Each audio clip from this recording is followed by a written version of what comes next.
Good morning to one and all. We are going to begin our session in next 5 minutes. I would request all the participants to stay online and be ready with their PPTs.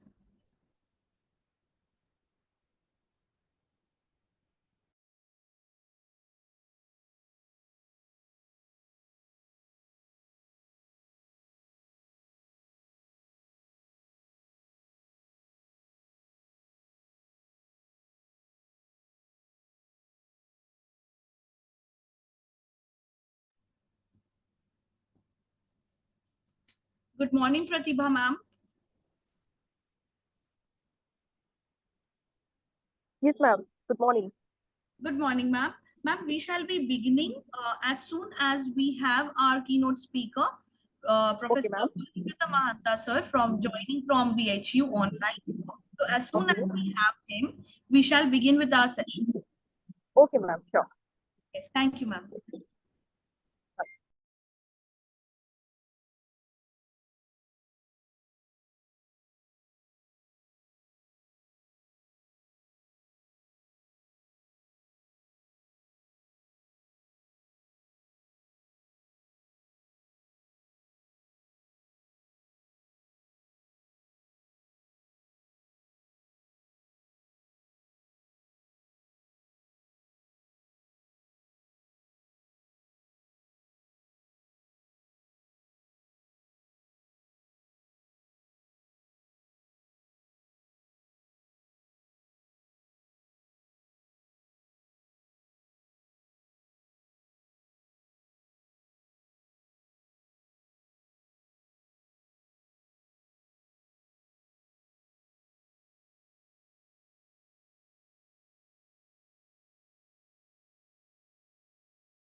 Good morning to one and all present here.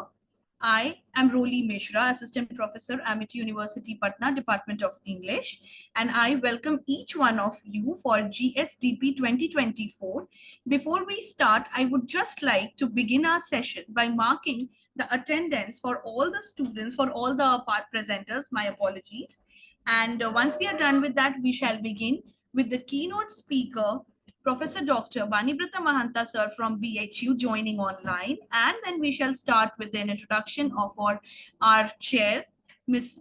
Dr. Pratibha Patel ma'am from Department of English, University Allahabad, and then we shall begin with our presentations. So let me just mark the attendance first. Do we have Disha Anand? Yeah, I'm here. Good morning. Good morning. Thank you, Disha. Do we have K. Bhagya Lakshmi?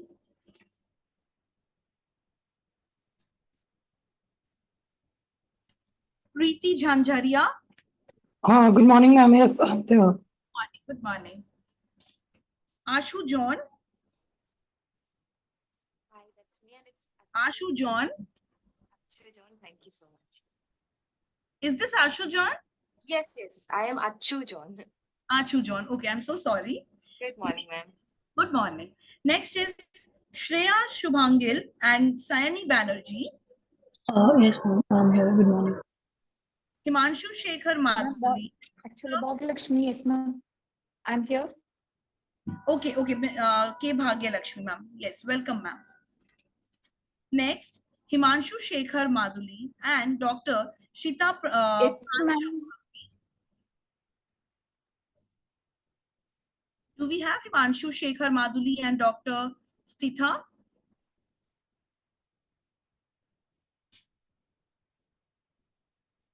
Okay. Dr. Sonika Bhardwaj, Dr. Rita Ghia, Ankita Roy, and Sumedha Chatterjee. Dr. Sonika Bhardwaj, Dr. Rita Ghia, Ankita Roy, Sumedha Chatterjee.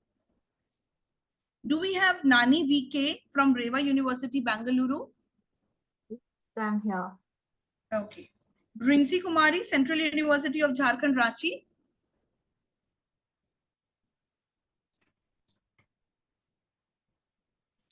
Do we have Rinsi Kumari from Central University of Jharkhand, Ranchi? Princess Mary G. Yes, ma'am, I'm here. Good morning. Good morning. And Sanchari Chattopadhyay. Do we have Sanchari Chattopadhyay? Okay. Okay. So now shall we begin with our session?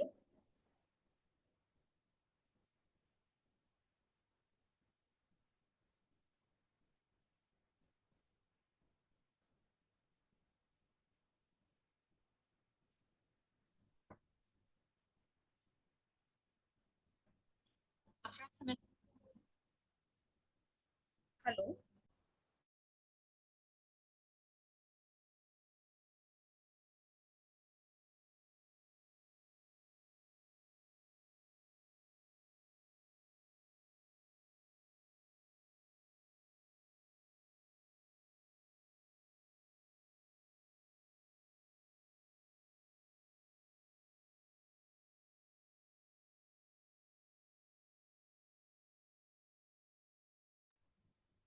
Sir, are we good to go? Yes, absolutely, Okay. Rolly. Thank you, sir. Good morning, sir. Good morning. Good morning. Okay. So, presenters and Honorable Chair, let me introduce to Dr. Banibrata Mahanta, sir. He is a professor of English at Banaras Hindu University, Varanasi. His recent works include English Studies in India, Contemporary and Evolving Paradigms 2019, co-edited with Rajesh Babu Sharma, and forthcoming Evolving Perspectives in English Studies, Views from the Northeast and Beyond, and Narrative Universe of Disability, Global Perspectives. His area of interest includes Indian writing in English, the changing contours of Indian nationalist thought, contemporary literary theory, especially disability studies and rights in India, and translation. An occasional translator, he translates from Bangla, Hindi, and Urdu into English. His translation of Kusum Kimani's Lavanya Devi won Penham Translation Fund grant for 2021. We are really very honored and pleased to have you, sir, with us, and we are looking forward to your presentation. So, sir, you may share your screen, and we may begin. Yeah, thank you, Rolly. So, should I begin? Yes, sir, definitely. Right. So, I'm afraid I don't really have a screen to share. So, my mugshot is what is there in front of you. Okay. Honored, sir. So, yeah, but I do have a lot of things to say, and I hope that whatever I say is relevant enough to keep people interested, in spite of the fact that I do not have a presentation. It's absolutely fine, sir. We are so much honored to have you joining with us and spending some great moments and some, the great perspective, the vast perspective that you have. Right. Thank you, Roli, and good morning, everyone.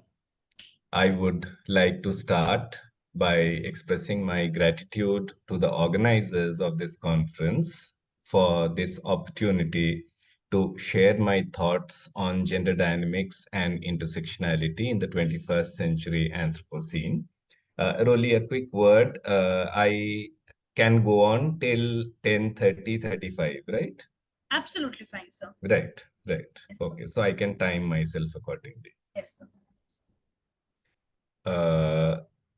Now, this is a particularly relevant topic today as it brings together a diverse range of voices, from an equally diverse range of perspectives. I was going through the presenters, the papers, the topics, and it's really like a huge variety of topics that is covered.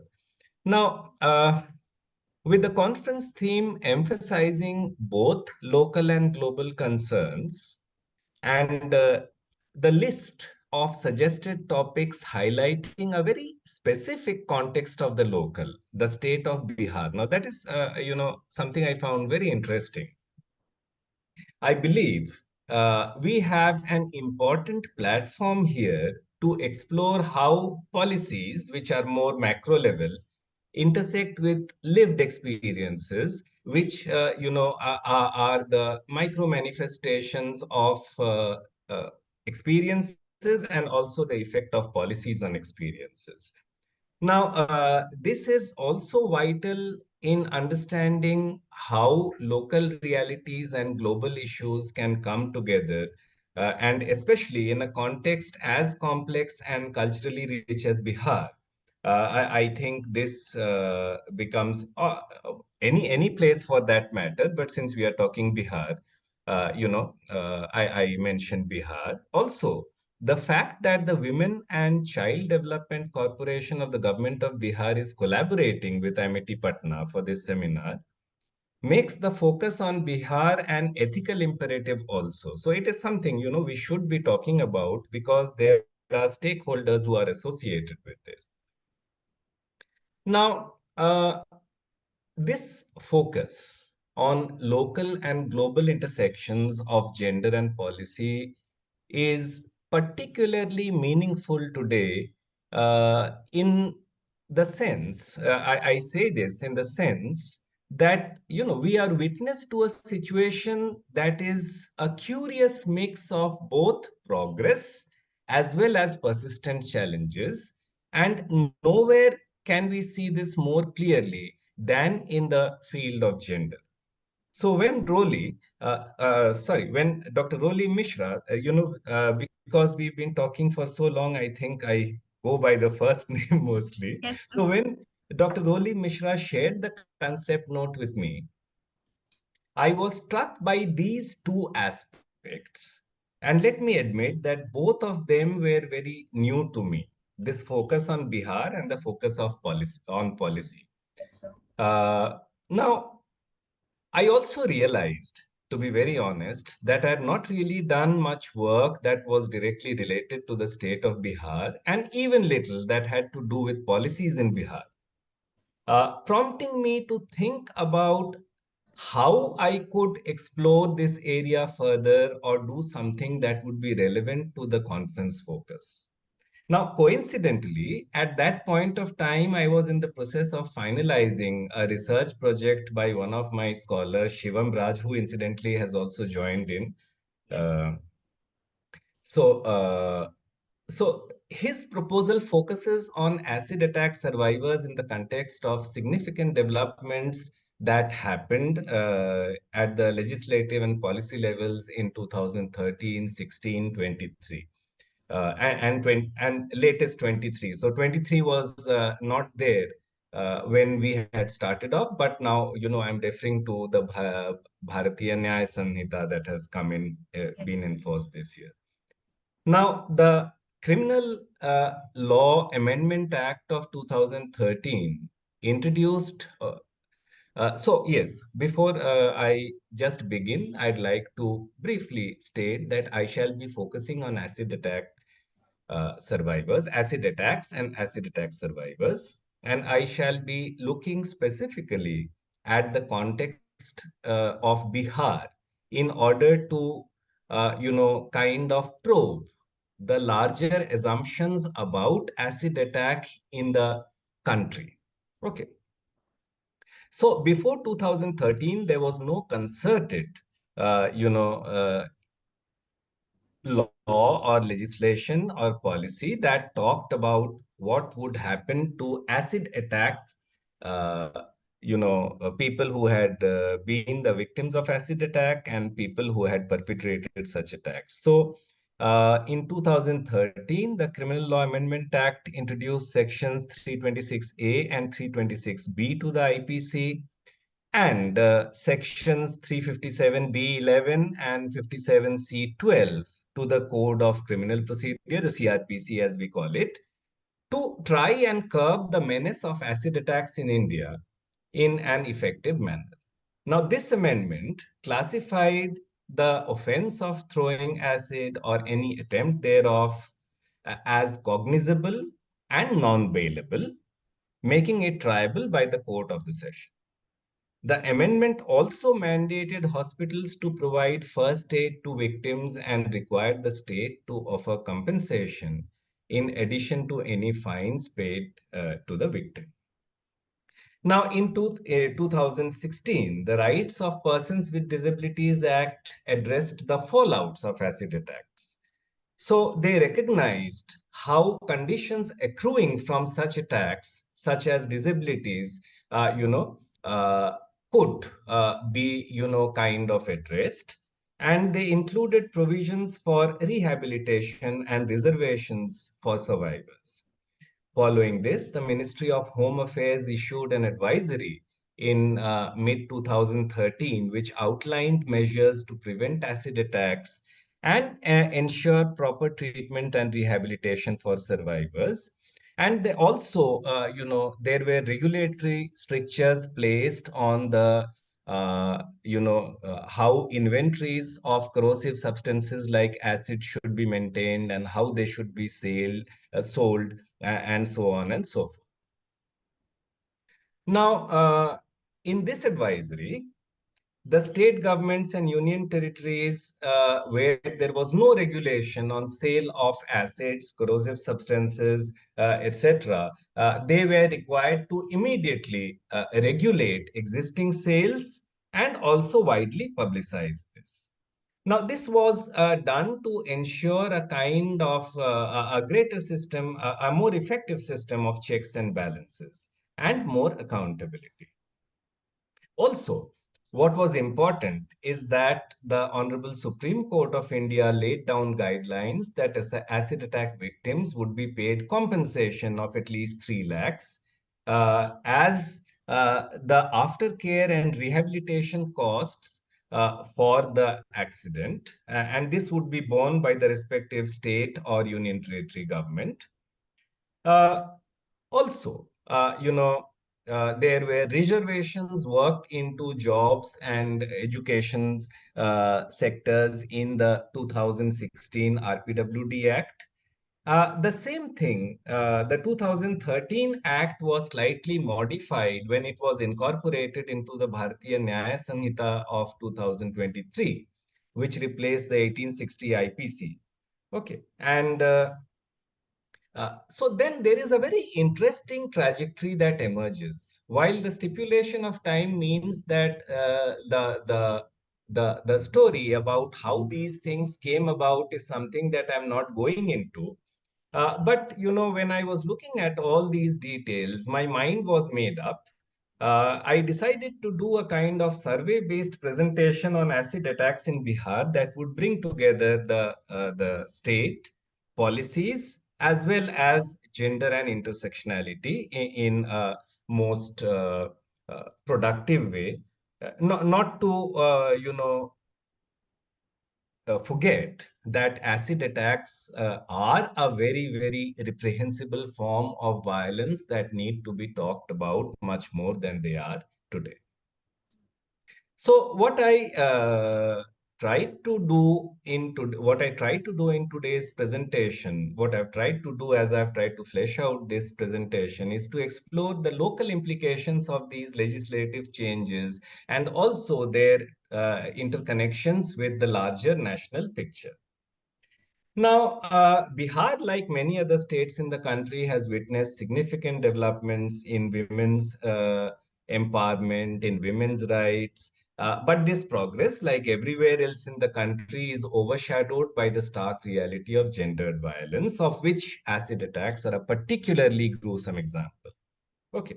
Now, this is the kind of gap that is, focused on here.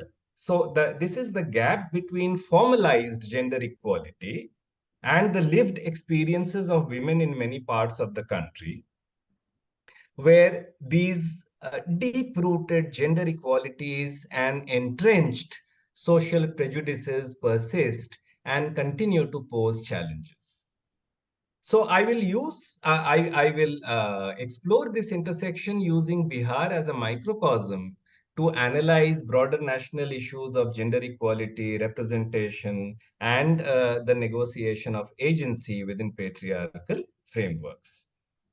Now, by positioning my study at or analysis more appropriately at the intersection of the local and the national, I also attempt to probe the effectiveness of these national level interventions in Bihar, while also considering the various socio-cultural factors that lead to and facilitate such attacks and also impact the afterlife of such attacks. Right. So Shivam compiled a dossier of acid attack cases in the state, drawing on news reports, which I then tried to cross-check with the NCRB, the National Crime Report Bureau statistics, and the BHRC records, the Bihar Human Rights Commission records. Now, this is the first issue that I faced. I found that this was not always possible. I could not corroborate uh, the information with both these statistics and records. So, this is a worrying preliminary dimension with which I begin. The lack of correspondence points to a gap between reportage and recorded incidents, pointing to the fact that, many of these attacks might not have actually been formally recorded in, let us say, in the legal framework. Now, the whole idea of including acid attacks as a specific offense in the IPC and for a law for compensation of victims of crime can be traced back to 2009 following a writ petition filed by Lakshmi, about whom most of you might be knowing, a survivor of a brutal acid attack. So she fought a case against in the Supreme Court of India, in which the Law Commission was also a respondent. Now, the Law Commission, although it was not directly required to respond to Lakshmi because it was respondent number 2, okay, it decided to take suo motu cognizance of this whole issue. And then it tabled a report in 2009, which ultimately led to the 2013 legislation. Okay. Now, this report, it kind of states very categorically that although acid attacks are, documented in various parts of the world in regions as diverse as Australia, Cambodia, China, Ethiopia, Italy, Malaysia, even the UK, USA, Vietnam, but the number of incidences in India, Pakistan, Bangladesh, and Cambodia, so South Asia, Southeast Asia, are significantly high, and they're also increasing. Now, why do these happen in South Asia and Southeast Asia? I'll now delimit my point here. So, in a report titled "The Acid Attack Violence on Women," Shadnaz Khan talks about the numerous social and cultural issues responsible for these attacks, such as refusal of a relationship or marriage proposal, failures of girls to bring dowry to her husband, marital disputes, family disputes, political rivalries, land disputes, or sometimes accidental presence of the victims at the scene. Okay. Now, in fact, in India, as a campaign and struggle against acid attacks on women report titled Burnt Not Destroyed, published in 2007 notes, acid attacks on women are a systemic form of gendered sexual violence. In fact, I would go so far as to place it in the same category as rape, molestation, and other such forms of violence. Now, the Law Commission of India has noted that, many countries have come out with legislations before India has, and they have also altered those legislations from time to time to take cognizance of the, the shape of acid attacks as they have emerged over time, because this is also an area that has not been studied in great detail. Okay, so for example, Bangladesh initially had a kind of act which focused only on women and children. So in 1995, then in 2002, it broadened the act to include men in its ambit as well, because it found later on that men were also being systematically targeted. In Cambodia, for example, the Southeast Asia example that I mentioned, most of the acid attacks are household crimes, so it is addressed in the Domestic Violence Act, right? But in India, it is, slightly different. And let me quickly come to Bihar in order to make my point. So I'll discuss a few cases from Bihar, ones that I've been able to corroborate on the basis of all the three records that I have talked about: newspaper reports, the NHRC details, and the Bihar Human Rights Commission, documents.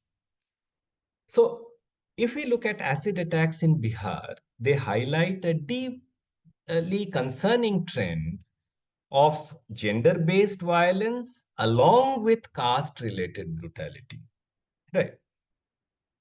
From Chanchal Kumari, who was an 18-year-old aspiring computer engineer whose life was cut short due to her rejection of a marriage proposal, to Rima Kumari, who suffered domestic abuse and was later attacked by her paternal uncle.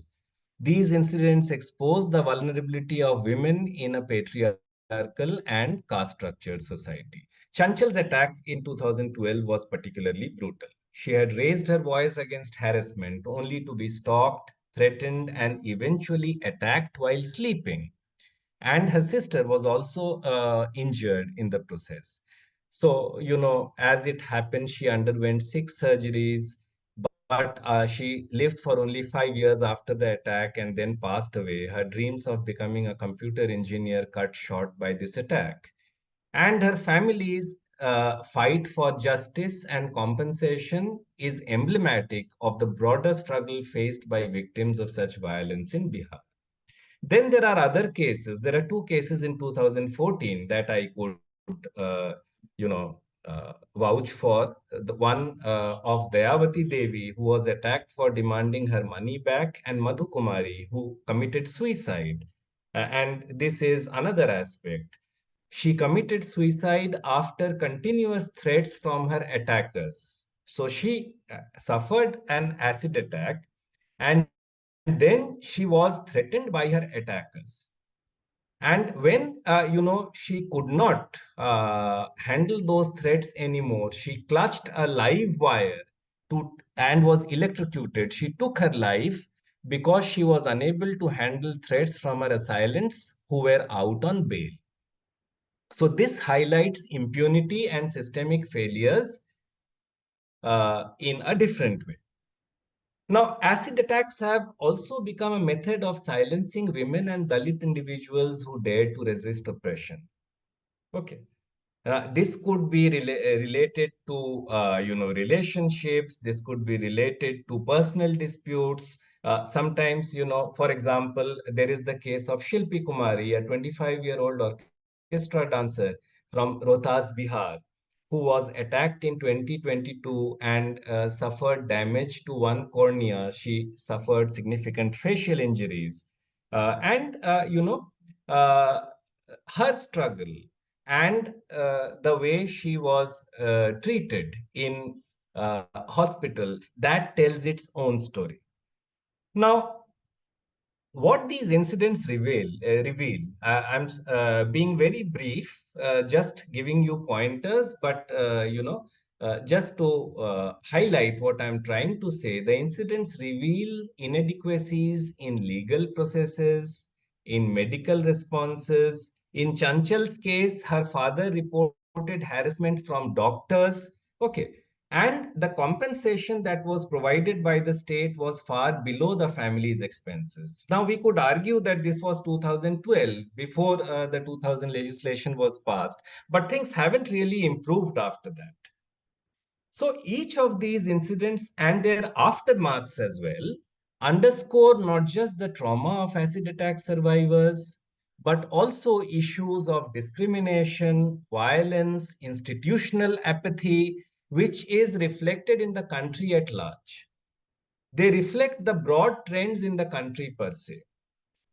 Let me tell you that more than 90% of cases of acid attacks in a year don't reach for trial in the same year in India, as Purvi Gupta notes in her She the People report.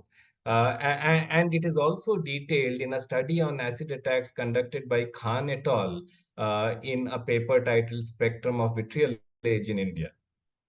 So vitriolage takes from vitriol, which is basically sulfuric acid, which becomes a kind of common name for all acids and corrosive substances used in such attacks.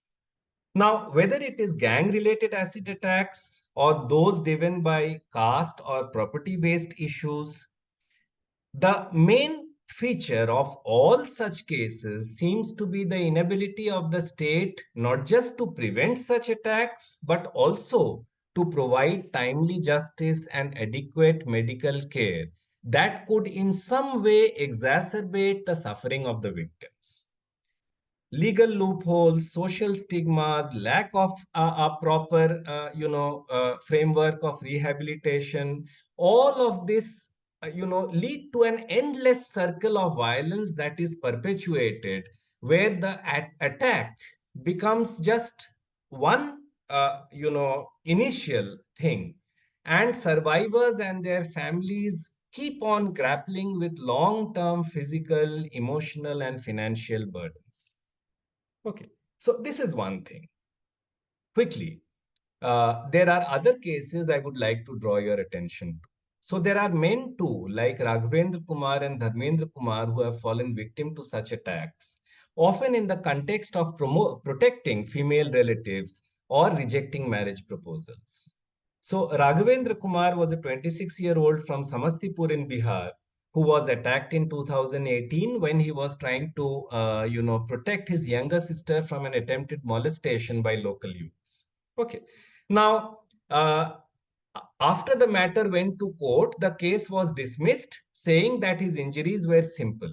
It was during a court hearing when Raghavendra opened his shirt to reveal the extent of his injuries that he could actually prove that his injuries were far more severe than the reports indicated. Now, this is another implication of the system.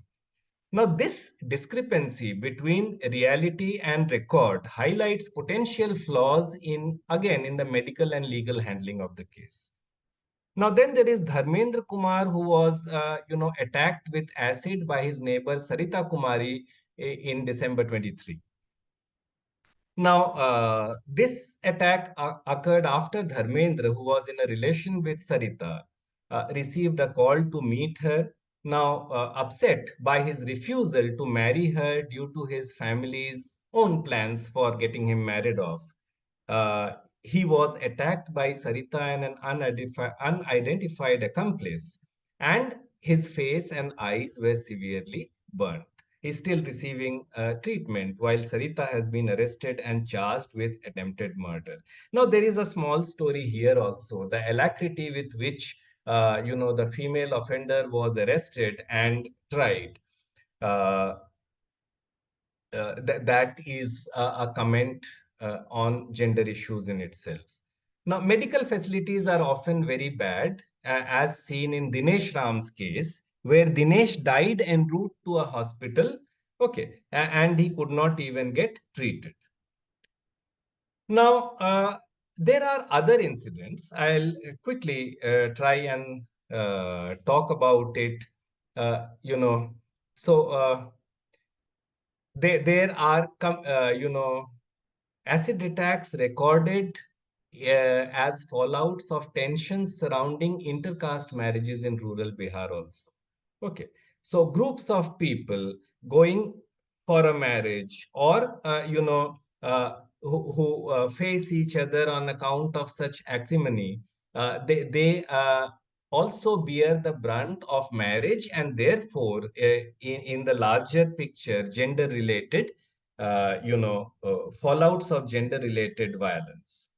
Another disturbing trend, and this I want to spend 2 minutes on, uh, is to be seen recently. So Nitish Kumar, a 14-year-old Dalit Christian from Gaya, Bihar, was allegedly attacked by Hindutva extremists for converting to Islam in 2021.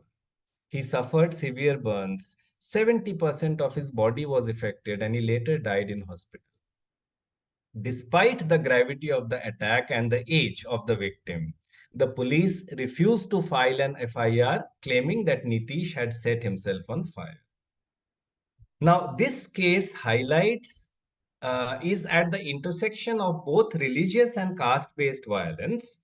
Okay, as well as it also draws attention to police inaction and police complicity in some cases. Now, again, in 2023, 2 years later, during a Ganpati Visarjan procession in Motihari, three individuals sustained injuries in an acid attack by unidentified assailants. Okay, so then there were protests, arrests were demanded, the police assured that action would be taken, but there seems to be no update on what the police has done so far. What is also important to note is that most BHRC records, Bihar Human Rights Commission records, state that the action taken by them is on the basis of suo motu cognizance of incidents based on local newspaper reports. This means that incidents and developments have not really been reported to relevant bodies, or the proper chain of formalities has not been completed. While the proactive action taken by bodies like BHRC is commendable, the lack of an appropriate chain of responses is something that needs to be flagged. Okay, now just to quickly put things together. So when I began with a few assumptions, a few notions according to which my whole study was oriented. I assumed, and as Shivam and I were talking about it, we assumed that acid attacks were a form of gendered violence that majorly had men as perpetrators and women as victims. So these attacks not only inflicted physical pain, but were also attacks on women's agency, autonomy, women's bodies, and the right to exist with dignity. These attacks, we also assumed, are a major reflection of the deep-rooted patriarchal structures and societal norms that continue to limit freedom and opportunities for women. Now, despite legal frameworks and policy interventions, such violence remains pervasive. This is largely reflected in the case studies in this presentation. And while there is no distinction as such in terms of numbers between urban and rural, there is definitely a caste and class angle that seems to emerge and that needs to be further probed from the intersectional perspective. What also emerges from this brief survey, which is all I have time for, given that Roli has allotted me just 30 minutes, is that such attacks, sometimes originating from women-centered issues, at times affect males too, particularly, again, males from lower caste and lower economic strata of society. There are, as the last set of incidents show, other disturbing incidents like attacks motivated by religious reasons, which, though too sporadic to be termed as a trend, to be classified as a trend, are definitely a contemporary development. However, I'll also say that statistics can also often be at cross purposes. This is borne out by the statistics at the national level, where it is reported that 70% of these crimes are against women, versus the 2022 statistics of the Bihar State Legal Service Authority, which reports that the majority of acid attacks in recent times have been men have targeted men and are related to land disputes. Now, what I'm trying to suggest here is that it is here that let us say the coordination between local inputs and national planning and policies needs to come in more effectively. So just as Bangladesh, kind of modified their laws, maybe there is somewhere from the Bihar, perspective, a lesson for how laws need to be further widened. Now, that does not take away from the fact that this is primarily a violence that women endure. Okay, and it is one of the most brutal forms of violence. These attacks not only, shatter a woman's physical well-being, but also impact her mental health. They have long-term consequences for the family and the individual. And despite the Indian government's stringent measures, acid attacks remain alarmingly common even today. Okay. Now, the persistence of such incidents can only be attributed to entrenched male dominance and gaps that can be exploited in the legal system. As the case of Bihar, however, underscores, uh, you know, uh, I feel that these are not just Bihar. Bihar just happened to be the state that I studied. I feel that these trends will have resonances elsewhere in the country as well. And, given that there is an absolute paucity of studies on acid attacks, there need to be studies undertaken. These issues need to be probed further for a clearer and more composite picture of the sociology of this violence to emerge in its entirety. So I think I'll stop here. And, uh, you know, uh, yes, I think that will be all, Rolly. Handing it back to you. Thank you so much, sir. So thank you so much for your deep insight. Actually, acid attack is one such, thing, one such topic that actually people just don't consider to be talked about. Means people are so much worried about all the policies. People are worried about so much of feminine issues like rape, murder, molestation, that an issue like acid attack is actually ignored. It is so much less talked about. And sir, absolutely, this entire thing, I think your scholar, I think Mr. Shivam Raj, he has really worked so well with all the details and data, in spite of having the paucity of the data. Because I personally feel that, the reports, even if for the cases like rape, even they go unnoticed and reported. Even they are unreported. There is an underreport for that also. So a case like acid attack, it absolutely goes so much unreported. And so many cases, they take place at home that people just don't speak about it. They take it as a domestic violence, and everything is silenced. So definitely, sir, it was a great insight, uh, and a great new spectrum for further research. So Right, indeed, sir, thank you so much, sir. Thank you so much for being a part, for your knowledge sharing, and absolutely huge thanks to your scholar who has worked so well with so much of detail in precise and systematic manner. Thank you so much, sir. right. Thank you, Rolly. I'll then take your leave and leave you to continue the session. I hope I haven't eaten into other people's time as well. Absolutely not, sir. Yeah, yeah. Yes. Okay And sir, then. yes, sir, and I'm yet to receive my PhD, so I'm still not Dr. Roli. I'll be being Yeah, that in a couple of years. right, right. You will eventually. Okay, so doctor in anticipation. Okay Yes. then. Good day. Yeah, Thank you so much, sir, and looking forward to meeting you at BHU soon. right. Sure. Thank you. Thank you so much, sir. Thank you for being a part. Thank you. Bye-bye.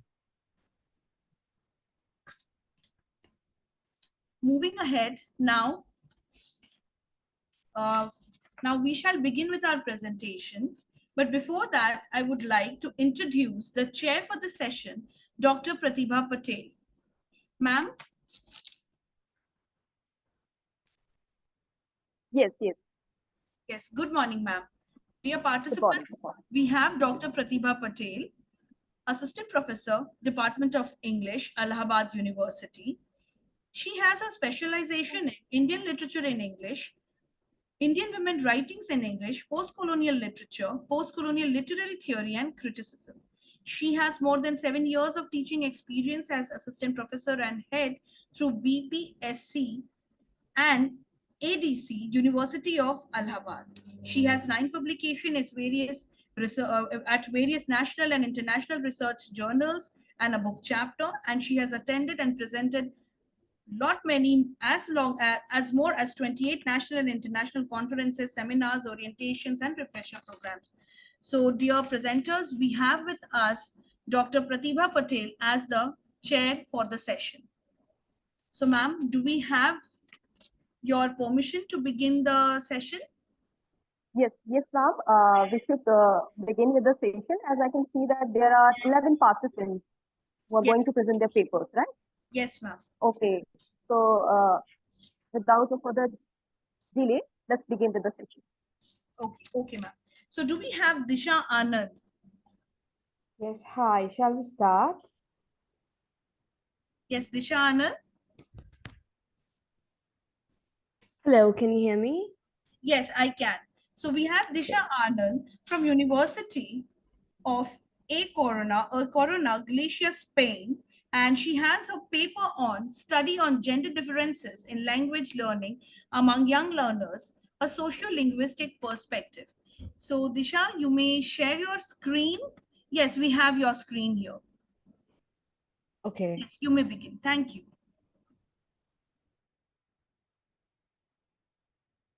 Okay, hi everyone. Good morning to all of you. My name is Disha and I'm pursuing my PhD in linguistics from A Coruña University in Spain. And today my topic is on gender differences in language learning among Langianas. And we are talking about in a social-linguistic perspective. So moving ahead, I don't know. Okay. So today we are going to see different types of language learning styles. But before that, we need to understand what is language learning style. So language learning styles is an individual's capacity for habit, individuality, and stability in the process of absorbing, remembering new information or knowledge and abilities. So I read Christitian's 2003, 3 types of language learning styles. So first one is personality style, second one sensory style, and third one is cognitive style. So what is personality style? So any type of learning style that can help us to learn faster and identify our interests and values.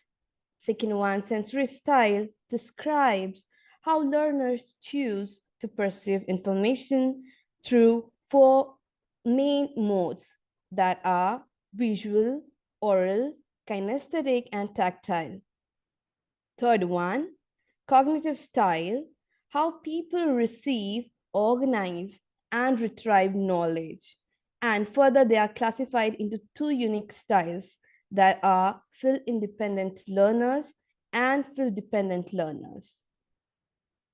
Moving on with different types of learning styles. So this is the main learning styles that I have focused. But before going ahead, I would like to talk about something about my study. So to conduct the study, there were 20 participants who participated and helped me. They assisted me to conduct this survey. And they are particularly from Bhagalpur, Bihar, from English medium schools, from higher secondary. So there were 20 students altogether. So first of all, I would like to thank to them. Okay, coming back to learning styles. So what I have focused on, there were different types of styles they have chosen to learn English language. Let's say like they are learning English, of course, in school. So they have chosen visual styles. What is visual style? So they use a lot of imagination, drawing, picture reading, visualizing things. and relating concepts with them, watching movies, etc., etc. Musical and auditory. So people who likes to learn from music, lectures, radio talk, talk shows, and many more. Kinesthetic or physical. So in this type of learning, they use a lot of body movements. They cannot sit quietly and learn. No, they are not like that. They like to move a lot from one place to another. They like experimental activities. They like to use gestures, body movements, and all. And verbal learners are doing multiple things at the same time. So they are writing and then they are speaking. They are listening, they are writing. So they are into too many things at the same time. So that helps them a lot to learn frequently.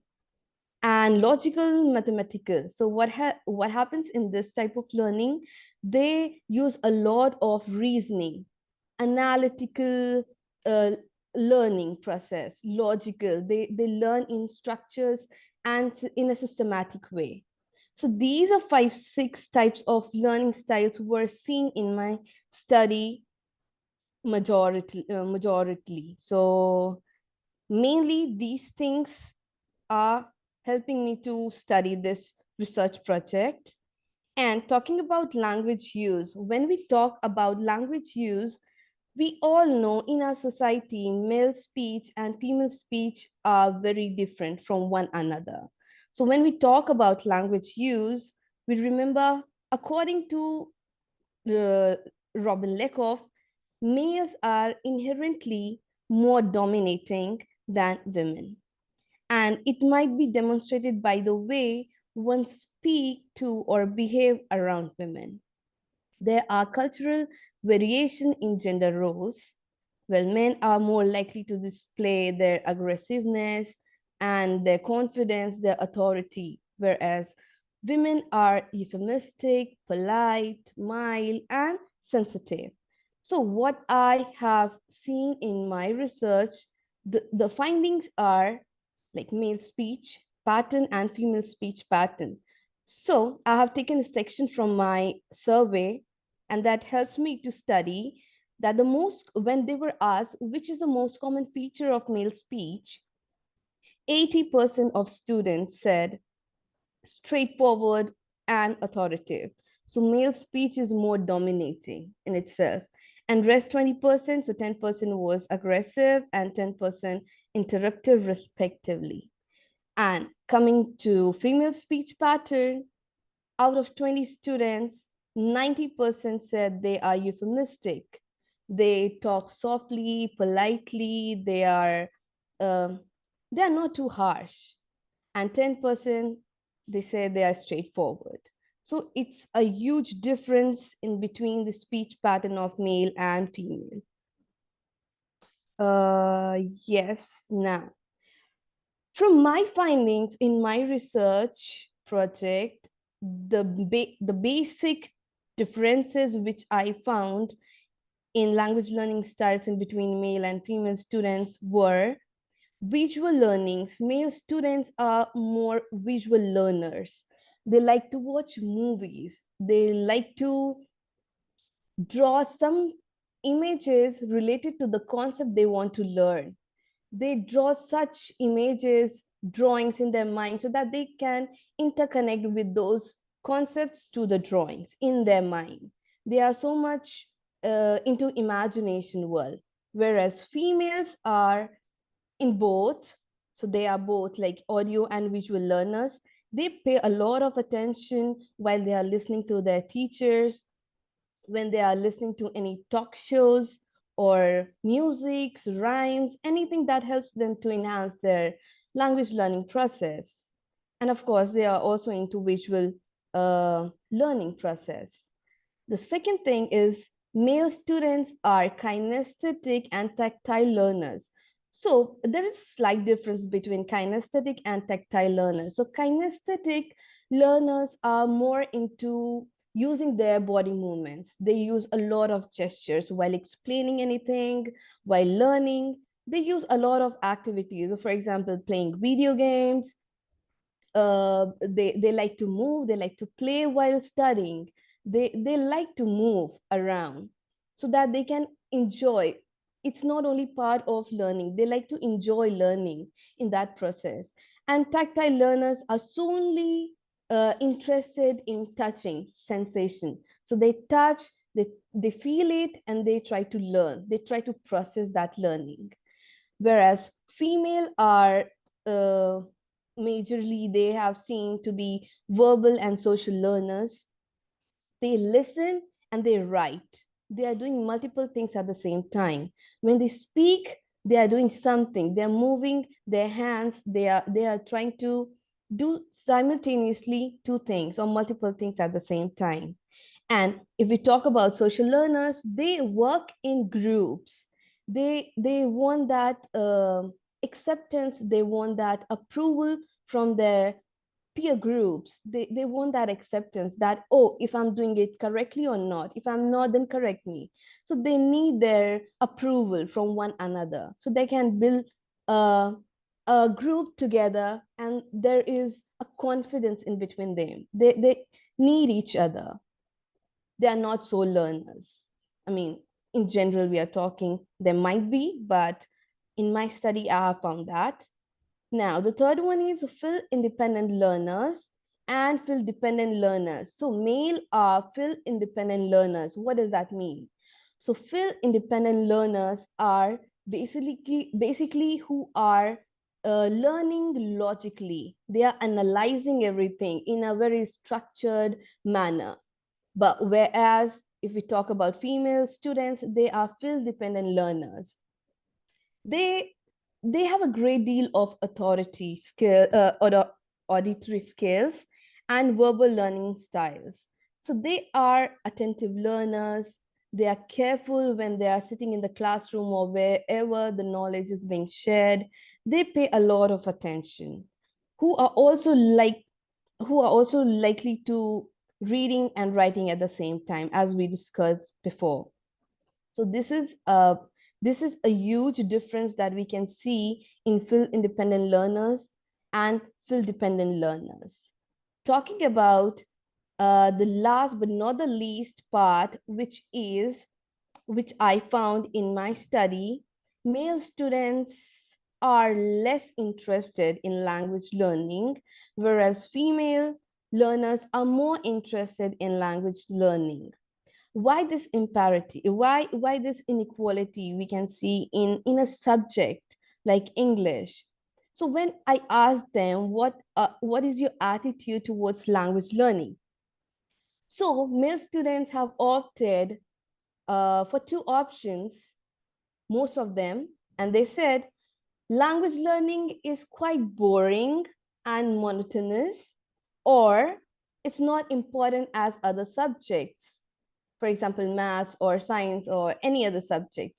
Whereas when females were asked that what is your attitude towards learning English or language learning, so they said it's very interesting. They find it beneficial, entertaining. They are enthusiastic towards learning a language. And also they find that it's it's a very great way of communication to connect with the different people globally. So this disparity in between male learners and female learners coming from one factor which I found is the stereotype in a society considering English as a subject is a feminized subject. So out of 20 uh, students, 80% of students said that English, yes, indeed, English is a feminized subject. And sadly, this is the reality of a society, that they still think any subject could be biased on gender, which is insane. English, in a society, this idea should put a full stop on these stereotypical ideas that says English is a feminized subject and not made for boys. I mean, our teachers, instructors, parents, every other person should understand it's not only about English. any subject is not gender biased. It is barely a subject about interest if you like it or not. And if you don't like it, then why? What's the reason? So it depends. Depends if I want it or not. But talking about a subject and we are talking about based on gender, it's not acceptable. We need to make them understand that this is not the reality and no subject is gender based. So this ill concept has to be erased from our society, and because these stereotypes are causing differences between males and females language learning abilities. And talking about this, I won't drag too much, but what I want to say, our learners and teachers should have this mutual conversation and have a understanding, make them understand that we should learn equally. We should get those opportunities to learn equally. We should make that balance in between learners so that there is no disparity when they are learning. So there should be different kinds of methodologies, which I've also mentioned in my study. So those things should be opted so that we can come at the same level of learning. So yeah, that's it from my end. Thank you so much. Thank you so much, Disha. It was indeed a very insightful presentation, and definitely, the gender perspective on this entire language system. This sometimes it is just not reflected so well in discourses. But then, yes, here you have some presentation, and this makes us think about that how well this gender identity can be related to the languages. Thank you. Thank you so True. much for a Thank you wonderful so much. presentation. Thank you so much for the opportunity. Thank you. Absolutely. The pleasure is ours. Thank you.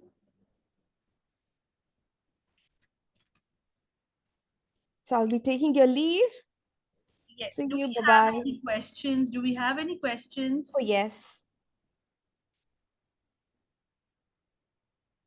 Okay. I guess we are good to go. Thank you so much, Disha. Thank you. Take care. Thank you.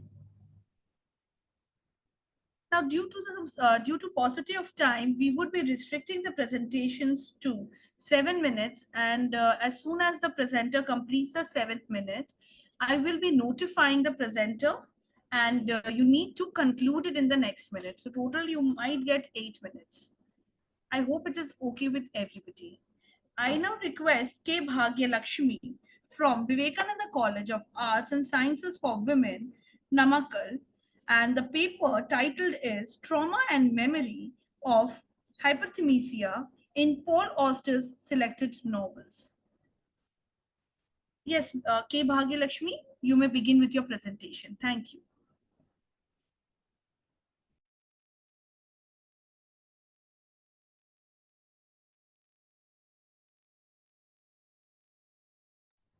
Ma'am, you are not audible.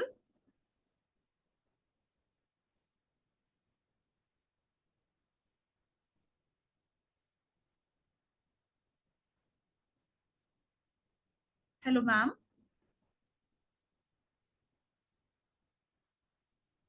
Ms. K. Bhagya Lakshmi.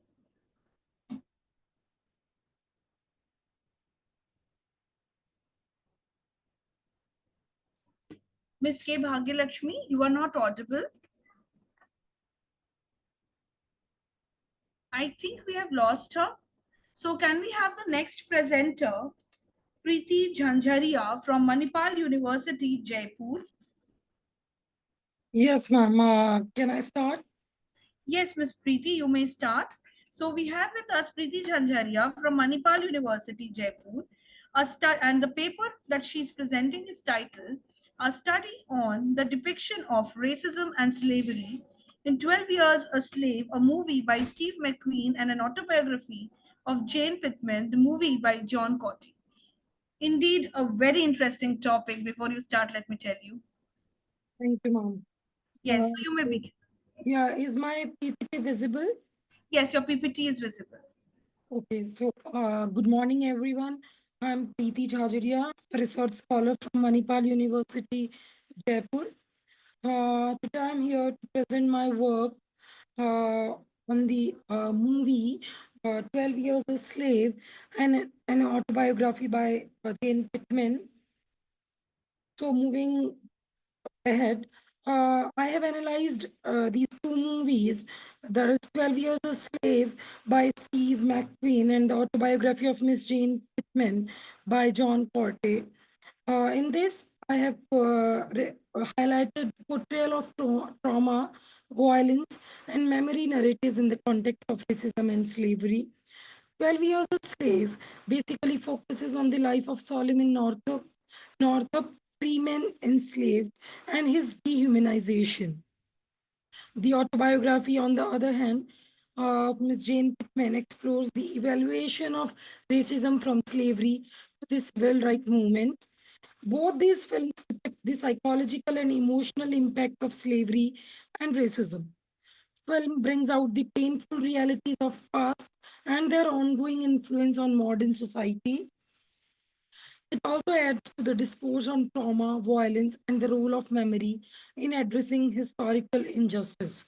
So basically, in my paper, I have actually focused on the racism and slavery, which have been highlighted in these two movies, which are based on the novels. Moving towards introduction, in this, the films have adapted novels, plot, character, and themes. The main focus is on highlighting the historical and ongoing impact of slavery and racism, psychological and physical cruelty on enslaved people. Films and books highlight global issues of racism and slavery, and this cinematic adaptation helps in analyzing and better understanding of these two concepts to the modern audience. So if we talk about, just to give a brief introduction of 12 Years a Slave, it is based on Solomon Northup's autobiography, who is a free black man kidnapped and enslaved for 12 years. It depicts his fight for freedom and survival. Though we can see that there are certain changes which have been made in the movie, which have been altered in the movie, but highlighted is racism and slavery, which shows exploitation and dehumanization of black people for economic gain, powerlessness of slaves, and their harsh treatment under white supremacy. The key characters have underwent a very cruel treatment by the masters, which were whites, and it has also bring out picture of relationship between masters and the slaves. So the main highlight of the movie or the novel, we can say, is the violence, exploitation, physical and psychological imprisonment. Enslaved people were treated as commodities without rights. So, many people who are not a good fan of reading books, movies are something which actually gains the interest of the audience and helps in spreading the historical background of the slaves. Secondly, if we move towards the autobiography of Miss Jane Pittman, we can see that it was the adaptation of a novel by John Corty a novel by Ernest J. Gaines, adopted for film in 1947, and it has received mixed reception. It has been praised for its emotional impact, but criticized for simplifying racial themes, as racial themes have a great impact on the black slaves, which has been termed by their masters. The racial themes have been simplified, and the impact has not that much on the audience. So it has been criticized for that. Though the film tried to highlight the theme of racism, slavery, and resistance.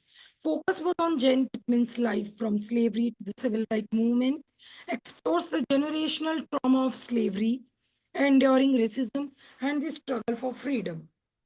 The central character, Jane Pittman, show was an enslaved girl who was renamed who was renamed as Jane, which symbolizes her freedom, because at that time the slaves were given the name by their masters according to their will.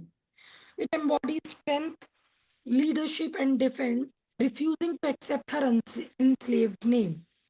So the key events which have been highlighted in the movie are the warriors, escape from slavery, survival, and enduring the violence of it follows, reconstruction, that is struggle against exploitation, and the plantation, that is loss of loved ones, and Jane's eventual involvement in civil rights struggle. We talk about the civil rights struggle, which has been a highlight in the movie.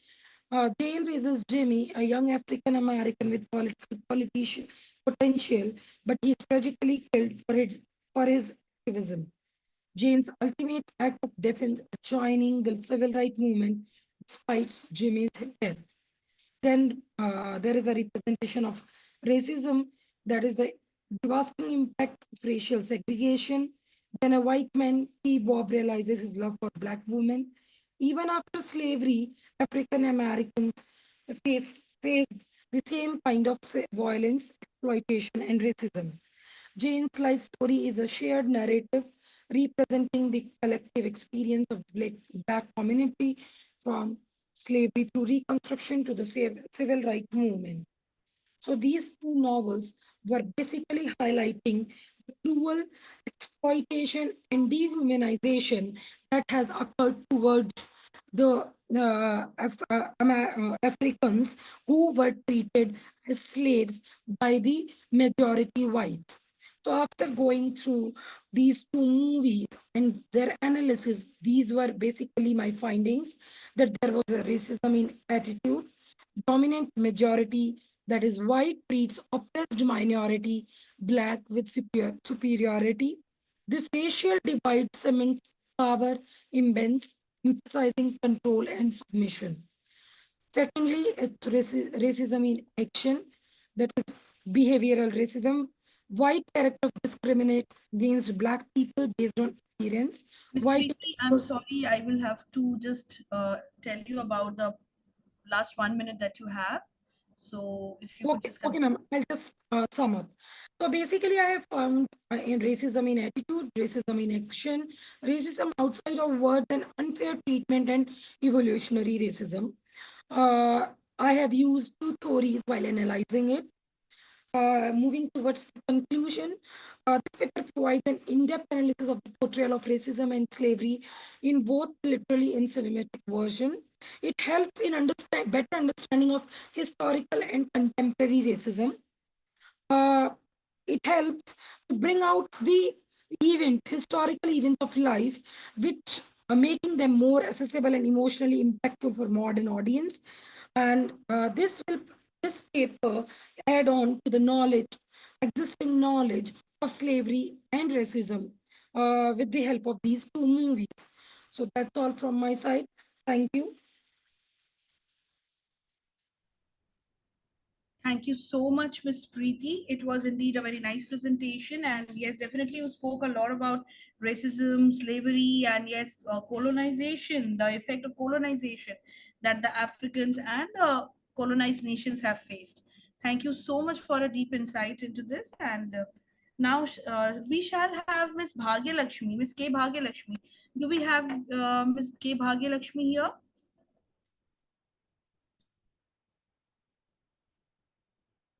Ms. K. Bhagya Lakshmi?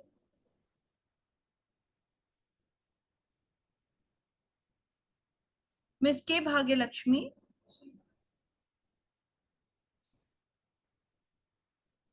I think she's facing some tech issues. So now we move to Ashu John. Hi, ma'am. Shall I present? Just give me a moment. Ms. Yeah. K. Bhagya Lakshmi, are Yes, you there? yes, ma'am. Am I audible to you, ma'am? Yes, Am I yes. audible to you, ma'am? Yes, yes, you are audible. Yes, Ms. Ashu John will take you up after Ms. K. Bhagya Lakshmi. Okay? Sure. No. Yeah. Yeah. Ms. K. Bhagya Lakshmi, you may please present your paper. You must share your screen. Thank you, ma'am. Yeah.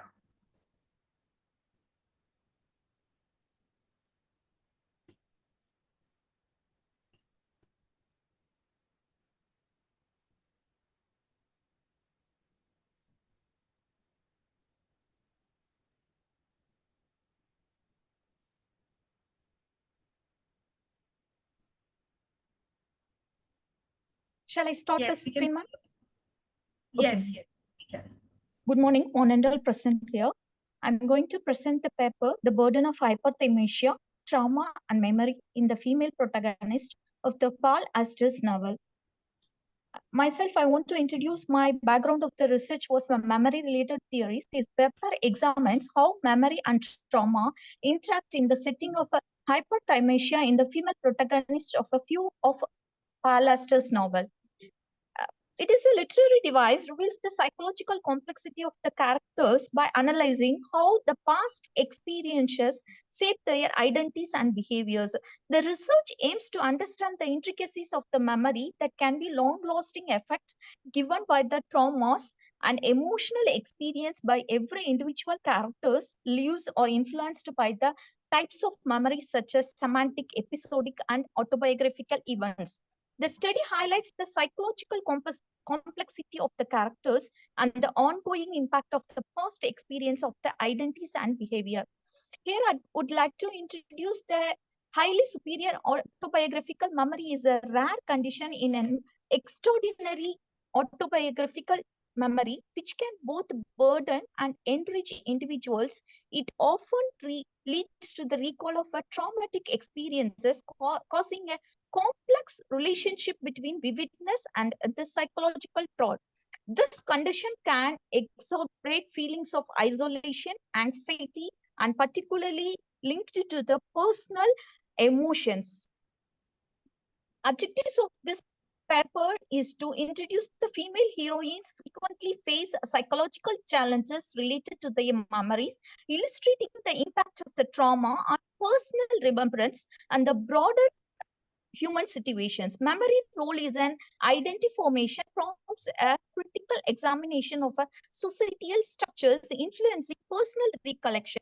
Highlighting the multidimensional nature of a trauma in this literature, dwells the intricate connections between the identity in Paul Auster's female characters. Focusing on conditioning the hypothymesia, I would like to say about a few female protagonists of a Paul Benjamin Astor's novel. First of all, I would like to say about a Virginia Stillman, Sophie Panza, Anna Bloom as such characters.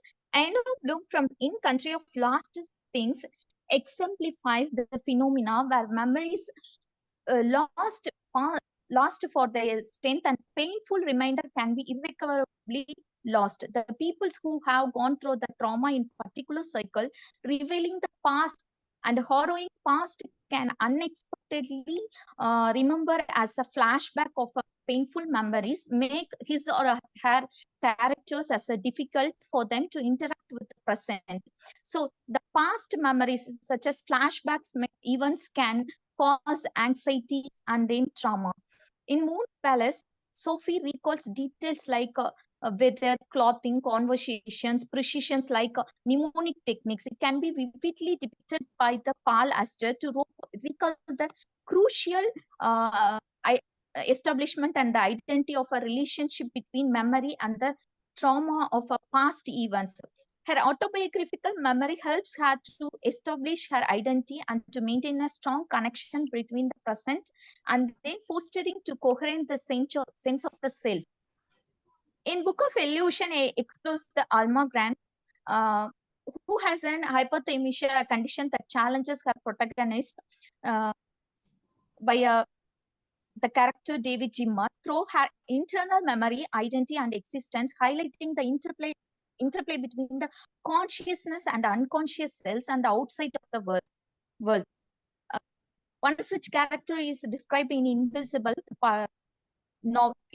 novel. Margaret is a character with exceptional memory and a rare ability to recall personal experiences. Her memory is a natural skill, unlike AIESR, who can recall a numerous amount of personal and impersonal information to the internal and the external world. Another such characters are in the novel Locked Room, Sophie Fansa's character was containing an exceptional mnemonic abilities to recall the precise events of a specific dates, specific events present to challenge the struggles and it cause balance to the past and the present events. Awareness can be given to the narration, even it is preciously narrate that this character's journey is a pivotal one, that she grapples within the complexities of her mind and its inner emotions, the external facts of her external world. Uh, Another such characters are Lillian Stern and Maria Turner, are also known as the main protagonist of the female characters in Paul Auster's novel. Dating back to their early childhood, unlikely a typical autobiographical episodic events can be often shows the remnants bump during her adolescence and early adulthood times, with earlier memories becoming more fragmented and less vividly over time. Turner's unique mnemonic abilities attributed to the unique neurological or cognitive mechanism. And then Marco's love for Kitty, who leads to the melancholic episodes and self-destructive behaviors. Researchers suggest that autobiographical memory development is influenced by childhood personal episodic memories, vulnerability to forgetting with adult distribution achieved as a memory quality and integration to improve decreasing forgetting vulnerability. And in conclusion, Astor's literary work explored the intersection of a trauma, gender, and memory with a female protagonist facing a unique challenges after traumatic experiences. The gender nation of trauma and memory can be intensified by expressing a psychological tolls as characters confront societal expectations and prejudices. Astor's urban conflict often reflects the disconnection and isolation from their experience. Some of his novels ultimately points out the Holocaust survival events, counterfeit nostalgia of Jewish attacks, and then it describes about the World War memories of past events. The concept of hyperthymesia or exceptional superior autobiographical memory plays a significant role in the character's development, and it is used as a lens to study this particular research. Astor's work, despite not explicitly addressing a hypothymesia, it reveals to profound the impact of trauma on female protagonist memory and identity. It affects the narrative things. Some of our memories are related to the basic knowledge of the world, knowing what is subjective experience. It consists of no specific time related to concept associated with one another experience to create the schemas and imagining. Episodic part of memory reveals the conscious remembering of the facts, memory events we have experienced, remembering a specific dates like birthdays, wedding anniversaries, remembering important days and events. So Astor uses memory as a mental time to travel back and remember the episodes in facts clearly as possible. Procedural memories reveals the motor skills continue to utilize the past experience unconsciously, unintentionally, and involuntarily as a retrospective nature in such characters can be established in Paul Auster's novel. I would like to conclude my thing that memories of one personal history is created as a conscious recollection to create a good kind of a literature product. So it is the thing that can be depicted in this paper, ma'am. Ma'am, am I audible to you? Yes, yes, yes. Thank you so Ma'am? much, ma'am. Yes, ma'am. You can stop sharing your screen Yes, now. ma'am. Thank you. Yes. Thank you so much, ma'am, for bringing up pure insight on what hyperthymesia is and with reference to Paul Auster's novel. So thank you so much for your presentation. It was indeed a very well-researched and well-detailed paper. Thank you. Thank you so much, ma'am. And thank you for the inconvenience. I have a technical error due to I am in a rural area colleges. So thank you for the cooperation, ma'am. It's absolutely fine, ma'am. Thank you. Thank you so much.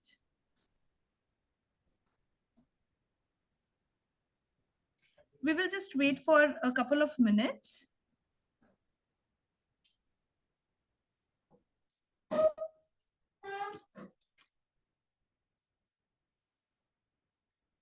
Do we have Achu John? Yes, ma'am, I'm right here. Okay, okay. Ma'am, you may share your screen and begin your presentation. Sure. Is my screen visible? Yes, ma'am, your screen is. So give me a minute, please. Yes. So my paper is broadly titled as Transgressing Women and Their Discursive Modalities, where I'll be looking at the idea of how transgressions per se are perceived throughout history and how women in particular are made a very major, not a very major part where transgression is usually ascribed to men.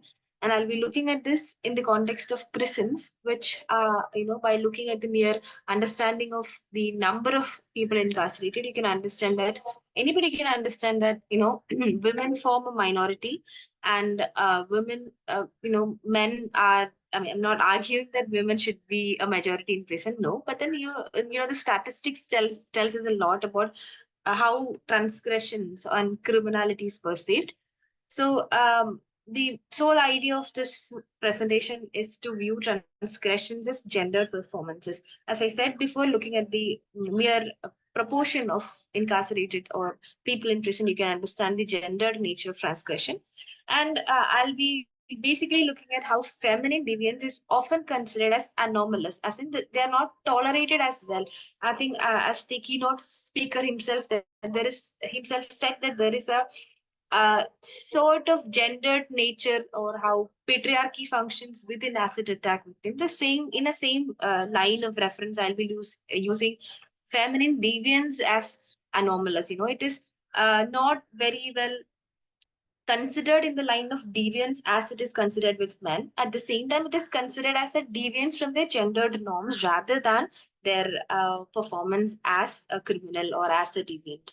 So, the basic understanding is how prison complicates this experience of a transgression or transgressor, and especially when it is a woman, how is it viewed? For example, as I've told before, this is viewed as a gender transgression. So women in prison will have to deal the legal aspect of it, also the gender aspect of it. You have certain gendered expectations that stems from the general understanding of female deviance, which is that women should be subtle, women should be feminine in quotes, and women should be how the gendered nature of nurturer. And when a woman deviates from this, there are for men it is just straight away go to prison, experience prison, but in the case of women there are also gendered nation of restrictions that they have to face.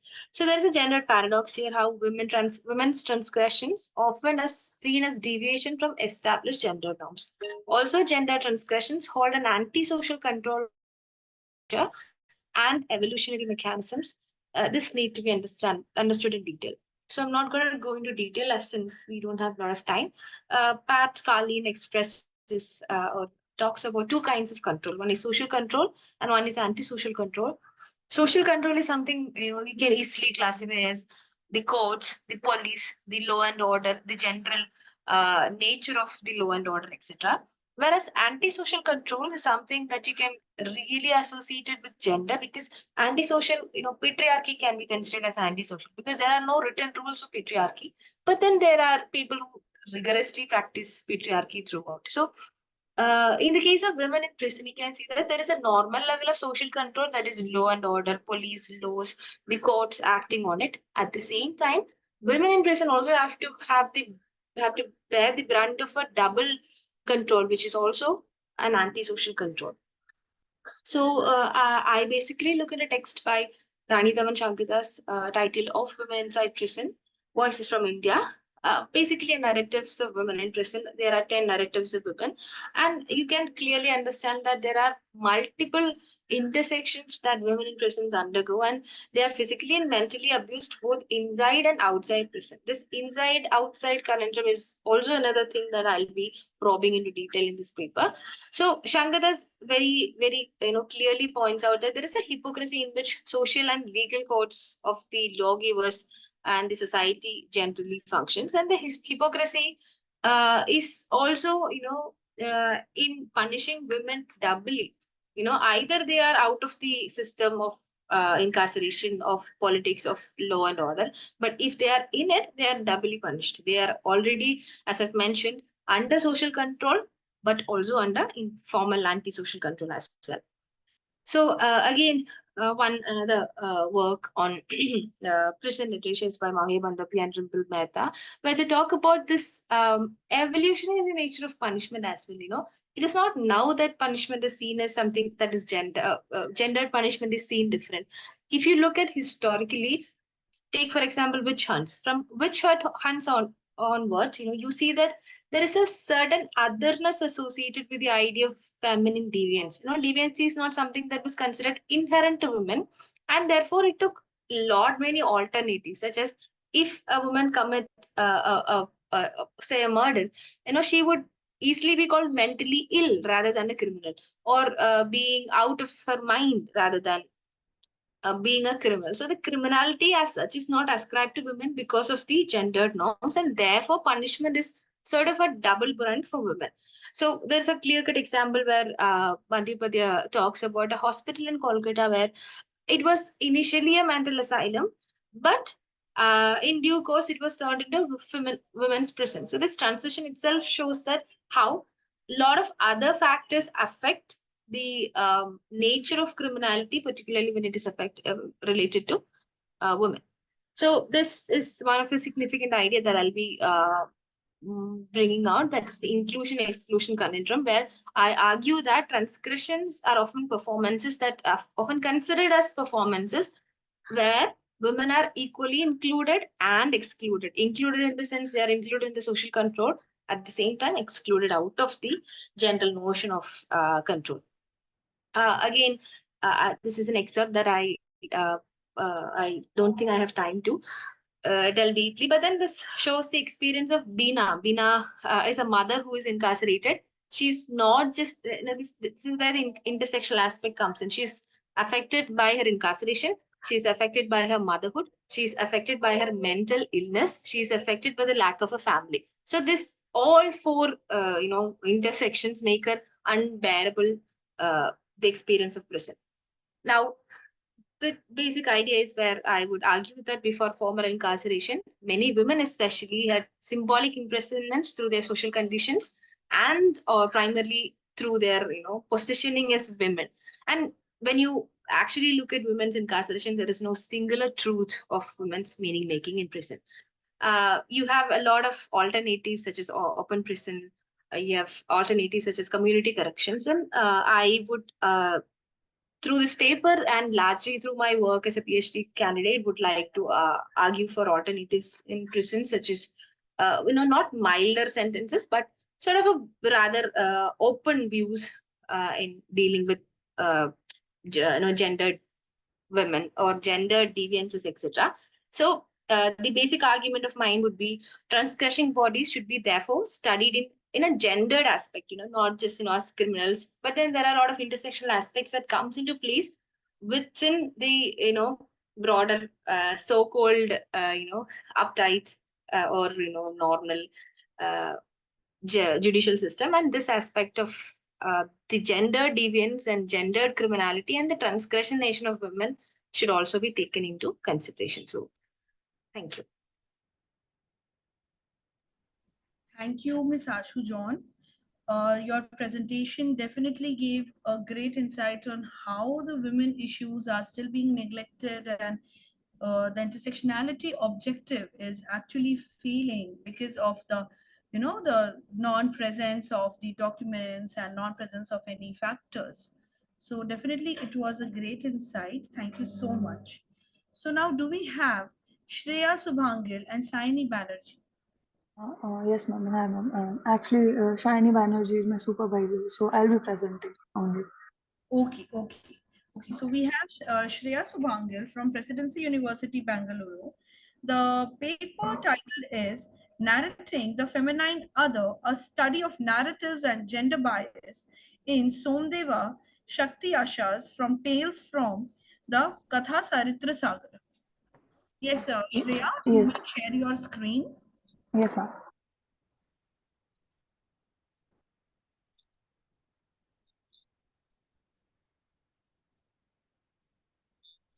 Ma'am, is my screen visible? Hello? Not exactly. Your, One second. yeah, we can see your screen, but we don't have a PPT there. Okay, one second.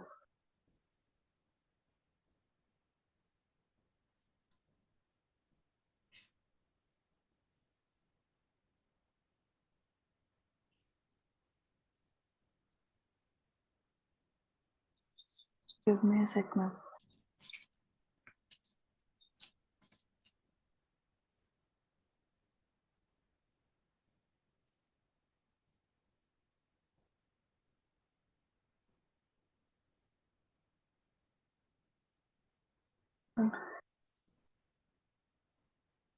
Second.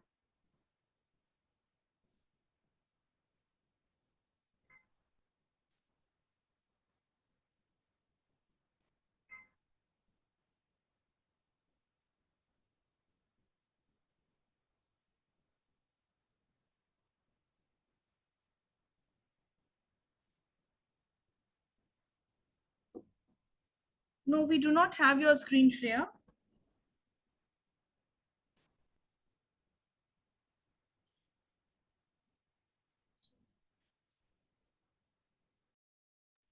I'm sharing, ma'am. It's just some network issues. Just one second. Yeah, we are waiting.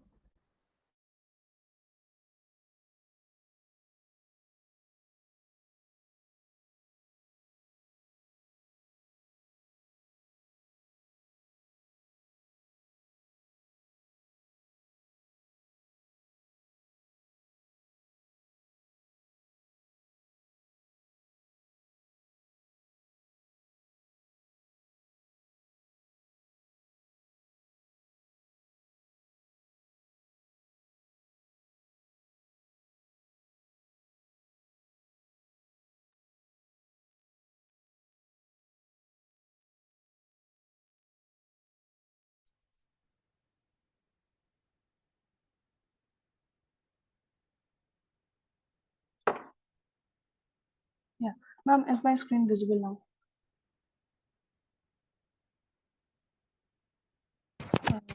Yes, your screen is now visible.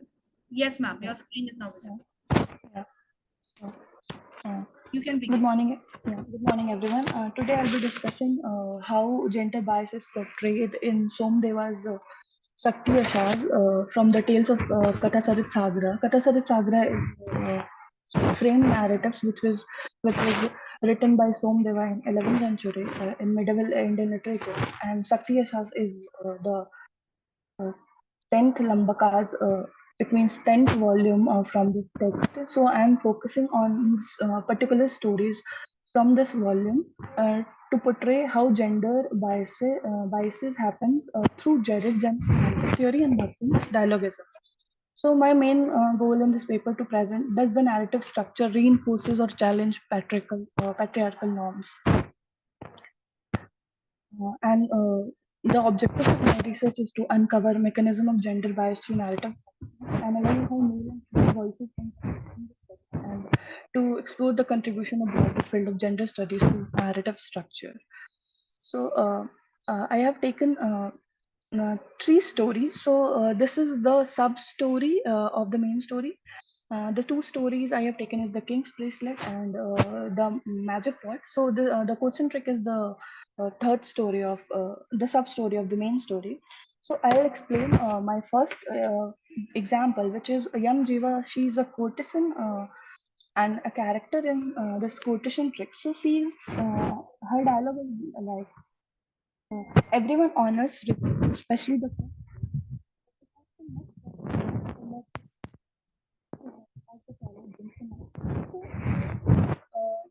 the narrator has presented external focalization and which is being focused on the teachings without knowing the internal thought of Yam Jiva behind her saying. Why she is saying this? Because the current that society at that time, which only she's sees women through the stereotypical view and through the works they did. So Jennings theory helps here to see how this narrative affects vocalization, state or perception of human jiva, manipulation, and trickery. Further, Bhaktin dialogism deepens this analysis by framing her teachings into dialogue with traditional gender roles, as I have talked just now.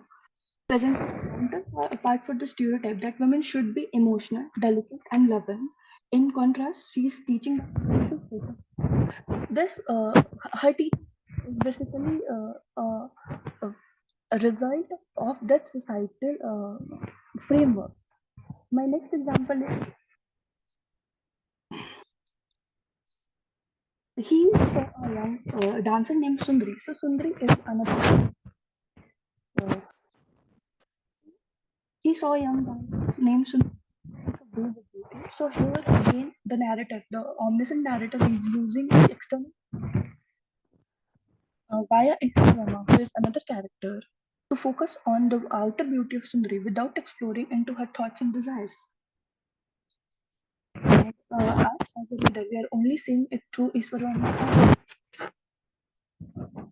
So, Bhakti concept of dialogism is also presenting here that there is no voice of Sundari here, so that uh, she can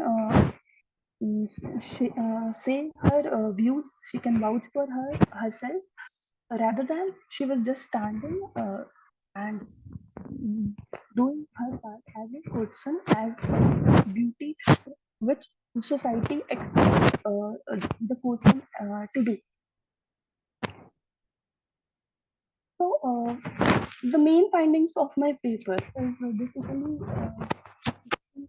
external focalization, how this narrator has focused on male perspective. Basically, in these two examples, we saw that the narrative using external focalization focuses on only on the things which was outside, not on the internal focalization of the characters. So this external focalization is prioritizing male perspectives and how female characters. So there is this one scene in this that Sundari, her mother is teaching her how to tackle with those kind of men. So again, her mother is taking vouch for her, not Sundari is standing for herself. So this paper is portraying like how female characters, especially Sundari, is objectified or vilified. And also narrative levels show how women are pushed to periphery. Like there is no single stand by any women character in the story, rather than all the males, whether it's Ishwar Verma or Sweta or there is Ratnamali. These characters are only taking the lead and talking about the women, how they have to act and how they have to behave. Bhaktan dialogism is reveals how limited female voices have been used here, contributing to a patriarchal reinforcement. In this paper, I have concluded that the narrative structure and purpose of power has reinforced patriarchal ideologies, and female characters are marginalized and serving as the other. So this basically, I am trying to focus on how women are being treated in medieval Indian literature through Jared Jennett's theory of narrative discourse and Bhaktin's dialogism. Thank you. Thank you so much, Shreya, for your presentation. And definitely the study explores about the portrayal of women in Somdeva's Katha Sarita Sagra, highlighting gender biases as shown, and it's basically reflecting the norms of others in the story, the presentation and representation. Very well put in the words. That was really an insightful session. So we are Thank you. to our next presentation. Himanshu Shekhar Madhuli, Dr. Sthita Prajna Mohanty. Are you ready with your presentation, sir? Good afternoon, sir. Good morning, sir. Am I audible? Yes, you are audible. So, sir, shall I share my screen if it's possible?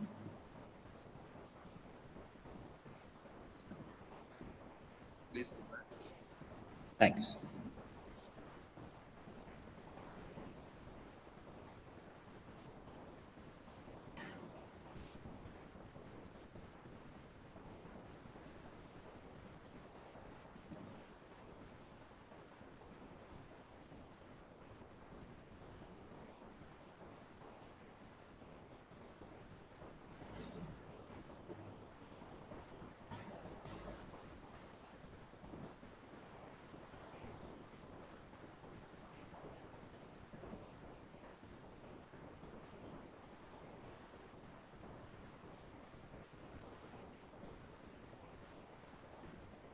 Sir, it's visible?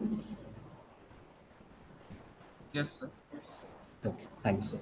Thank Respected panelists, respected moderators, and my fellow participants who have participated in this particular conference. Indeed, it's a wonderful opportunity on my part to present my paper with the title Unveiling Injustice, Examining the Discrimination Against the Transgender Persons in the Heteronormative Society.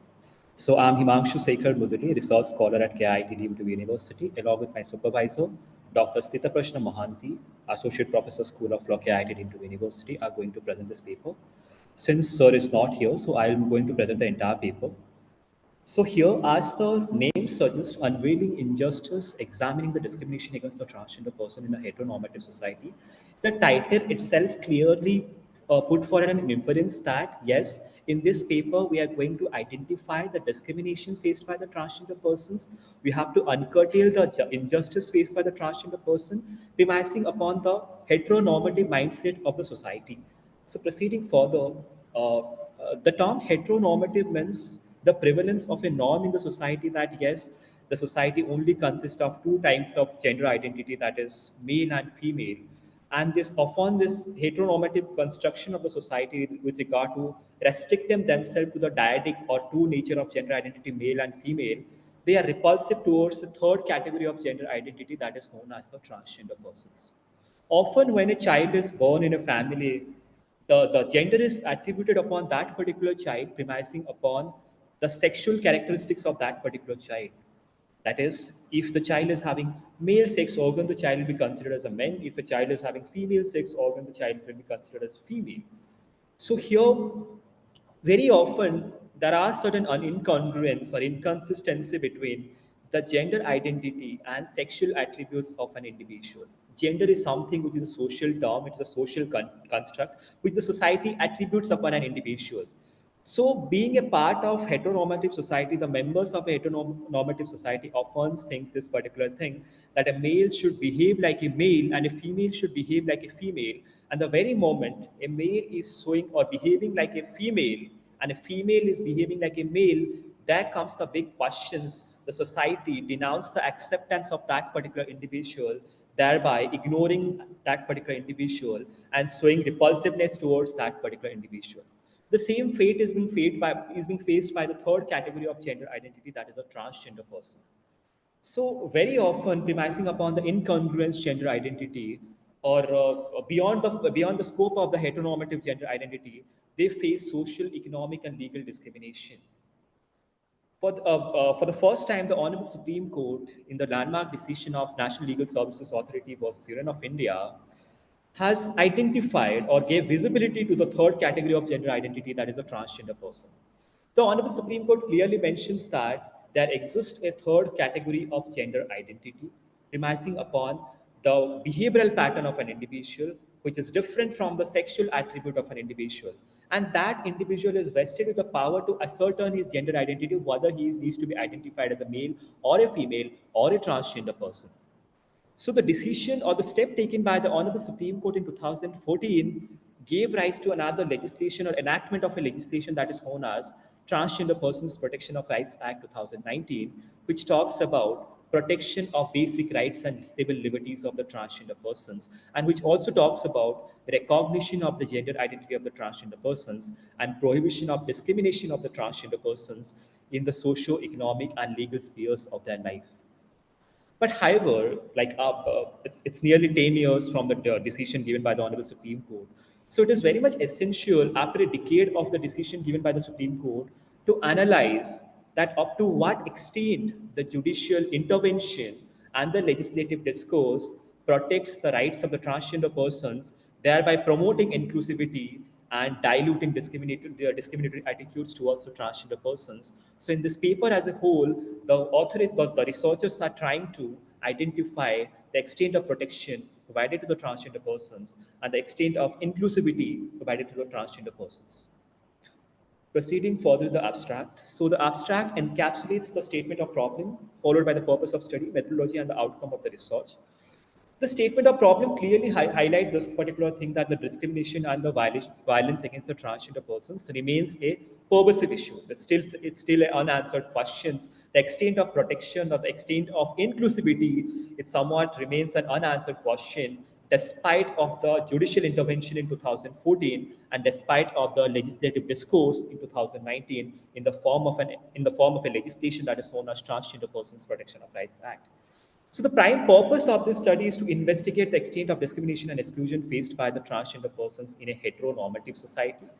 For the purpose of this study, the authors or the researchers have adopted mixed methodology. The doctrinal as well as the non-doctrinal methods of research have been taken into consideration in the present study. For the purpose of for the purpose of sampling, the snowball sampling technique has been taken into consideration because with regard to the transgender persons, there's a big questions with regard to their visibility and with regard to their identity. So when a particular community is not visible, their identity is in question, so it becomes very much difficult to trace the population per se with regard to that particular community. So that's the reason snowball sampling technique has been taken into consideration in the present study for the purpose of identifying the population and collecting responses from them. So here, 34 transgender persons or 34 participants from the state of Odisha have been taken into consideration. And these participants belongs to the rural areas, the suburbs areas, and the urban areas of Odisha. And these participants shared their experiences with regard to discrimination faced by the transgender person or faced by them, and also with regard to the inclusivity in diluting the discriminations faced by them. Furthermore, a preset questionnaire was given to these participants, and they have given answer to these questionnaires. In response to that particular answers received from the questionnaire, so the answers were analyzed through SPSS analysis mechanism, so as to reach a conclusion here. So the outcome of the research clearly reflects the extent of discrimination faced by the transgender persons in education, employment, health, and law enforcement sector in total. So far as the literature review is concerned, so the researchers have taken into consideration two essential parameters or two essential headings for the purpose of literature review. The first being the genesis behind the transgenderism, and the second being the exclusionary practices encircling discrimination of the transgender persons in India, more specifically to the state of Odisha. So far as the genesis behind transgenderism, it talks about the origin of transgender persons and their journey till date, so far as their rights and liberties are concerned. The term transgender is something which is not a new concept per se. They were there from the very inception, from the time period the human civilization started blooming on Earth. So, but however, for the first time, their rights are being recognized. If I may be allowed to mention, the Mahabharata, the Ramayana, recognize the rights of the transgender person, recognize the presence and visibility of the transgender persons, and their blessings are considered as auspicious, and their blessings are considered to have some supernatural powers. So that's the reason why there is some sort of recognition given to the transgender persons. With passage of time during Mughal era, they were provided with administrative roles. They were provided with some power and authorities of decision making, followed by the colonial era, which stripped off the basic rights of the transgender persons by considering them as a criminal who are involving themselves in the process of criminal activities like kidnapping and castration. So the right which was once recognized in the Vedic era and Mughal era, it got diluted in its entirety in the colonial period, where the transgender persons were considered as criminals or a criminal tribe, which is engaged in the practice of castration and kidnapping. So thereby they were kept under strict surveillance, and even after independence, still the decision of the Honorable Supreme Court in the National Legal Services Authorities versus Union of India, the identity of the transgender persons, the protective mechanism towards the rights and liberties of the transgender persons remained a big question mark.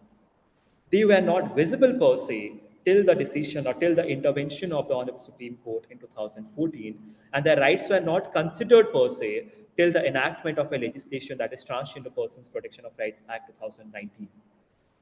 So far as the modern era is concerned, the judicial discourse and the legislative discourse, or judicial intervention and legislative discourse, although it garnered a safety net for the transgender persons, but however it fails to cater to the needs of the transgender persons that the literature reveals. Furthermore, so far the exclusionary practices encircling discrimination of the transgender persons, the literature clearly reveals that the transgender persons face discrimination in the society, education, employment, health, and law enforcement sector. The prevalence of the discrimination and exclusionary practice is premising upon the reason of heteronormativity. So heteronormativity acts as an impediment or hurdle in the path of inclusivity, thereby leading to proliferation of discrimination and proliferation of injustices towards the transgender persons. So far as the findings is concerned, the findings is divided into two parts. One is demographic finding. The second one is with regard to discrimination or exclusionary practices finding. So the demographic finding clearly mentions that 97% of the participants who have participated in this study, they were trans women. So this clearly mentions that the visibility of trans women is comparatively more than the trans men. The trans women are there, they are voluntarily participating in the process, and thereby they are trying to come back to the mainstream. They are trying to be a part of the mainstream by showing their visibility in the form of the study. Furthermore, 66.6% of the transgender persons shows homosexual sexual orientation. That means they are attracted sexually, emotionally towards the same sex. Proceeding further, 64.60% of the participants have education qualification above matriculation. So it clearly mentions that a substantial number of the transgender persons, they have a minimum level of qualification, that is matriculation, followed by 26.5% under matriculation.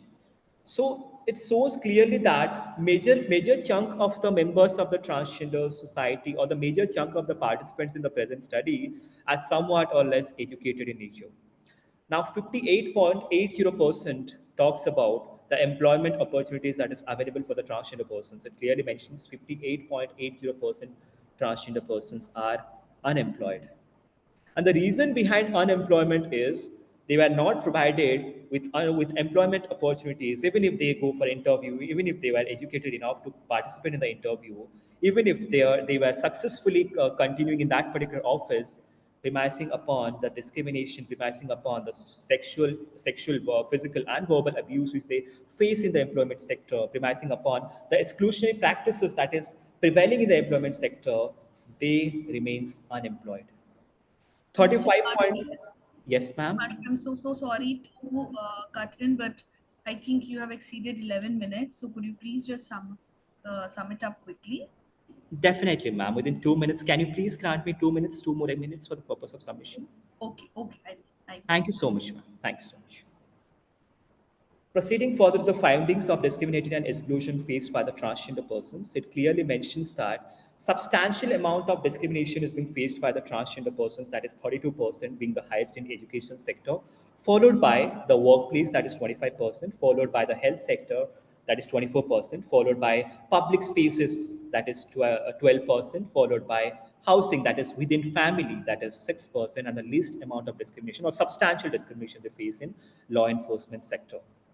So the frequency of discrimination is somewhat highest, that is 35%, that is often they face discrimination. But however, it is pertinent to mention here, 0% of the responses were received with regard to absence of any discrimination, that is never. So none of the participants have mentioned that they have never faced any discrimination so far as education, employment, and health sector is concerned. Now, these discrimination have an effect on the lives of the transgender person in the form of emotional distress, physical harm, financial impact, impact on health, and change in routine behavior. 35.3% of the transgender persons, they have clearly highlighted that the physical harm is somewhat more than the financial impact, as well as the emotional distress, as well as the impact on the health. So conclusively, it can be clearly mentioned, as the study highlighted, the transgender persons being the heteronormative mindset of the society, they face the discrimination, and despite the judicial intervention and legislative discourse, they are still facing discrimination even after a decade of the verdict given by the Honorable Supreme Court in National Legal Services Authority versus Union of India.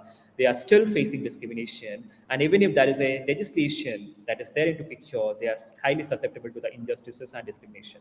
So here, lastly, it can be said that the proliferation of discrimination and dilution of inclusivity in the lives of the transgender person in relation to the socio-economic and legal spheres of their life is somewhat creates a big question with regard to the validity of the Transgender Persons Protection of Rights Act 2019, and the social or the social factor with regard to the awareness of the society or the social acceptance of the transgender persons. It's an honor to present before you all. Thank you so much. Thank you, Mr. Himanshu. This indeed was one of the finest and very well researched, very well prepared paper, and it spoke about a lot of dynamics, that we haven't discussed, or it actually goes undiscussed. And a clear-cut presentation was given actually. Thank you so much. It was a very nice presentation. Thank you for being a part of GSDP 2024. Thanks. You may stop sharing your screen. Yeah.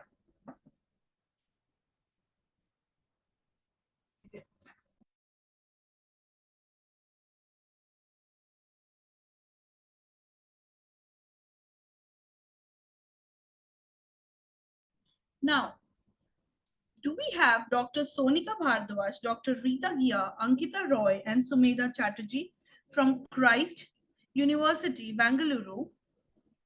Yes, ma'am. We are there. Okay. So you may share your screen and begin your presentation. So we have Dr. Sonika Bhardwaj, Dr. Rita Gia, Ankita Roy, and Sumedha Chatterjee. And the paper they are presenting is titled Women's Political Participation in Bihar, Challenges and Opportunities. Okay, so you may begin your presentation now. Thank you. Thank you, ma'am.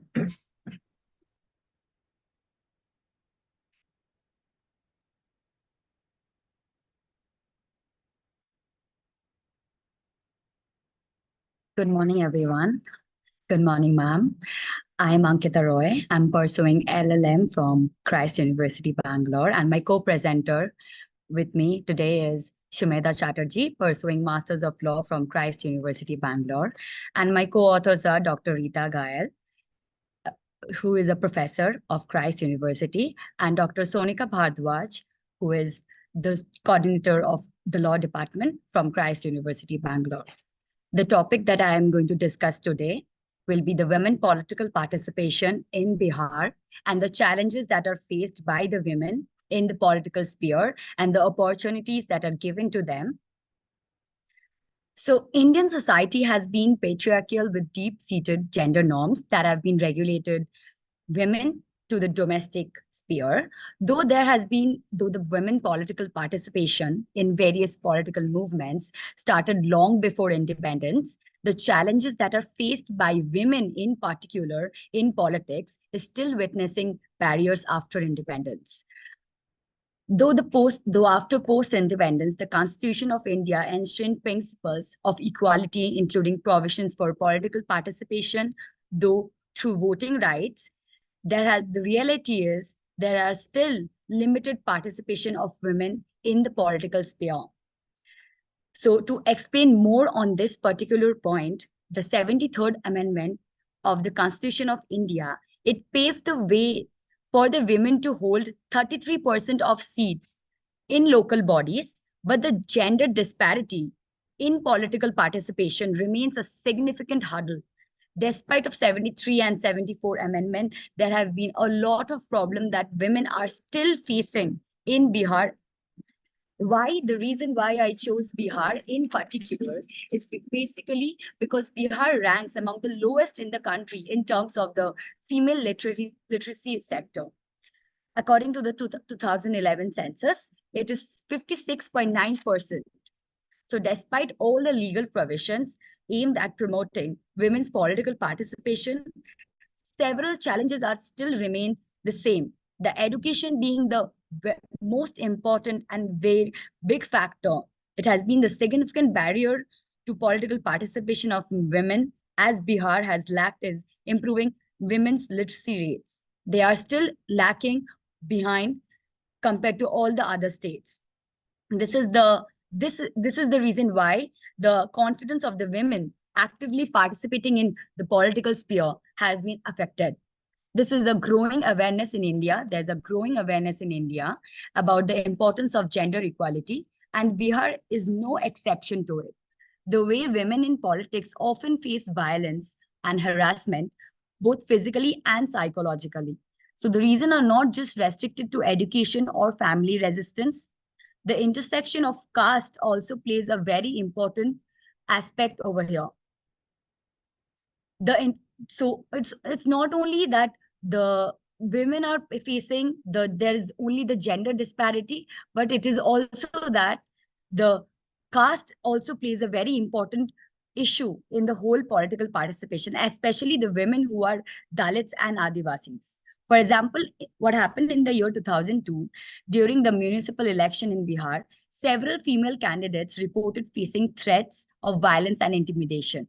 In female there was a female from Gaya who was threatened. Her family was threatened, and at the end she dropped out from the political participation. In the year 2022 Bihar Legislative Assembly election, several cases emerged where women were just represented as a mere candidate to meet the gender quotas. They were not given any power, they were not given any position, they were just given the position, just the seat. They were not let all the female members of her family, the husband, the son, they used to perform, or they used to take the responsibilities and not let the women actively participate in the political sphere. So there was a very popular case, Kishori Sinha versus State of Bihar. In this case, it was Kishori Sinha challenged the way the state of Bihar implementing provisions that was related to the women reservation in Panchayati Raj institution. There was allotted 33% seats, but was the reservation quota, it was not actually, it was just given that the 30%, 33% seats was given to women. They were not actually physical, they were not given the power to use and to implement all the rules and regulations according to them. The seat was just given to them, and all the male relatives of the elected women, all the male representative, they used to take over their job. They used to do and perform, but they were not, the women were not given the right and the access to do or perform according to their convenience. So Bihar started looking this 33% as a normal seat which booked a place for the women in politics. So this mere reservation is not enough for the women. Empowering them is what we are talking about. We should empower the women, not provide with them just the seat, just so that we have to fill in 33% reservation quota. We are giving the women the power, the name. We are not giving them the actual power to access, to address the issues, and to take actions according to their own means. So empowering women in political government is even more important. So in this case, what happened is the state of Bihar did not deny the existence of the problems, but they argued that legislative reforms will take time. My question is, how long? Exactly how much time does the state needs to implement affirmative measures? Because compared to other countries, compared to Kerala, they have very high rate of literacy. They are doing very good in the political sphere also. So the court held that 73rd Amendment was not merely a symbolic gesture.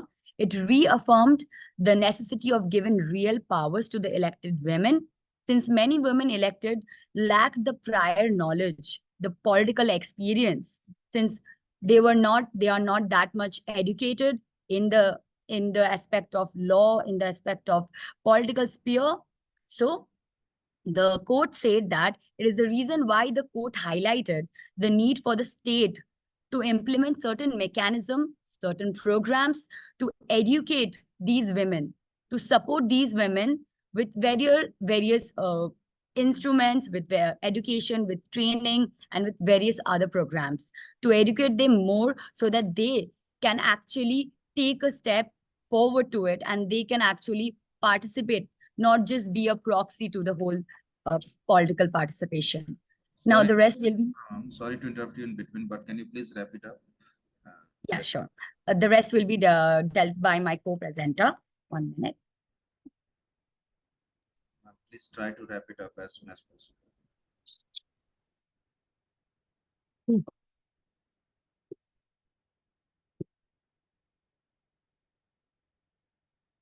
Okay, So I'll be talking about the gaps and implementation of reservation which is needed. So we know that 50% reservation of women in Panchayat Raj institution in Bihar represents the significant, step towards promoting gender equality. But there are loopholes. There are situations where women were unable to process or enforce the superficial and filed challenges for this. One of the key issues for this is lack of awareness, understanding among women regarding their rights, their roles, their systems, and the also lack of education towards the political spheres.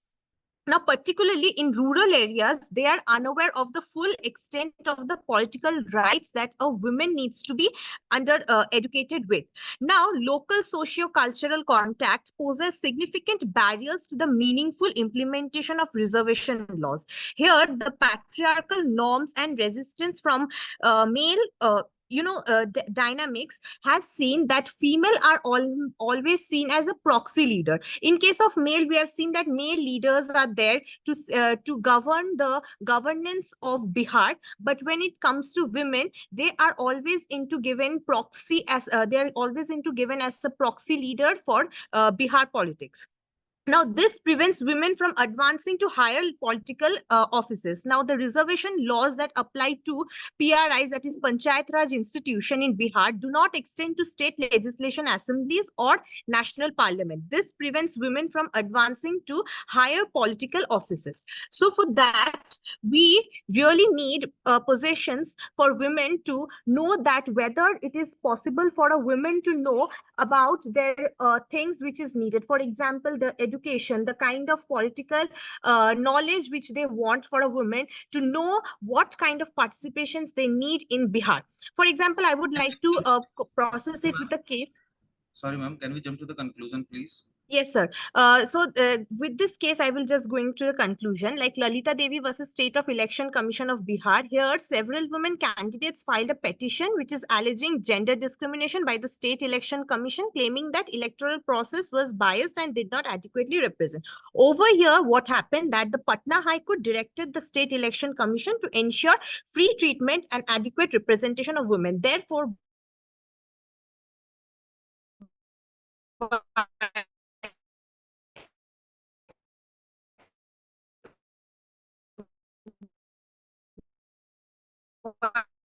while concluding, I would like to say strides for women to participate in, get the chance to participate not as a proxy but as a main leader, so that they also get the opportunity for to participate in the legislation as well as in the parliamentary systems. Thank you so much. Thank you, ma'am. Thank you so much. And definitely there are challenges included in the deep-rooted patriarchal norms, limited access to the education, and lack of financial independence, which hinder women's ability to participate fully in politics. And additionally, women are often face tokenism, where they are elected or nominated but lack of real decision-making power that you talked about as a proxy. Very well, ma'am. Yes. Thank you. Very insightful. We are also like here to take questions if there is any. Definitely. If there are any questions, we will discuss it after everyone presented. So, ma'am, is that okay? Yes, sir. Thank you, sir. Thank you, sir. Thank you so much, ma'am. So we're ready with our next presentation. Nani VK. Yes, sir. Yes. Are you ready with the presentation, ma'am? Yes, sir. Yeah. Okay, ma'am. Thank you.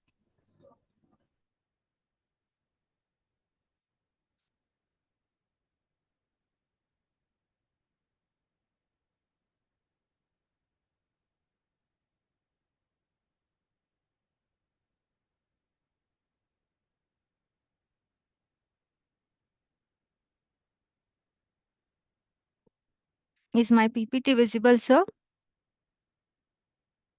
Yes, ma'am. We can see your PPT. Okay. Thank you, sir. Good afternoon, everyone. I'm Nani VK. I'm a research scholar from Reva University, Bengaluru. My paper is titled as Embracing Fluidity, Identity Exploration in Marginalized Narratives Through Graphic Novels. I have selected Baishak Som's Spellbound, a graphic memoir for this study. And this paper is also co-authored by my research supervisor, Dr. Abhisarika Prajapati, which is an associate professor from Reva University, Bangalore. This paper examines Spellbound within the context of non binary and gender fluid identities, focusing on how the graphic novel navigates themes of identity transformation and self acceptance. Graphic novels, while gaining recognition, have historically been marginalized within the literary world, often viewed as lacking the depth of traditional prose and relegated to genre fiction or children's literature. This marginalization stems from perceptions of their sophistication and commercial biases favoring popular entertainment. However, graphic novels uniquely integrate text and visuals, allowing for nuanced explorations of complex themes. Baishak Som's Spellbound, a graphic memoir, exemplifies this potential by addressing identity and self discovery through its protagonist, Anjali, who reflects Som's own experiences navigating gender identity. The memoir's rich narrative and artistic complexity provide a powerful exploration of non binary and gender fluid identities, showcasing how graphic novels can elevate marginalized voices. Som, whose varied career encompasses the prefab bathroom and architectural history and contributions to numerous anthologies, deeply engages with both personal and societal issues, all vividly depicted in Spellbound. Through themes of gender, sexuality, memory, and loss, the memoir offers an intimate and layered narrative. Anjali's character serves not just as a narrative device, but as a means for Som to explore her own journey towards self acceptance. Framed by introductory and concluding comic strips, the story intertwines Anjali's creative aspirations with her personal history, including her childhood in Ethiopia, formative school years, and experiences of loss. The memoir enriches its exploration of identity by delving into Anjali's current experiences with sexuality and everyday life, creating a compelling narrative tapestry of self discovery. As a slice of life comic, it focuses on realistic narratives that blend mundane experiences with significant events, creating a relatable reading experience.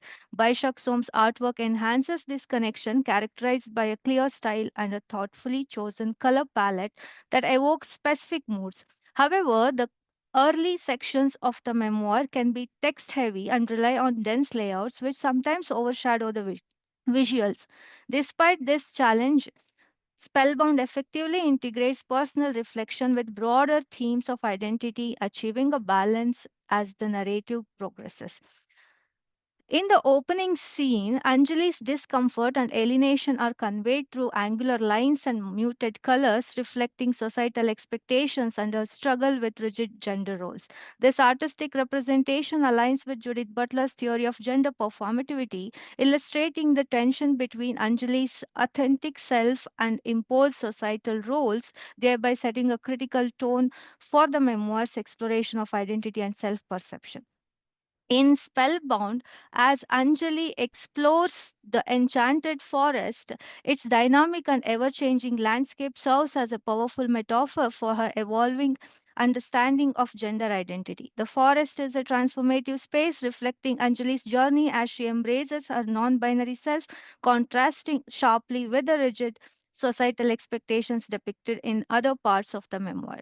This theme of fluidity versus rigidity is emphasized through the mutable nature of the forest.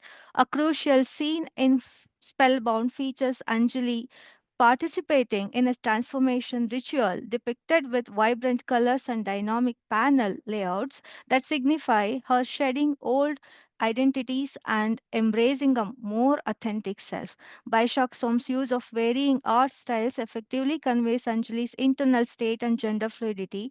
Softer, fluid lines and ethereal colors are used during introspective moments, contrasting with the rigid lines in scenes of societal conflict, highlighting the difference between her internal experiences and external pressures. Mirrors serve as a powerful visual motif in Spellbound, symbolizing Anjali's self-reflection and multifaceted identity. A striking scene shows her looking into a mirror that reflects different versions of herself, challenging the notion of a fixed self and emphasizing the complexity of her identity. The mirrors function as metaphors for the evolving aspects of Anjali's self-conception, illustrating her struggle against societal norms. In Spellbound, the mirror symbolizes the fluidity and complexity of Anjali's identity, challenging static understandings of selfhood. This visual approach encourages readers to embrace a more nuanced and inclusive view of identity as multifaceted and dynamically shifting. By Shaksom Spellbound, a graphic memoir, critiques the marginalization of graphic novels, demonstrating the medium's capacity to engage deeply and sensitively with serious themes. Historically dismissed as inferior to prose, graphic novels have struggled for recognition Ma'am, as out. please jump to the conclusion. Sure, sir. Just a minute. As outlined by Scott McCloud in Understanding Comics. The memoir also highlights broader issues faced by transgender and non binary individuals, such as visibility, stereotyping, and access. Loneliness emerges as a significant theme in Spellbound, profoundly influencing Anjali's journey. And Anjali's journey also features a profound identity crisis influenced by her cultural background, origins, and sexual orientation. Spellbound addresses the critical issue of restroom access, contributing to the broader conversation about transgender rights and visibility. The memoir also explores the conflict between Anjali's professional identity as an architect and her passion for comic writing. Visually, it contrasts structured, clean lines for her architectural work with vibrant, chaotic art for her comics, symbolizing the tension between societal expectations and personal fulfillment. Through Anjali's emotional journey, Spellbound authentically portrays non binary and gender fluid identities, fostering empathy and broadening the discourse on gender by challenging stereotypes and offering a nuanced representations. The memoir encourages readers to reflect on their assumptions about gender and embrace a more fluid perspective. Ultimately, Anjali's journey leads to the integration of her professional and creative identities, reflecting the theme of embracing one's true self. The memoir exemplifies the graphic novel's potential to explore complex themes with depth and sensitivity, advocating for recognition of graphic novels as serious literary forms by leveraging theoretical frameworks such as queer theory and visual semiotics. Spellbound enriches discussions on identity and artistic expression, demonstrating the transformative power of graphic storytelling in representing marginalized narratives. These are the references. Thank you. Thank you so much. Thank you, ma'am. Thank you so much. And definitely in the Spellbound, the fluidity of the artwork mirrors and the fluidity of characters, identities, making Spellbound poignant exploration of growth and self-realization. And the flexibility of graphic novels definitely allows for the visual representation of evolving gender identities, creating space for marginalized voices to articulate. The words are very well put, ma'am. And that's really an insightful paper. Thank you. Thank you for your presentation. Moving forward to our next presenter, Ms. Rinsi Kumari from Central University of Jharkhand, Ranchi. Ma'am, are you ready with your presentation? Yes, sir. I'm ready with my presentation. I'm sharing my screen. Is my screen visible? Yes. Hello. Is this Rinsi Kumari from St. Xavier's College? Yes, Ruli. Hi, Rinsi Di. Pleasure to meet you. Yes. Hi. Di. Radiant, very beautiful. Yeah, nice to meet you here. Okay. Yes, your screen is visible there and you may start your presentation. Yes, thank you. Yes. So, just a minute. My name is Rinsi Kumari. I am a research scholar in the Department of English Studies, Central University of Jharkhand. And the topic for my presentation today is Futures Unfolded, Utopian and Catastrophic Themes in Octavia Butler's The Parable of the Sower. Starting with the abstract and the introductory note that I have prepared for the paper. The first point which the paper seeks to highlight is there are various ways in which women are disproportionately harmed by climate change, mainly because of unequal power dynamics, gender norms, and unequal access to resources. Octavia Butler's seminal work, The Parable of the Sower, published 1993, imagines a dystopian world of the 2020s in which the protagonist, Lauren Olamina, suffers and survives the ravages of climate change. Now, with extreme heat becoming the planet's new normal at present, and perhaps in the foreseeable future, scientific evidence points towards the interconnectedness between rising environmental temperature and the risk of violent behavior.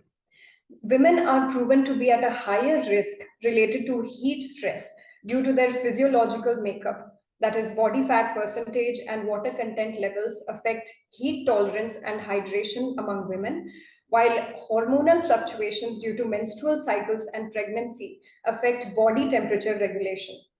In the novel The Parable of the Sower, Lauren's development of Earthseed, which is a belief system emphasizing adaptability, resilience, and community building, underscores the need for adaptive strategies and resourcefulness in the face of scarcity. The methodology which I have used and critical perspectives that I've taken into account include Butler's idea of futurism and alternative ways of thinking and doing. The study carries forward Frederick Jameson's postmodernist project of utopianism after the end of utopia. Butler's creation of a new climate change political agency is centered around the problems associated with class conflict, gender discrimination, and issue of women as climate refugee, rather than attempting to prevent a perceived crisis brought on by climate change. As a futuristic novel, Parable of the Sower examines the postmodern conditions' latent and visible tendencies in relation to both utopia and dystopia. Now, at a time when utopia is thought to have been proven impossible, the Parable of the Sower aims to reimagine the utopian ideal. The idea of utopianism after the end of utopia, which Frederick Jameson characterizes as quintessentially modern, is symbolized in the book in such a manner through its analysis. Now, coming to the major themes that have been explored through the novel include the problem of classism, poverty, and gender-based violence as depicted in the novel. The first point to be highlighted would be the time frame when the novel is when the novel takes place. That is between 2024 and 27 in California. We see that Los Angeles is teeming with destitute, desperate individuals who have resorted to climate criminal activity as a means of surviving the severe drought-related famine and dehydration. The protagonist, Lauren Olamina, is a 15-year-old Black girl who lives in a walled community of Robledo. She eventually flees to Canada in quest of cheap water, work, and as an escape out of the perils of enslavement, poverty, and starvation in America, after her neighborhood is destroyed by pyromaniacs. The novel underlines the despair brought on by water scarcity and drought brought on by climate change. Additionally, how people impacted by pre-existing oppressive mechanisms are the most susceptible in the event of climatic calamities. The novel combines contemporary climate data and the historical records of prejudice to illustrate the disproportionate effect on women due to climate catastrophe.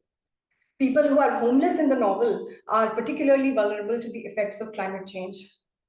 Butler, through the novel, seems to warn against the dehumanizing consequences associated with capitalism, which degrades people to nothing more than their capacity to produce wealth.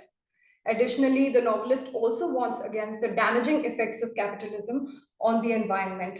To quote Butler, "Will it be legal to poison, mutilate, or infect people as long as you provide them with food, water, and a space to die?" Is Lauren's concern on neoliberal deregulation in Butler's narrative. Lastly, in the novel, the specific financial damages experienced by women are made evident not just by scarcity of safe places, but also by the prohibitively priced nature of women's healthcare. With no money for prenatal care or an abortion, Tracy, a character in the novel, is raped and impregnated by her uncle and is compelled to give birth to his child highlight the various threats that pre-existing gender inequality, exacerbated by climate change, can pose to women's bodily autonomy and mental and physical health. Earthseed is a community established in the novel as a utopian vision of the author, which means a harvest of survivors. She aptly names the commune Acorn, considering that to perceive a forest of oak trees as dormant in a few acorns is to perceive the universe as a source of radical possibilities. Now, Earthseed is a declaration of an undying faith in the utopian tendency of modernity, its essential unlearning of all the chauvinistic orthodoxy, or the way it forces the subject to accept the ever-expanding possibilities of human identity, is highlighted. In terms of cultural ethics, it affirms that human variation is fundamentally superior to the taxonomy imposed by evil pattern masters. The key takeaways from my paper and today's presentation would be: the narrative illustrates how societal oppression based on pre-existing prejudices against women can be sparked by global issues such as climate change. Secondly, Butler's shift from the idea of utopia to survivalist thinking is rooted in the logical dictum that essential truth follows from action rather than existing outside the subject in an environment of bleak urgency. And lastly, by paying more attention to how the vestiges are managed, the novel demonstrates that the future may still be built upon the remains of the past. Thank you for listening.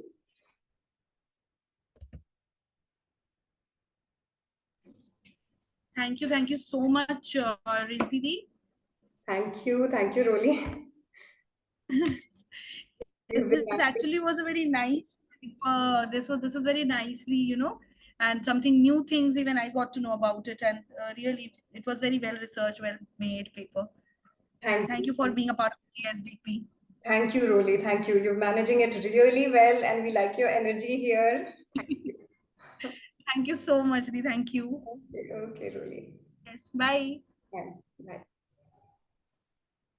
Okay, so now as we proceed, we have Princess Mary G from SRM Institute of Science and Technology. Do we have Princess Mary G here? Yes, ma'am. Am I audible? Yes, you are audible. You may now share your screen and begin with your presentation.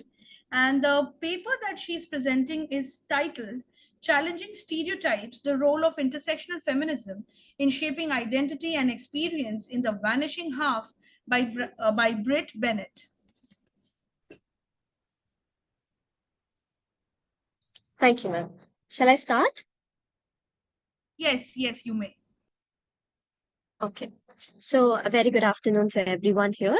I'm Princess Mary, full-time research scholar from the Department of English and Foreign Languages, SRM Institute of Science and Technology, Katangalata, Tamil Nadu. So my title is Challenging Stereotypes, the Role of Intersectional Feminism in Shaping Identity and Experience in the Vanishing Half by Britt Bennett. So let me give a little gist about my abstract.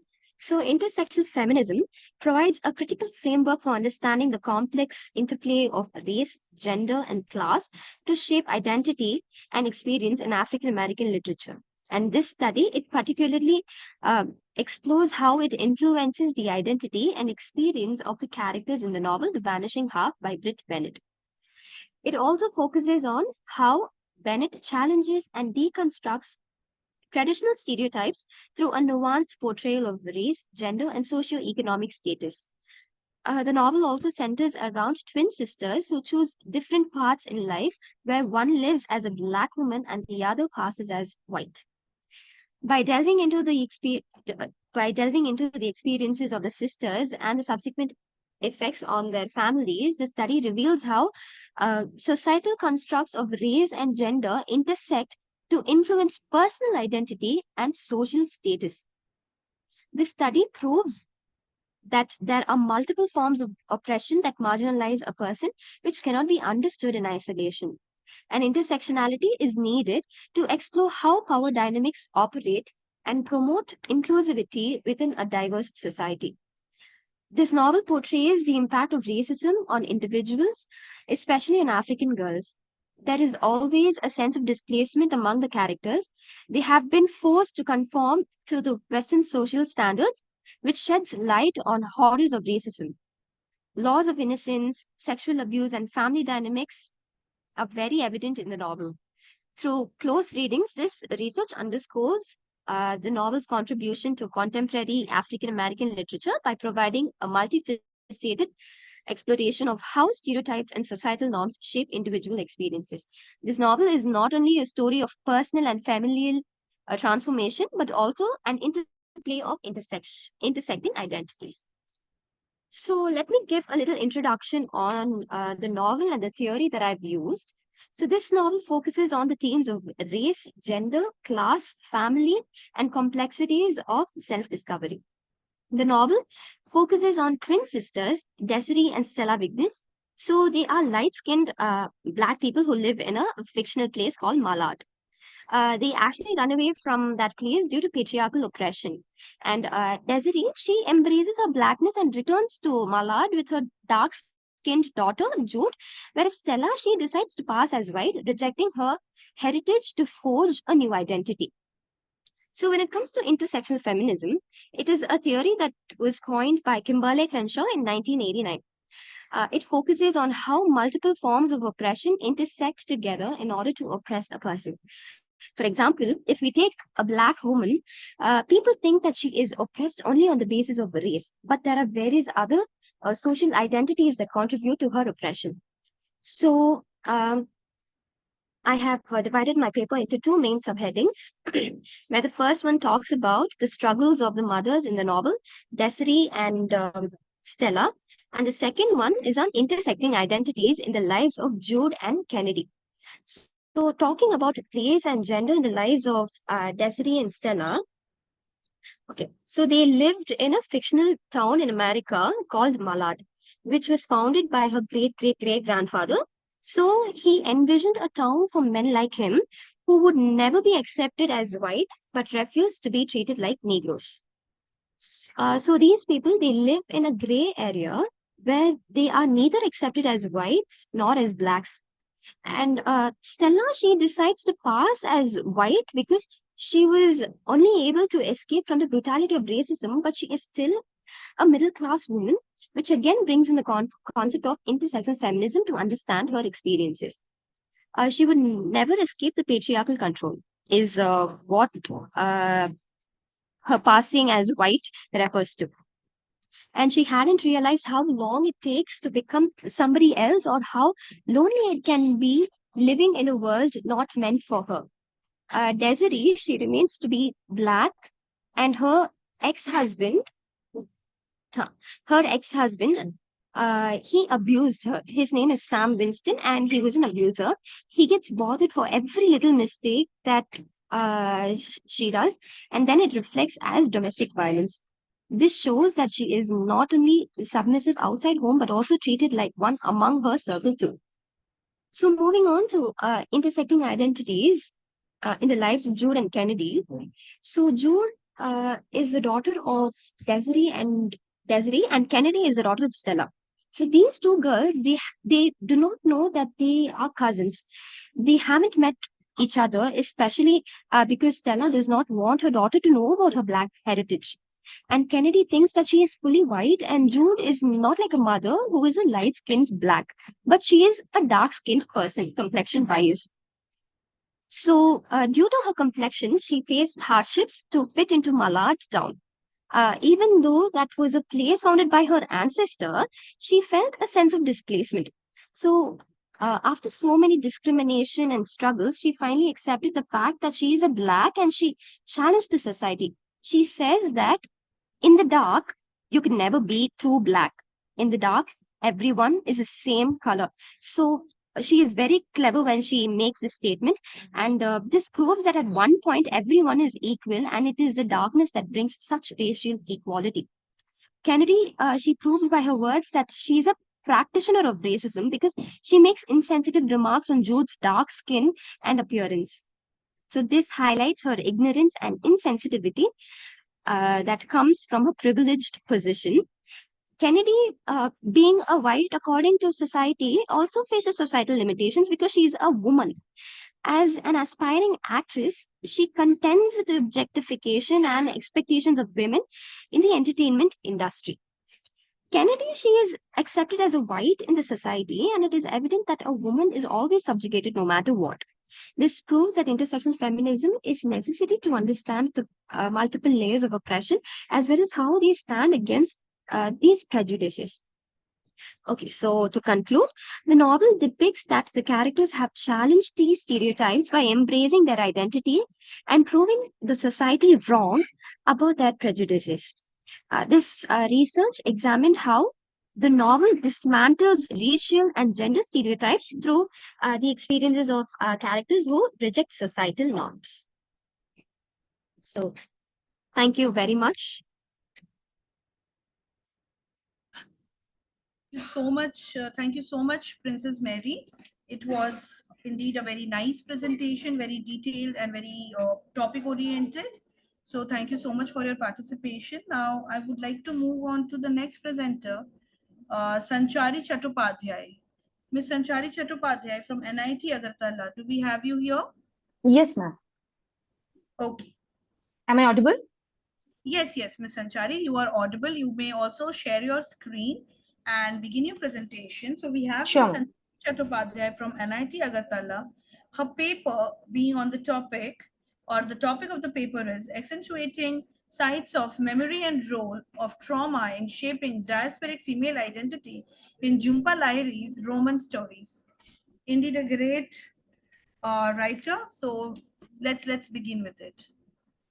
Thank you, ma'am. Give me just 1 minute, please. I'll just place it. And your screen is visible. Yeah. Okay. So thank you everyone for giving me the opportunity to present my paper here. The title of my paper is Accentuating Sites of Memory and Role of Trauma in Shaping Diasporic Female Identity in Jhumpa Lahiri's Roman Stories.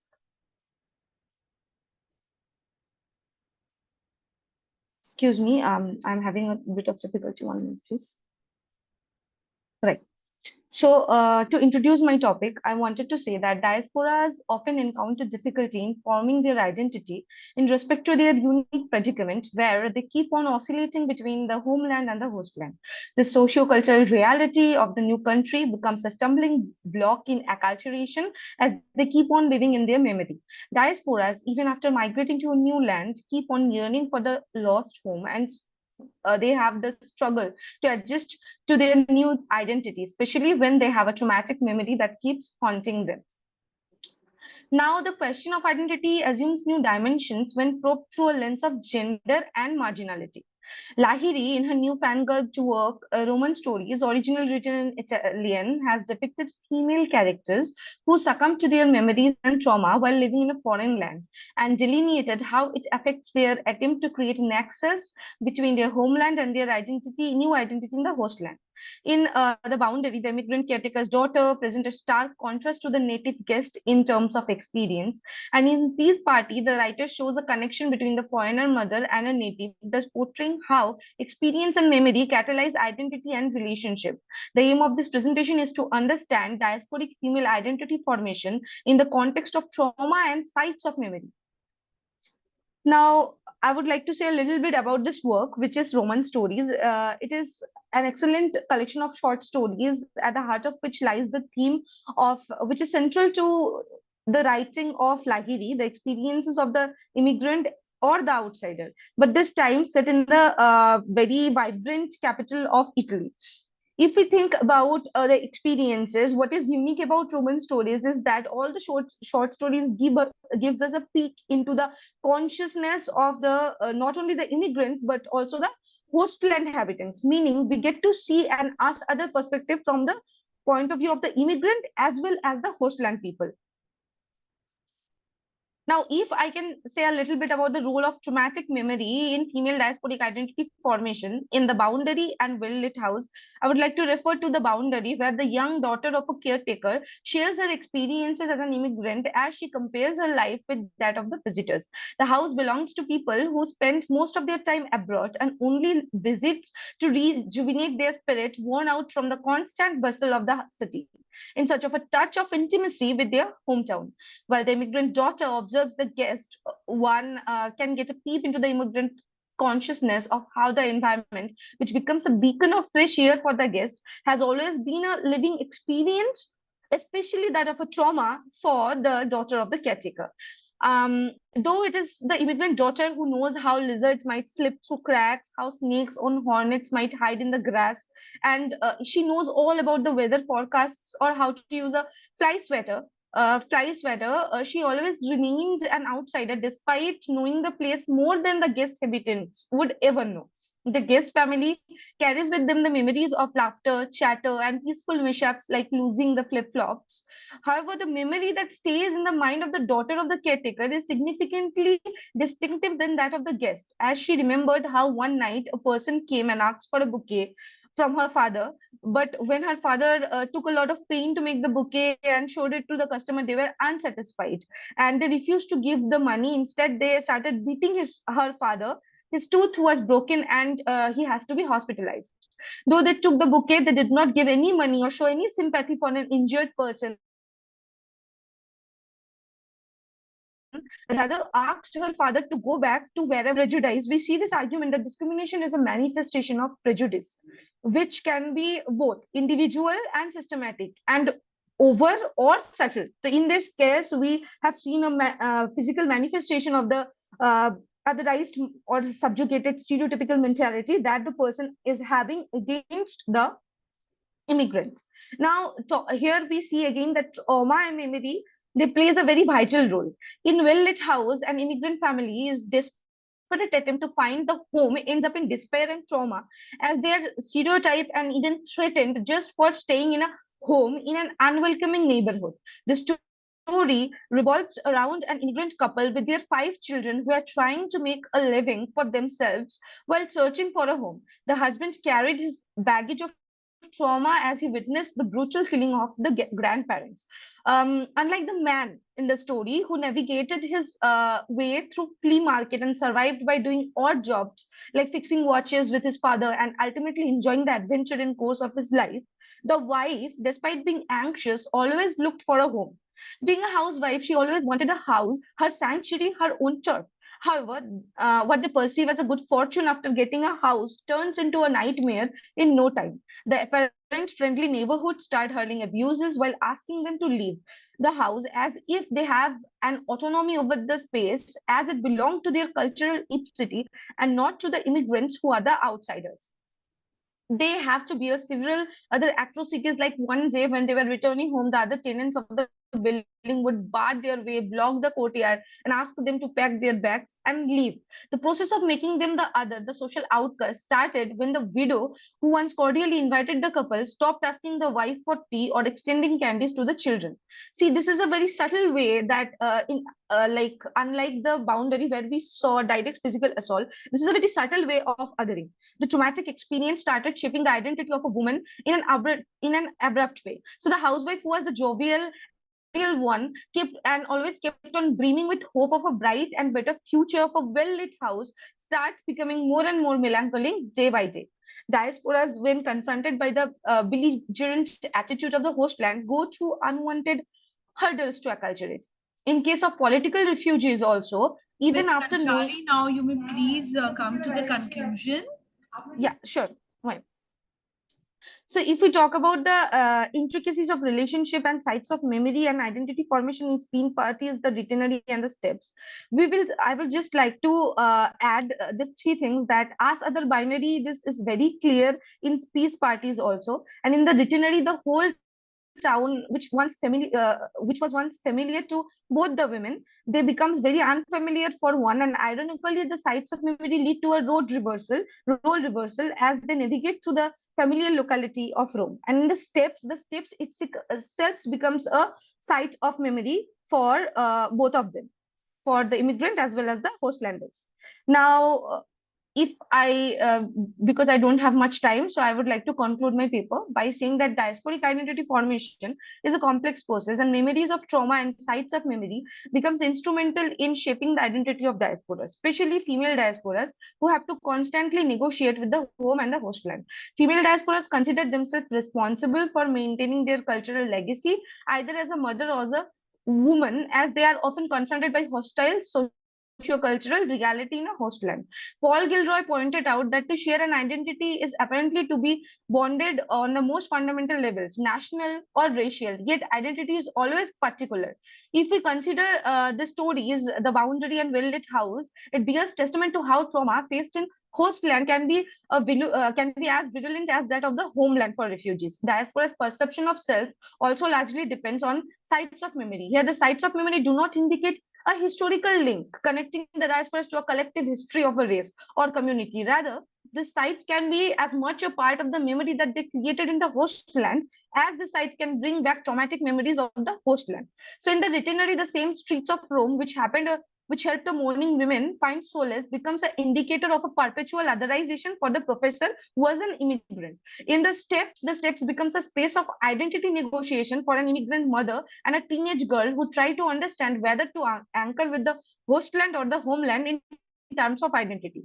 Thus, for females, the identity formation process is more nuanced as they have to make additional efforts to ensure acceptance in society while acknowledging the new socio-cultural reality. As a mother, the diasporic woman has to stay in fear of losing the connection with their children living in a different country. Now, to conclude, however, the sociocultural aspect is not the only component of identity formation for women. Shared experiences of motherhood, trauma, and exploitation under patriarchal domination dictates their identity formation, and with latent memories of exploitation and trauma, the sites of memory that they create in the hostland often acts as an incitation in forming their identity in respect to their hostland. This, in time, may lead to dream of return to home or can help them to accept their identity in respect to the hostland. Roman stories shows the psychological stance of a female diaspora as she negotiates with trauma and sites of memory while her identity takes shape with the changing experiences. Thank you everyone for giving me the opportunity to present my paper here today. Thank you so much. So, Ms. Sanchari, we have a question here for your paper. So, shall I put forward the question and the Sure, person asking the question? Yes, please. Sure. Yes, please. Thank you, Sanchari. As you can see me, thank you very much for this enlightening presentation. I have one question that throughout your presentation, would you please want to point out that what's the dominant theories you are using in your presentation? Sure, sir. Yeah. Sure, sir. So I would like to say I have used a few. The most dominant, like the practical theory that I have used, the first one is Spivak's. Spivak's, the concept of us and other. So otherization, it can be subtle, it can be heavy also, and we get to see from both perspectives that how otherization subtly takes place. And the second, am I audible, sir? Yeah, you're audible. Carry on, please. Yeah. Thank you so much. So this is the first theory that I have used. The second theory was that of Perry Nora, who talked about the sites of memory, and this sites becomes a trigger. This memories, they becomes a part of their identity, and as they go through these different sites, they get to expect a lot of things. They get to shape their identities. So these are the main two main, and obviously there is the theory of hybridity also, which we can always refer. So I think these are the three most important theories that I have related in my paper to understand the stance of female diasporas. So Perry Nora, Gayatri Chakraborty Spivak, and a little bit of Paul Gilroy also. So yeah, these three. One more thing to point out, Sanchari, if I'm not incorrect, see, your title suggests that accentuating sites of memory and the role of trauma. So have you used the theory from trauma part, right? The role of trauma you're talking about, then there must be something, like theorist on trauma and memory. Yes. I think if you include these theories, that means theories from trauma and memory domain, the paper will be more like, it will get the more weightage. Yeah, thank you so much, sir, for your suggestion. I would definitely keep that in mind. I have used a little bit of trauma theory also of Chakmak and Ruger, but I did not have the time to explore it. Yeah, I see. When you are including the words trauma and memory in the title, the first point is that you have to be cautious about that whether you're using the theories on the keynotes or not. right? Yes, yes. Yeah, so that's the little suggestion for you and a question I had. And as far as another question is concerned, what's the methodology you are using? So for now, it is only dependent on the archival studies. For now, I have only gone through the stories to understand it, deep analysis. But I have also referred to two websites which talks about the anxieties of the migrant women. They have a lot of data, and I am trying to make it quantitative also, along with qualitative. For now, it is only qualitative. Okay, thank you very much, Sanchari. Thank you very much. Yeah. Thank you so much, sir, for your suggestion. I would definitely keep it in mind. Yeah, thank you. Thank you so much. Thank you, dear participants. Madam Chair, Pratibha ma'am. Yes. Yes, ma'am. Well, I'm very grateful to the organization of this conference for providing me such an engaging opportunity to share the session, as well as I'm very thankful to the moderator for a very kind introduction. And yes, indeed, it was a very engaging as well as energetic informative session. And I must say the contents and organizations and the delivery of all the participants were very, very effective and insightful. And you all have presented your ideas with quality research and analysis with clarity. And I think through this session, we have covered a wide spectrum of literary expression, right? And I must say that some of them have discussed very complex topics in an easy way that the flow of information was very easy to follow. So I would like to name some of the paper presenters. Yes. Like Ms. Disa Anand, she has really very well presented different aspects of social linguistic perspective of language learning and the differences of learners like male and females, as well as there's Ms. Dr. Sonika Bhardwaj from Bangalore, and she has also presented the women's political participation in Bihar challenges and opportunities. This is very, relevant in today's scenario that we don't focus much on this perspective. And other was from Nani VK from Karnataka, and she has also explored some of the marginalized narratives through her graphic novels. And one more from Himanshu Sekhar, and he's, I think, from Bhubaneswar, yes. And he has a very detailed presentation on the discrimination against transgender persons in heteronormative societies. So a very congratulations to all the participants. You all have did really a great research while presentation, and the session was really compelling. I hope we all have learned a lot through the session, and yes, the session kept us interested from the start to the finish, I must say. And yes, to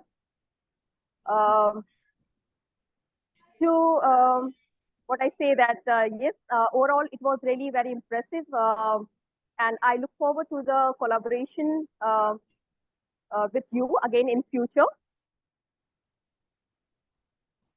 Thank you so much. Definitely. Thank you so much, ma'am. Thank you so much for extracting so much of your valuable time for our conference, for chairing the session. We are obliged and thankful to you, and obviously you came at a very short notice, so this is really very yes. Actually, I was busy in some of the work, so I couldn't skip some of the time, so it was very short. Yes, thank you so much, ma'am. Thank you. It is really highly appreciated.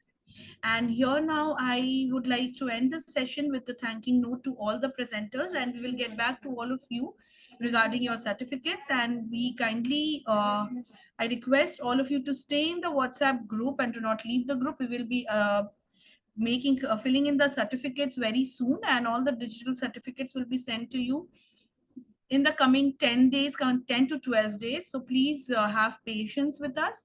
And thank you so much. Thank you so much. I shall now end the session. Thank you. Wait for a couple of minutes and don't share your screen just yet. Thank you so much.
Welcome to the D1 session.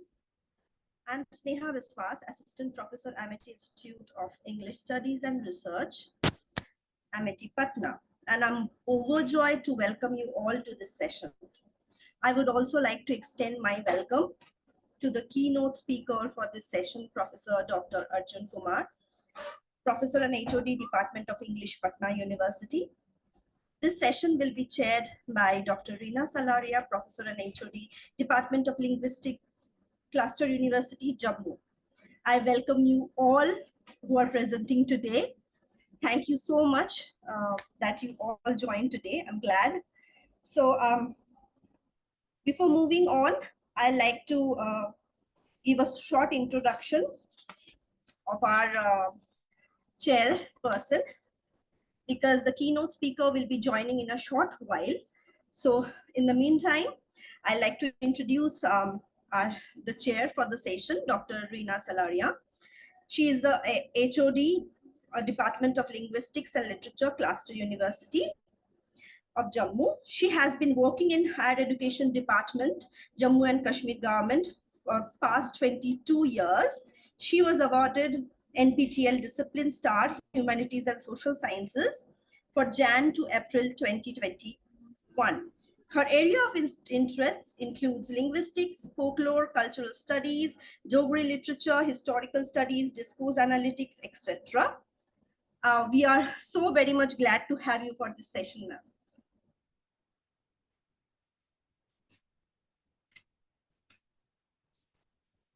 I hope all of you can hear me. Am I audible? Yes, yes, ma'am, you are. Yes, ma'am. Good afternoon to everyone. Good afternoon, ma'am. Okay. So, ma'am, should I start the session for today? Yes, yes, please. Thank you, ma'am.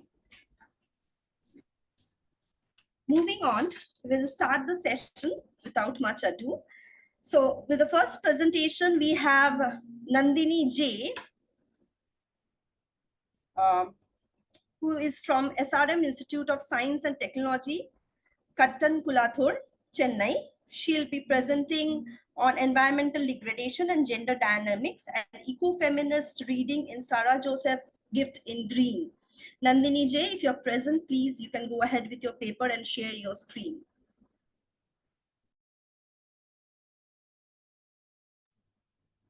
Nandini?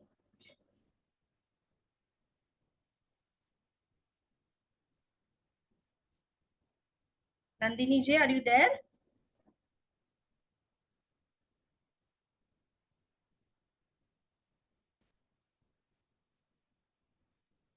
Has she joined? Yes, she has. I can see her in the participant list, but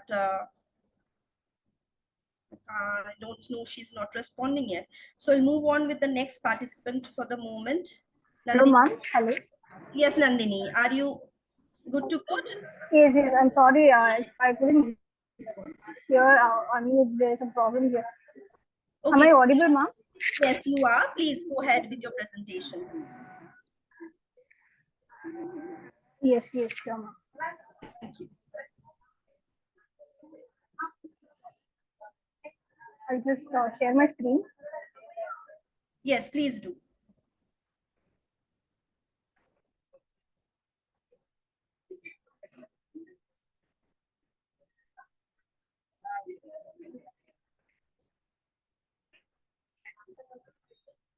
Ma'am, is it visible?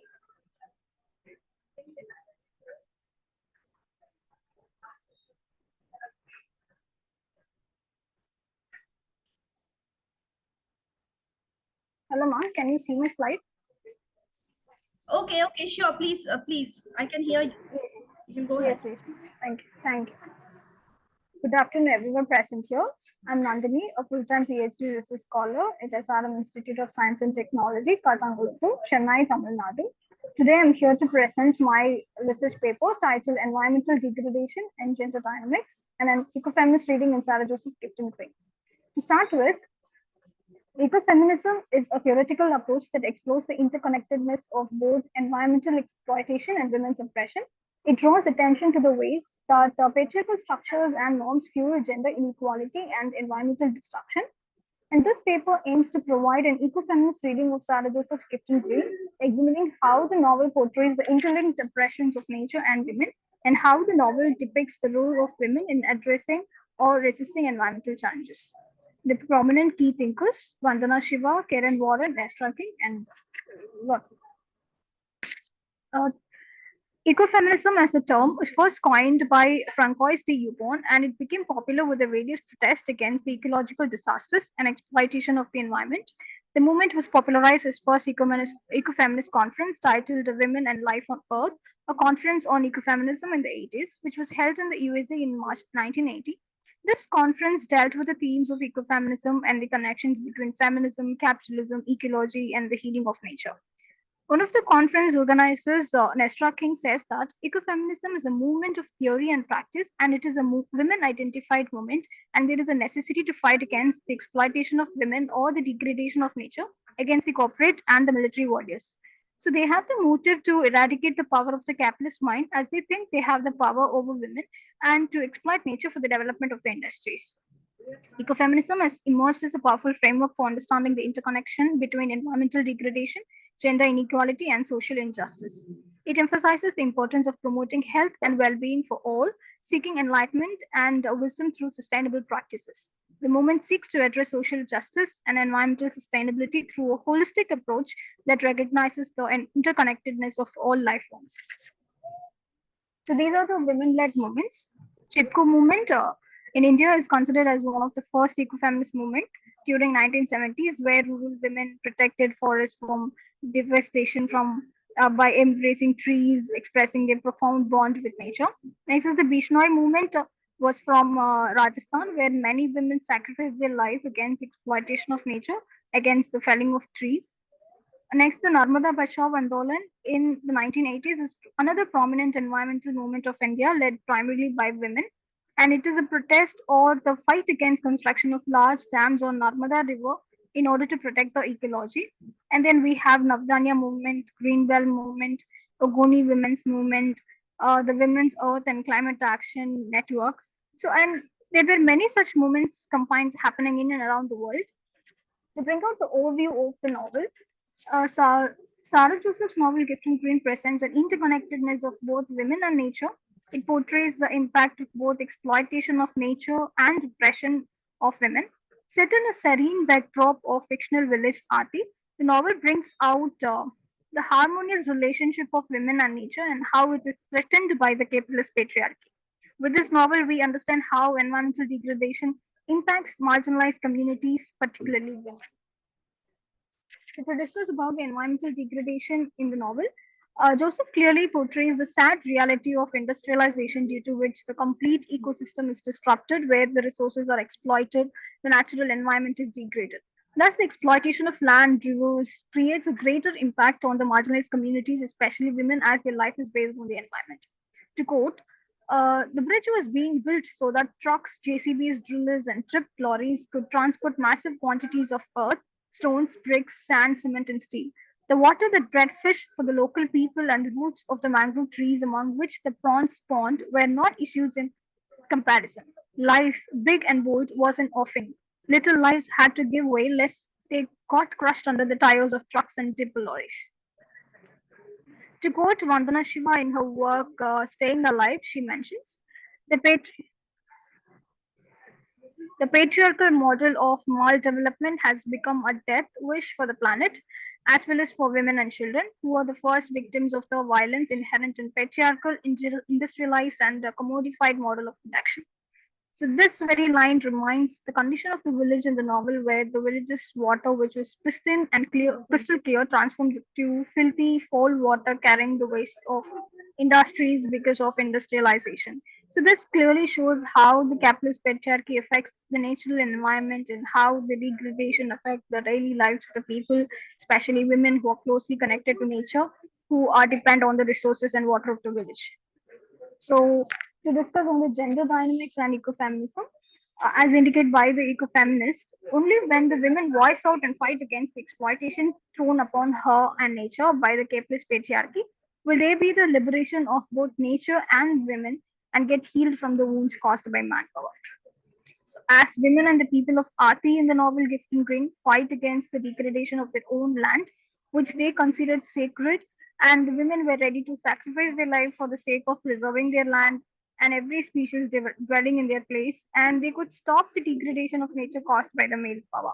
However, the land of Aarti is polluted. It gets healed when the waters of Aarti arouse and healed itself from the pollution it was.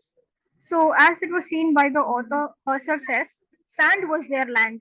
Women were at the forefront in resisting those who came to gouge out and grab their land, armed with sand crosses. They kept vigil over their land, not sleeping all night. So thus we could see women take up the challenges and strive hard to protect their land and forest. They have protested for days with the food and water and say that they tolerate the aggression of the capitalist patriarchy, as it was not just are different from the violence of their husbands. So this shows the spirit of resistance as women of Aarti claim the rights and who do not step back from the exploitation that is happening in the land. Women bear the brunt of environmental destruction as they are responsible for gathering water, farming, maintaining the household. As this destruction affects women, they change the role from provider to a protector. To conclude, women are the ones who are completely more dependent on nature than the men. As men go for work in the cities, towns, and the country, women go around the forest to bring the forest products, trees to prepare the food. Women are the major stakeholders of the ecological system as their lives are connected to nature and they are healed through nature. Through a vivid narrative in the novel, one can understand that nature is exploited and the women were suppressed by the capitalist men.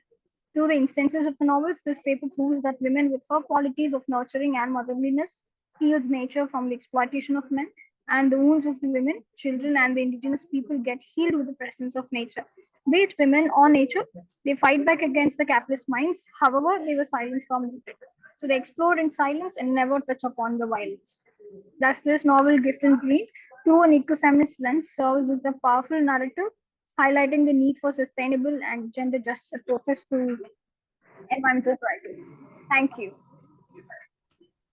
Thank you for the so opportunity. much. Thank you so much, ma'am. It was really entertaining and enlightening at the same time. Thank you so much for such a good presentation. Moving on, Thank you so much. I will like to call upon Imbasit Bano to go for the presentation. Are you there?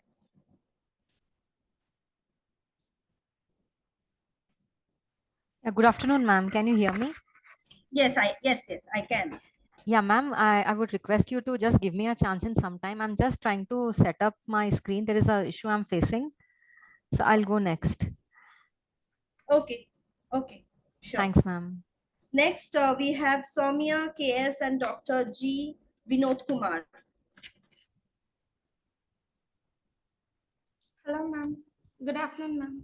Good afternoon. I will present my screen, ma'am. Yes, sure. Please go on. Before presenting, I'll just like to confirm that she is from Bathiar University, Coimbatore. Her paper is on intersection of culture, environment, and identity, a view on indigenous community through the narratives of Mamang Dai. Please start. Yes, ma'am. Good afternoon, everyone. As ma'am mentioned, I am Soumya doing my research in Bharatiyar University, Coimbatore, Tamil Nadu. Today, my research paper titled as Intersection of Culture, Environment, and Identity, a view on indigenous community through the narratives of Mamang Dai. Research objectives of this paper is to demonstrate the interconnectedness of the culture and identity of the tribal community through the narratives of Mamang Dai, and also to study the sustainable living of Northeast indigenous people and their gender issues, medicine, spiritual faith, cultural customs, food habits, martial beliefs, and so on. And also to elucidate the layout for the coexistence of people with the environment and the role of women in their community. The research methodology implied in this paper is qualitative methodology and textual analysis method. The select work for the study is The Legends of Ensam, which was published by Mamang Dai, who is an acknowledged writer from the hills of Arunachal Pradesh, whose works are intensely saturated in the tribal folklore and culture. She is firmly attached and rooted with the soil of her own native land. Her works are a revelation for her bonding with the destiny of her own place and her people. The other works of Mamangdai are The Black Hill, published in the year 2014, which won the Saugiti Academy Award, and the other work, Escaping the Land, published in the year 2021. This Legends of Penzam is a first-person narration which depicts the culture, traditions, and rituals followed by the tribal community called Adi tribes. Mamangda in her work has tried to portray the scuffling situation of the Adi women, how they have resisted and quietly tackled those changes and uniquely sculpting their own identity. The author narrates the fictional depiction of their features, traditions, in addition to the historical events that happened during the pre-colonial and colonial periods. Numerous indigenous characteristic features are explained in this work, and women are majorly banned from decision making roles or participating in the village councils until and unless they themselves are part of the case. The theoretical framework incorporated in this paper is first G.N. Davies' oral transformation of stories among tribes always has its originality and peculiar tales. G.N. Davy has mentioned that identity, environment, language, gender, belief systems, performance traditions, and rights are some of the more central issues relating to the struggles and the survival of the indigenous all over the world. The other theory mentioned in this paper is ecofeminism, which sees women culture as more aligned to natural world. Ecofeminists try to dismantle the rigid patriarchal demarcations between body and intellect and civilization and nature from a theoretical perspective. Uh, the ecofeminism centers upon the conception of nature as feminism, the domination of that feminine force by science, and the way in which that contributes to the subjugation of women. The Odi tribes have their custom of animistic faith connected to animals in the forest ecology, which embodies the sustainable interconnectedness of survival with God's given environment. Analysis of this paper, The Legends of Penzam is a book divided into 4 sections titled as A Diary of the World, Songs of the Rhapsodist, Daughters of the Village, and A Matter of Time. Throughout the 4 sections, there is a mention of the 3 different time periods, that is the pre-colonial period, the colonial period, and the post-colonial period. These women characters are seen facing dominance under 3 main instruments, that is the absence and presence of good and the evil spirits, the torture and cruelty of the British, that is called as Midlands, and the patriarchal society. The characters mentioned in this novel are one is the young widow Omam, then another one is the narrator's friend. Yeah, just a second. I welcome you, sir, Dr. Arjun Kumar. Yes. Sir, can you give me 2 minutes? She will finish and then we can have your keynote. Yes, of course. Thank you, sir. Yes, Soumya, continue. Yeah. The next character is narrator's friend Mona's life, which describes the mother's role in patriarchal society, how she handles her daughter's medical situation. And the second and the third character is Pinier, who is an old widow who never protests against anything. Instead, she accepts her fate. And the next character is Ninam, who fallen in love with a British officer, and she faces a protest against the village community people. The Adi women the Adi women of this tribe plucked their noses with bamboo pins, and they took pride in tattooing as a mark of courage and beauty. They believed after their death, it is by the tattoo that the next generation can identify the kith and kin. Findings of the research paper is the traditional practices of the Adi tribes reflect the connection of the people with natural environment, which includes weather, animal, and forest resources. Thus, women are trying to liberate themselves, but yet they know their voices will echo only in limited years. Thank you. Thank you so much, Samaya. You really did a very good presentation. I'm glad to have you on the panel. Thank you, I would extend my warm welcome to the keynote speaker for this session, Professor Dr. Arjun Kumar, Professor and HOD, Department of English, Patna University. Sir, is currently the HOD of English Department. He has been in the field of academia since 1996. He started his career from JP University, and from 2003, he is serving at Patna University. His interest areas are eco-criticism, ecofeminism, post-humanism, post-colonial studies, subaltern studies, and many more. Sir, I really welcome you. And I'd like you to say a few words and your keynote address, sir. Okay, thank you. Dear participants, the title of this international conference is Gender Studies and Intersectionality. And they are the two core words in the title, Gender Studies and Intersectionality. Well, the two, in fact, are well known to the world of academia.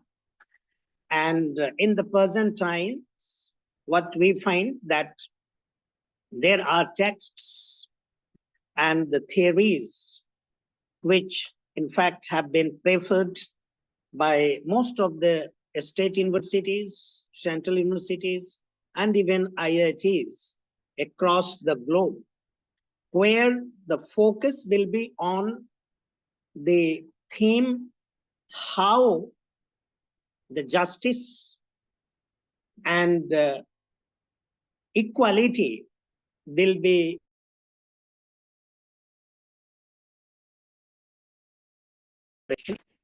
and it is known to all of us that since time immemorial, there have been attempts taken up by the great philosophers, thinkers, social reformists, and the sages of the world to improve upon the social, economic conditions of women in particular. And that is why even in the texts which are called classical texts, the texts which are part and parcel of UG and postgraduate syllabi of our university, such texts as Geoffrey Chaucer's The Canterbury Tales or William Shakespeare's Tragedies, there are certain characters.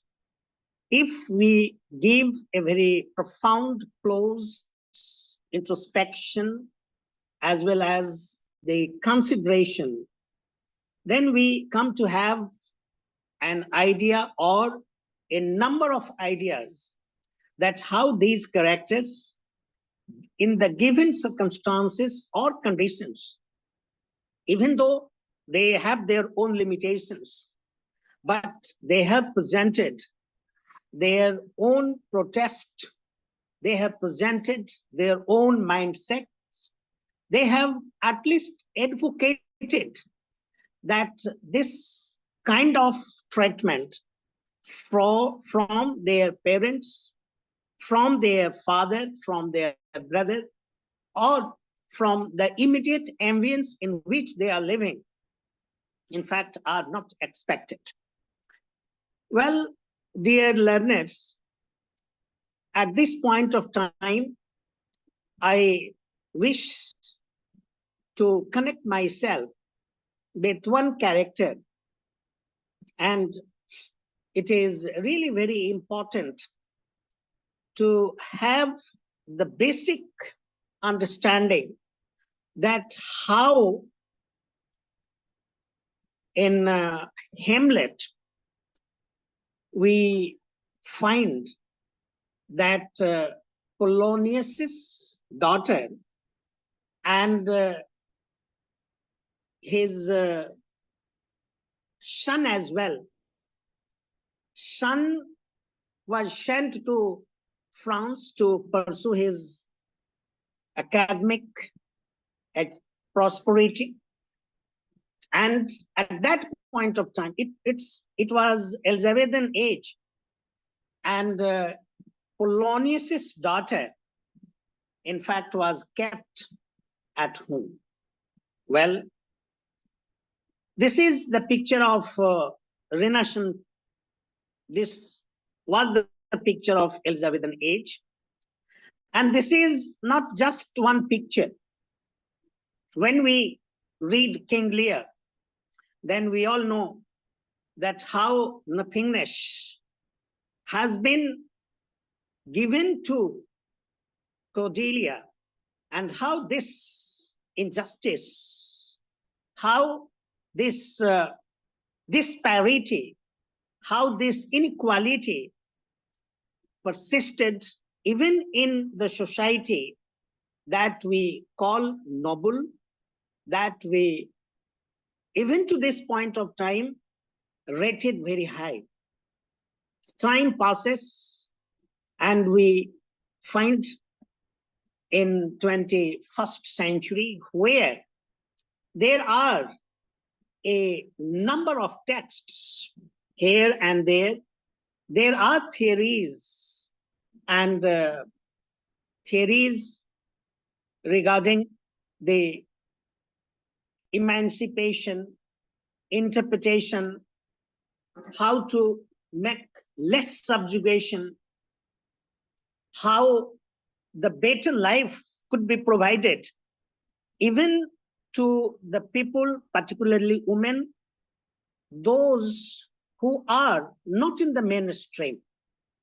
Well, what is very commonly found in our society, even though in Indian context, if we analyze it, then we find that even from this point of time, we have miles to go, because the kind of things that we find all around us are very alarming, and they are precarious in nature, because we talk of education, and NEP 2020 has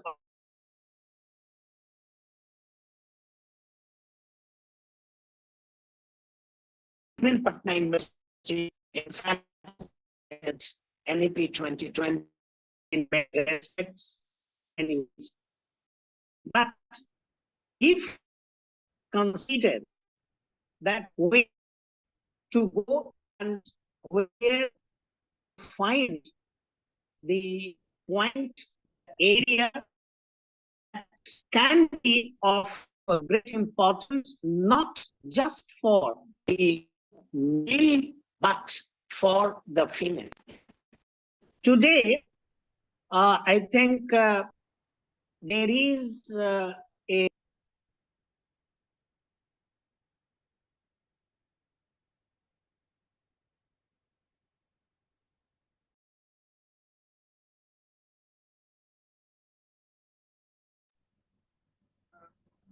I think there's some internet issues on Arjun's side.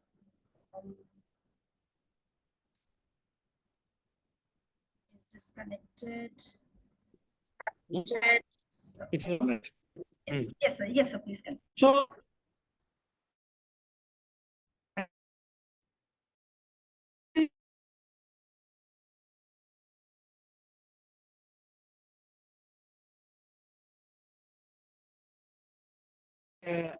this committee, in fact, has considered the working of women in Malayalam, Tamil, and Kannada films.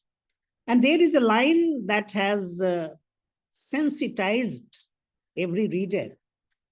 And it comes from the pain of a leading actor. They have to sign the contract, the deal. They, in fact, sign the deal. Well, is now where the person, status, the ambience, the circumstances, everything are quite responsible. In intersectionality, what is more common that it is a number of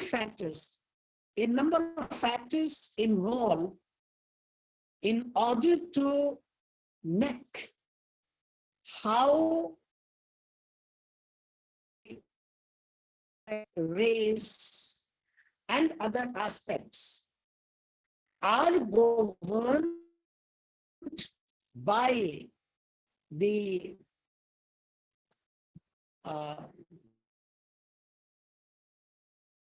race and other factors responsible which are affecting. Well, so far as the historical background is concerned, that we generally take the name of Kimberly Crenshaw in modern times, that law professor who in fact coined the term intersectionality. And this professor in fact professed that for women there is not one factor, rather there are numerous factors.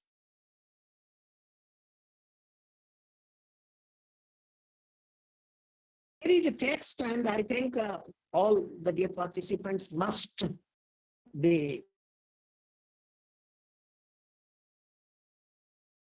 It is Bamaj Shangati.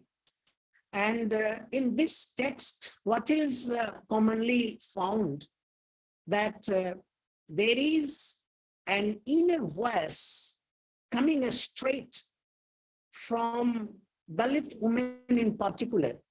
And they are of the opinion that they are doubly subjugated.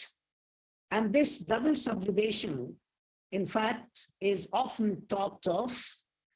And then there is a character, then this character, in fact, is a senior lady in the novel, and how she presents everything in a very detailed manner, that the society in which she is living, in fact, does not offer safety, security, and even sustainability to her.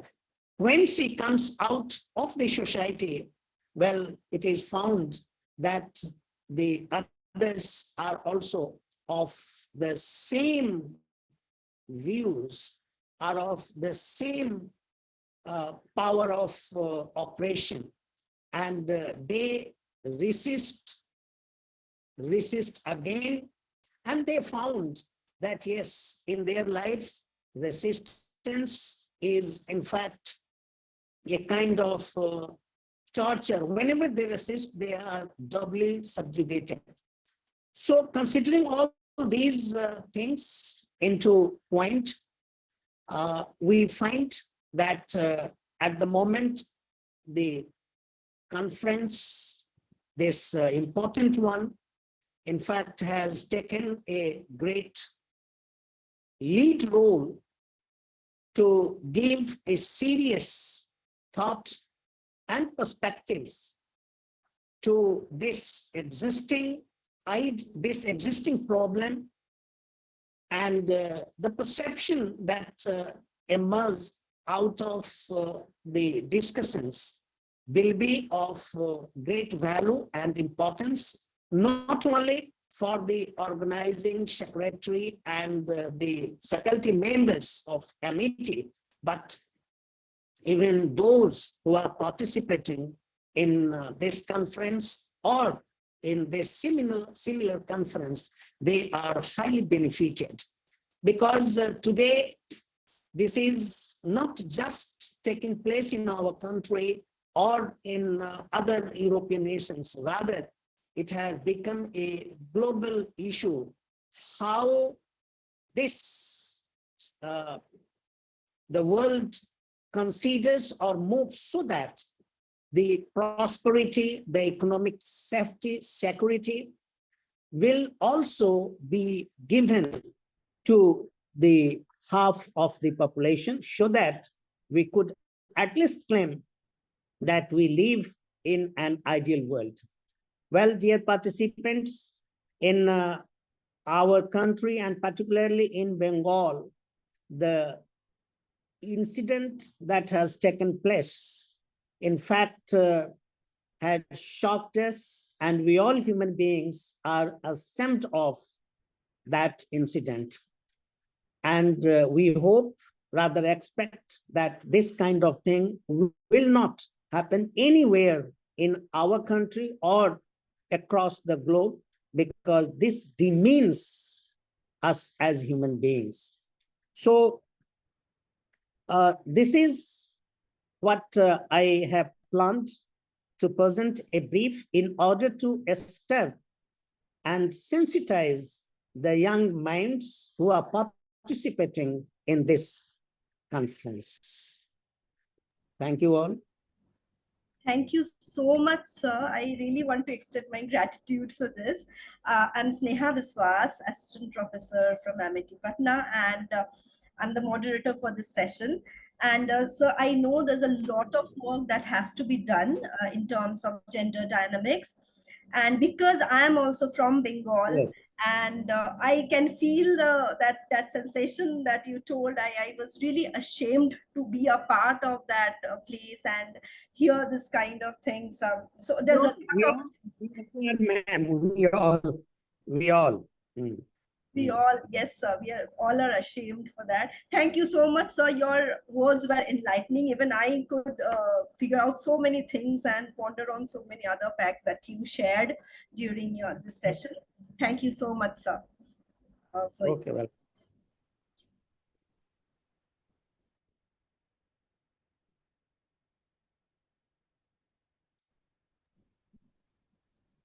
Abhishek. Moving on, I'd like to call upon the next presenter, Imbesit Banu. Are you ready with your presentation? Yes, ma'am. I hope I'm audible, ma'am. Yes, Imbesit Banu, you're from Gitam, deemed to be University, Hyderabad. And your paper is Exploring Gender Inclusive Practices in English Language Education Influencing Students' Self-Esteem.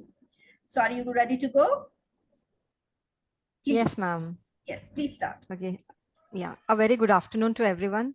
It's indeed a privilege and an honor to be amongst you all to present my paper today.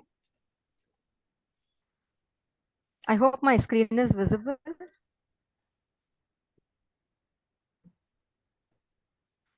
Is my screen visible, ma'am? Not yet. Not yet, ma'am. Okay. Just let me know if it is visible. Yes, actually, your is there some network issues on your side? Okay, 1 second. Yes, it's now visible. Okay, ma'am. So like you have heard my name, I'm Imbisat Banu and I'm representing Geetam, Hyderabad. And my topic is exploring gender inclusive practices in English language education, influencing students' self-esteem. So when you look at my topic, it covers two important aspects. One is about gender inclusive practices and its effect on students' self-esteem. So this particular topic I have chosen because both the concepts, it's something I have been experiencing as an educator. So I felt that there is a need for me to explore in this area. So to begin with, it's about the background of that learners. And I am referring to particularly here the rural students and the ones who study in a not very well off college. So generally what happens is the background of the learners has a tremendous impact on their learning. And as a result of that impact, when they come to junior colleges, my sample is of junior college. So keeping that in view, I'm sharing my insights. So keeping in view, their approach, their attitude. It makes a lot of difference wherein when we conduct any sessions for the children, we see a lot of girls and boys having a different approach. And unfortunately, these days, the new trend is it's the girls who are more participating and coming forward, whereas boys have taken a backseat. As a result, the main reason for this being maybe it's their language competence, maybe it's that fear that what will others think of me if I speak. So probably that is one reason for this mindset.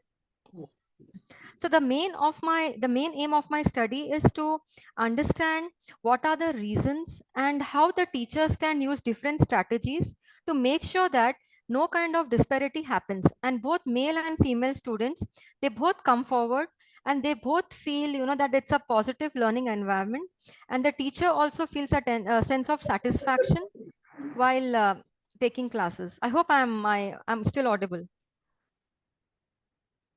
Yes. Yeah, thank you. So these are the main research questions that I focused on. How do language teachers perceive the importance of gender inclusivity in language education? How do language teachers incorporate gender inclusive practices in their teaching? And what resources and support do language teachers need to address gender inclusivity effectively? How do gender inclusive practices in language education influence students' self-esteem? So basically, if a student gets the right opportunity in the classroom, and if the student is motivated to speak up in the classroom, it is possible that there will be a proper learning environment that a teacher can create. And these are the main literature review that I have looked into. It's the language and gender stereotyping, teacher learner dynamics, gender inclusive language, impact on language acquisition. So these references talk about the main central idea that it's a gender inclusive practices only that will bring in a proper learning outcome. And I've used a mixed method approach to explore how gender inclusive practices in English language education influence students' self-esteem. And my sample size is of 100 to 150.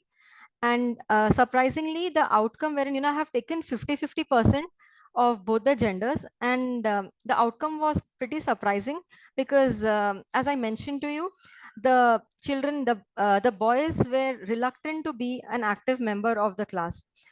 However, I have analyzed that data, and after analyzing the data, I understand that there's a need for the teachers to come up with certain practices wherein both the genders equally participate, and so that they come up with that, they get over the stage fear that they have, and they develop a positive self-esteem. Because at the end of the day, even for it's important that both the genders participate in running a household, and we can't say that boys they end up in a mediocre positions in life. And this is a rough highlight of the data analysis that I have done.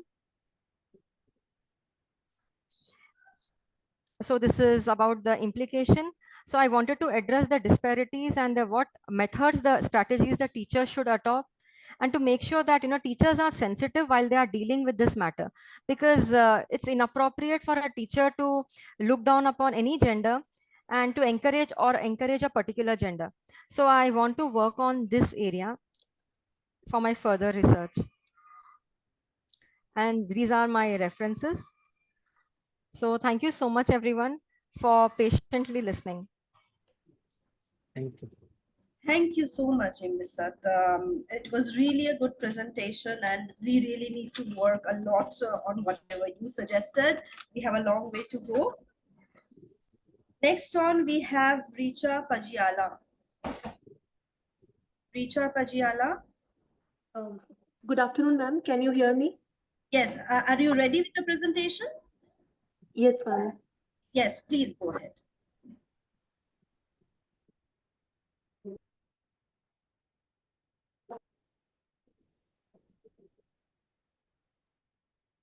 Ma'am, my screen is visible? Not yet.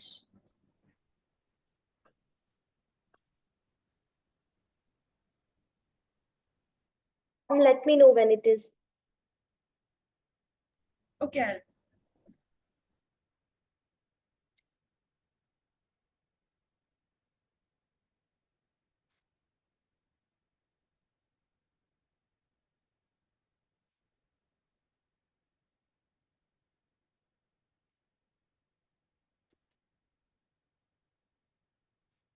Have you shared your screen? Because it's not yet visible, Richa.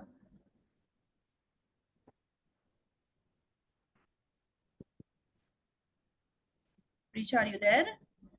Yes, ma'am. It's not yet visible. Have you shared your screen properly? Yes, ma'am.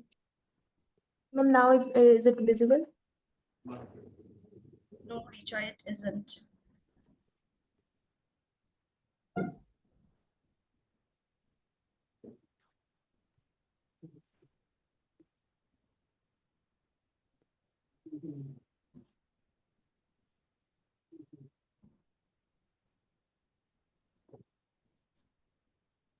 Richa, can you try once again to share your screen? Yes, ma'am.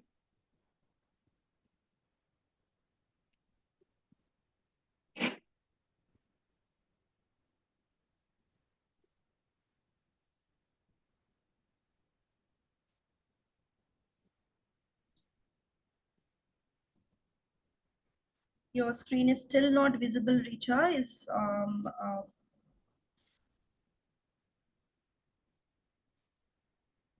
What will you do for your presentation then if it's not visible? Can you go ahead with your presentation? Like, can you switch on your video and you can talk about your research work and your findings? Ma'am, um,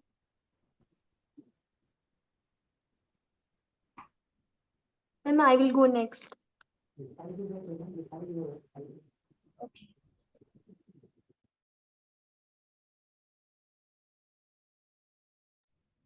Next, we have an offline presentation by Dr. Afzal Ahmed. And I'll like to call him on the dais.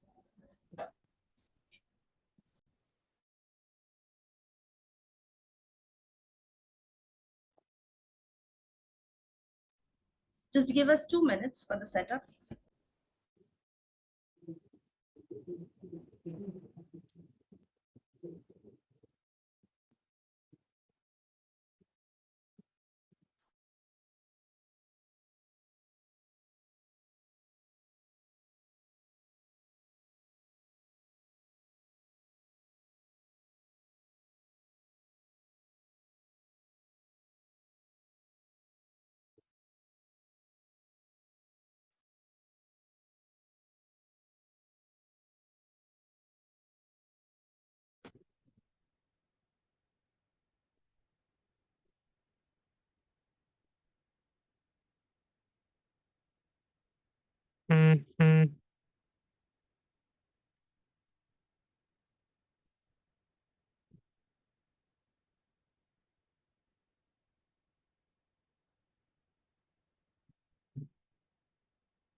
Good afternoon, everyone.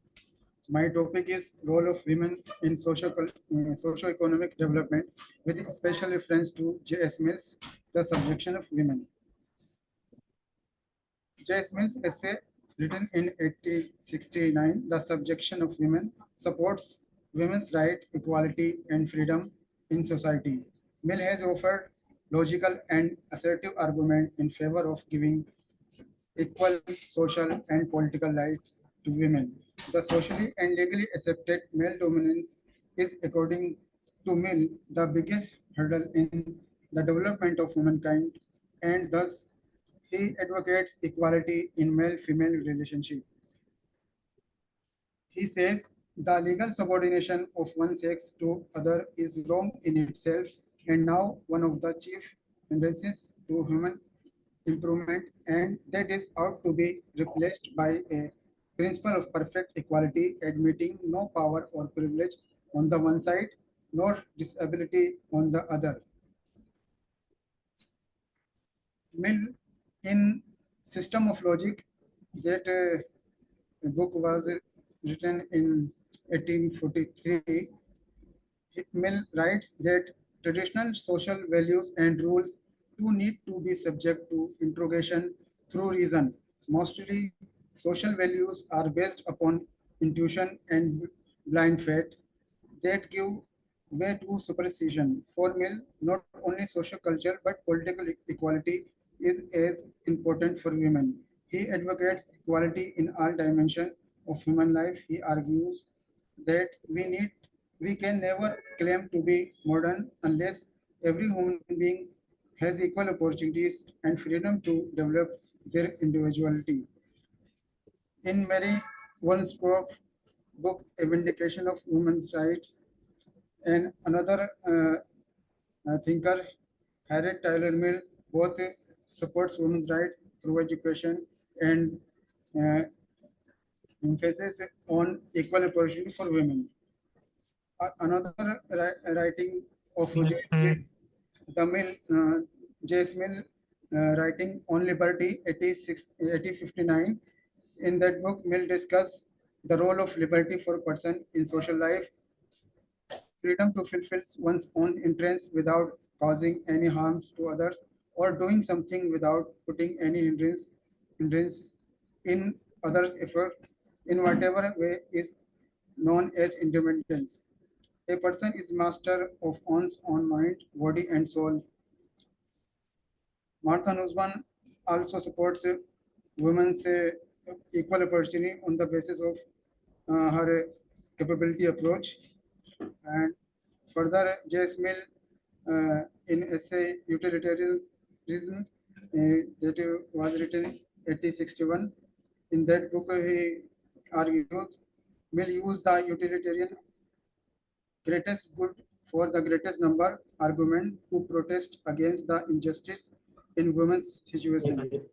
Mill criticized irrational customs and prejudice and call for a rational analysis of such tradition as a means of opening up opportunity for women to move beyond their prescribed and limited spheres. If we try equality, we would see that there were benefits for individual women. They would be free of unhappiness of being told what to do by men. Mill essay present a clearly utilitarian argument on three counts: the immediate greater good, the enrichment of society, and individual development. Conclusion: in order to implement the notion of justice successfully, it is necessary to ensure that there is no inequality between men and women. However, in our patriarchal society, women are bound by such notions that limit their freedom and development. While one hand, we need to develop a culture of freedom and equality, both men and women. On the other hand, we need to establish our family and social relations on the notion of justice. Therefore, only just behavior can establish freedom and equality for all. Thank you.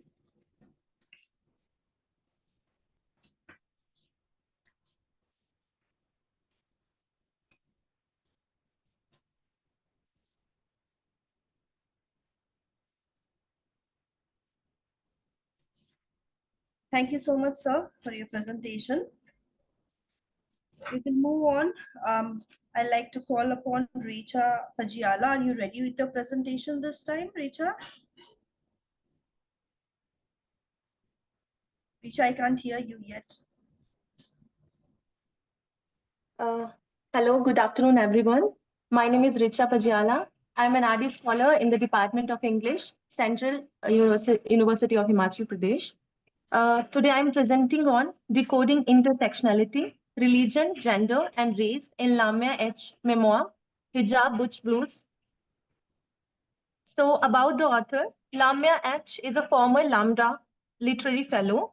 She is a queer Muslim writer. Her work centers around creating spaces for LGBTQI+, resisting Islamophobia and homophobia through her activism and writings.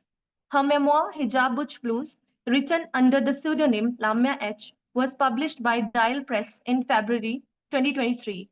Her writings appeared in Los Angeles Review of Books, Vice Salon Vox, Black Girl Dangerous, and other. Hijab Butch Blues has won Stonewall Book Award and Brooklyn Public Literary Book Prize, and Israel Fishman Non-Fiction Award. Through this memoir, Lamia H. has tried to learn to navigate the hegemonic gay spaces and figure out how to live her own version of queerness. So now, what is intersectionality? The interconnectedness nature of social categorization, such as race, class, and gender, regarded as creating overlapping and interdependent system of discrimination. This advantage is defined as intersectionality. It refers to the interconnectedness of social categories such as race, class, gender, sexuality, and ability, all of which shape an individual's experiences and opportunities. To many conservatives, intersectionality means because you're a minority, you get special attention, you get special standards, special treatment in the eyes of some.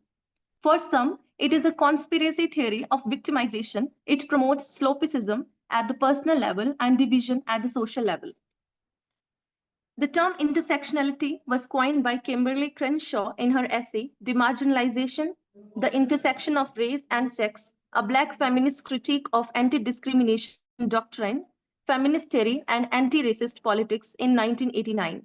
In her view, intersectionality is a lens through which one can see where power collides and intersects. It is not simply about race, it is also about gender and LGBT community. Kimberly Crenshaw has stated three aspects of intersectionality: structured, political, and representational intersectionality. Structured intersectionality describes the condition of women of color in domestic and social sphere. Political intersectionality highlights the exclusion of women of color from the legal and political rights, and representational intersectionality focuses on the representation of women of color in media, pop culture, and more. Intersectionality of religion, gender, and race in Lamia H. memoir. Lamia H. is a pseudo-identity used by the writer of the memoir, Hijab Butch Blues. The writer has adopted such an identity to protect her peace and dignity when she realizes that fighting and screaming will never serve her mission. Lamia has effectively penned down the memoir in coming-of-age tradition. She has done a paradoxical task of keeping her hijabi religious identity side by side with her queerness. She has compared her sexual identity with that of Mariam's, and her initial thought over the title of the memoir was Mariam was a dyke. She has invoked many prophets from Quran and contrasted them with her life situations. She faces discrimination as middle-class migrant woman in her childhood in a country of white-skinned, rich Arabs. As a teenager, she migrates to US for her further studies. There, she is again suspected because of her Muslim identity. She tries to be a part of feminist club and LGBT mixer, but in both the spaces, she finds herself out of the place. The different concerns of middle-class Western women and Islamophobia in queer mixer does not let her to be a part of any of these groups. To fit in, she is expected to look more like a queer person and to be a cool hijabi. Her religious beliefs were coming in the way of her gender identity. In the memoir, she is the victim of multiple marginalizations. Other theorists, Judith Butler. Judith Butler has theorized about normative heterosexuality. Gendered behavior is a sort of performance that is imposed on us, according to Judith Butler. It is impossible to view gender separately from the cultural intersections that produced and maintained gender. In Hijab Butch Blues, Lamia addressed herself in conventional manner. Her shirt, butch jeans, and short hair lets people assume her to be a boy. Adrienne Rich. In her text, Compulsory Heterosexuality and Lesbian Existence, she has asserted that heterosexuality is not natural, but the cultural imposes perceptions that put women in a space of domination. Heterosexuality is compulsory, that is, required kind of sexuality in the society, which allows a romantic relationship between a man and a woman. She has portrayed lesbianism as an extension of feminism that defies the logic of forced sexuality of man upon women. Now, findings. Religiotherapy. Lamia, being a victim of marginalization and discrimination in a different country as a result of her queer hijabi identity, she feels alienated and out of the place. She finds solace in her religious scriptures. She reads Quran to get a feeling of belongingness and acceptance. She has invoked a number of prophets from Quran and put her own life parallel to theirs. Out of these instances, we can find her emotions being sheltered by her faith. Soren Kierkegaard has given a philosophical concept of leap of faith, which means not searching for a reason in everything, but just to obey God as true existential decision. Spirituality and meditation has beneficial effects on one's psychology, and here the narrator has taken support of faith for a feeling of acceptance and belongingness. To conclude, Kimberly Crenshaw paved the way for the study of concerns associated with the racial and gendered minorities. The success of her works as a theorist and activist proves to be a kind of success when writers like Lamach, victim of such racial and gendered prejudices, enables themselves to write such a work, which can be called queer manifesto. A number of people who find such instances relatable can go through a journey of spiritual reading. This is thus evident that Lamach has impactfully written about the instances where she grows among classist and homophobic people as a teenager, racist people as a migrant, and Islamophobic people in her queer group, and then finds solace in writing and activism. Thank you. Thank you so much. Thank you. It was a great presentation, Rita. Thank you, ma'am. Moving on, we have Nikita Yadav. Nikita Yadav, are you present? Nikita Yadav?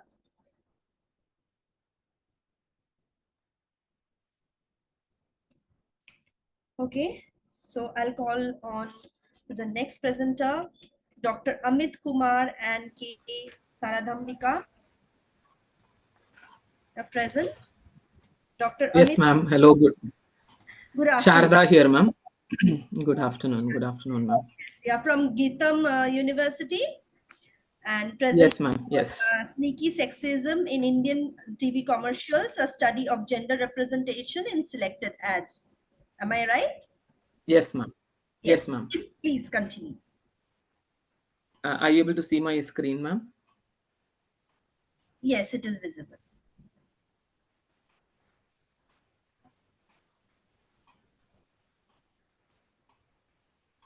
Ma'am, you can go ahead.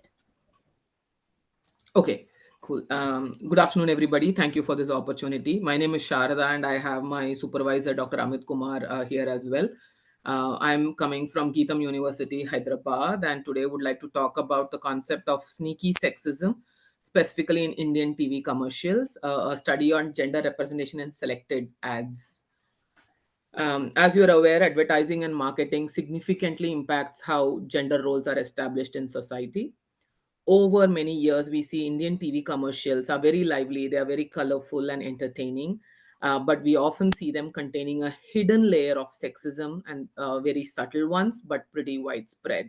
The reason the subtle and hidden sexism is important to notice is that becomes the root of the spread of gender inequality in what is seemingly normal or seemingly gender equal.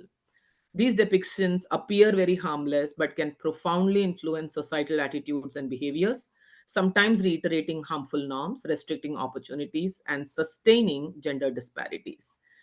The issue is now not with direct discrimination. We no longer see them much. And over the period of years, through a lot of movements and a lot of voices raised, it has come down.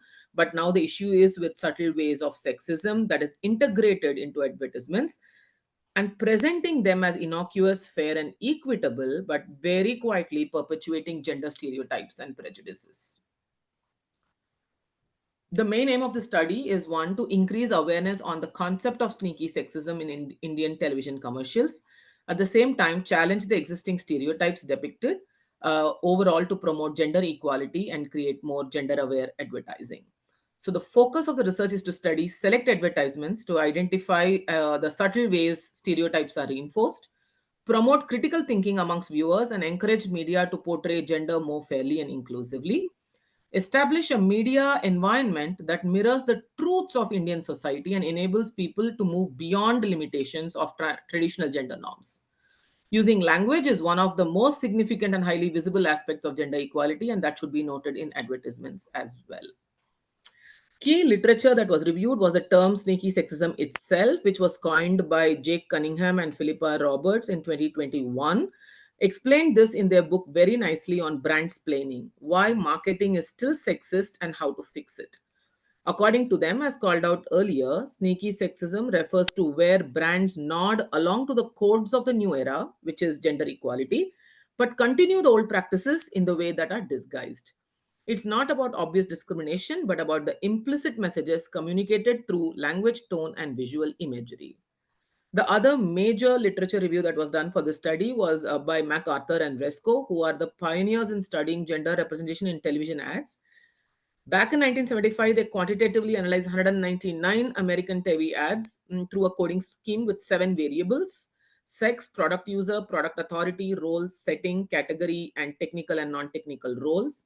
Their study focused on how men and women are portrayed in these advertisements. And since then, in the last 45 years, many such studies have been conducted, and even this study is based on some of those parameters. Studies by Divedi and all back home in India in 2009 also have demonstrated how women are overrepresented in a few areas in India with traditional roles, and men are depicted more professionally. So for this research, we have primarily picked up the use of MacArthur and Resco's coding scheme, chosen 12 selected Indian TV ads using 4 variables, not all the variables of Resco's themes, but only 4 variables of user, role, location, and setting, to understand any references to implicit sexism. And on these ads, content analysis has been done extensively across different product areas. For the sake of narrowing it down, because sex and gender are variable is very obvious, and much research has already been done on women being portrayed as sex objects, I've excluded ads that explicitly use women as objects of physical attraction, naming all the deo and perfume ads. Inclusion criteria: selected ads where, according to my hypothesis, gender biases sneakily conveyed, recorded the manifestations of gender discrimination and inequality, either through omission, through professional visibility, occupational stereotypes, and association with beauty as variables. Here are the 12 ads that were chosen for the purpose of the study across industries ranging from tea to home cleaning products to women's beauty product like Glow and Lovely, to soap, to bank, to biscuit, which is consumer good. Some of the interesting findings by the parameter product user. If you look at the central figure depicted as a user of the product, there are some ads like in the Ultratech cement ad where the man is constructing a house. While women in India are considered the center of the family, the ad shows the man of the house making decisions on his own, consulting only the father as needed. No woman is present in that ad. In the Sunfeast ad, there is no man present. That's a biscuit ad. This omission directly relates to the occupational stereotype of women and childcare, where feeding or any such childcare activities are related to women, and women are not represented equitably in industries like manufacturing. Product types. In most of these ads, it's portrayed that women are primarily for caring, household, caring for their family, caring for themselves, but they are not portrayed as users of certain types of products like finances, like Axis Bank. It shows the woman coming in, it shows the bank open, but it does not kind of tell or give the freedom for women making financial decisions, making independent purchase choices, or making choices on investments.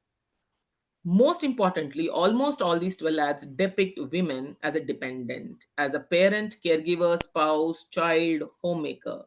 A common form of hidden sexism is depicting women as mainly in charge of household duties and childcare. They frequently show women happily cooking, cleaning, caring, relegating men to sidelines or absent altogether in these environments. This further supports the idea that household chores are primarily done by women. Let's take a look at examples which are seemingly normal. Harpic ad, where you have Abhishek Akshay Kumar as the ambassador. He's the only man in the ad, but the actual cleaning is shown to be done by the woman. Let's take Complan, which is for kids. It is always the mother, the woman in the ad, that is mixing, feeding the kid, and not the dad. Let's look at home cleaning, like Surf Excel, Vim dishwash bars, or liquids. While it is shown that men are a part of the ad, men are part of cleaning, it's touted to be where these products are very easily used. Like no need to do a lot of scrubbing, it vanishes, then you men enter the picture. But if it is hardcore scrubbing and real work grind, it is always the woman cleaning. Similarly, if you look at even where a woman is portrayed as an entrepreneur, like in Marie Biscuit, the entrepreneurship is running a bakery, running a childcare, going back to homemaking and childcare. If you look at location, and which is the domestic setting, environment of where the ads are. Wind up. Yes, ma'am. The presentation. Women dominate the domestic setting, even in ads like this. Conclusion is, it is still true, despite so many years, that ads continue to depict women on physical attractiveness. Men are portrayed as authorities and women as subordinates. While brands are not now focused on physical appearance, they are urging women to be braver, bolder, and stronger. But the most important message is asking her to still improve because they're not good enough. Even in ads like Lipton tea, which is meant for health, it is only women who show as if their belly fat needs to be reduced and there's no belly fat for men. Glow and Lovely ads where they speak of success, it is success defined by beauty. Synthol ad where you have women as a collector, it is still going back to skin and skincare. While it gives us hope that now many brands have begun questioning, like Ariel's Share the Load, there is Nike's ad for sporting for women, Dove Stop the Beauty Test.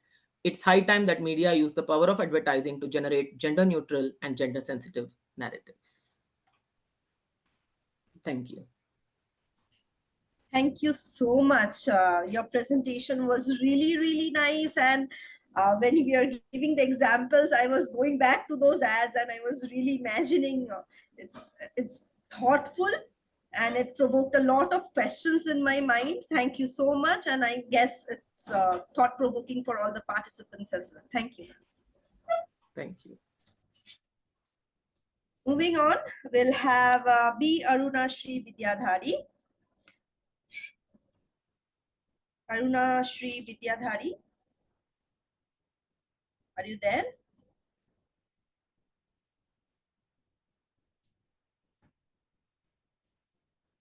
Okay, next we move on to the next presentation by Ranjan Kumar Raut. Good afternoon, ma'am. Are you there, Ranjan? Yes, ma'am. Good afternoon, ma'am. Yes, good afternoon. You are from Keth University, Gunupur, Odisha. Yes, ma'am. Your topic is Bildungsroman, Womanhood and the Gender Question, Toni Morrison's The Bluest Eye. Yes, ma'am. Please go ahead with your presentation. Yes, ma'am. Good afternoon, all. I'm Ranjan Kumar Raut, PhD scholar in English, Gandhi Institute of Engineering and Technology, GIT, University, Gunupur, Raigada, Odisha. My topic is Bildungsroman, Womanhood, and the Gender Question in the Toni Morrison's The Bluest Eye.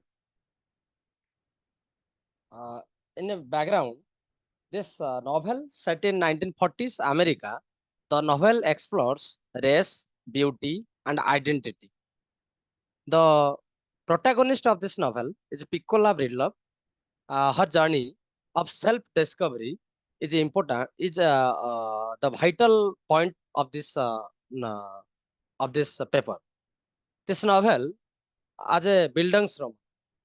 Bildungsroman, it means in 1981, M.H. Abraham, in his literary term book, a handbook of literary terms, he describes the development of the protagonist's mind and character as he passes from childhood through very different experiences and usually through a spiritual crisis into maturity and the recognition of his identity and role in the world. In this paper, we also focus on intersection of womanhood and societal gender norms. Towards the Bildungsroman, a Bildungsroman is a coming of age story focused on the protagonist's psychological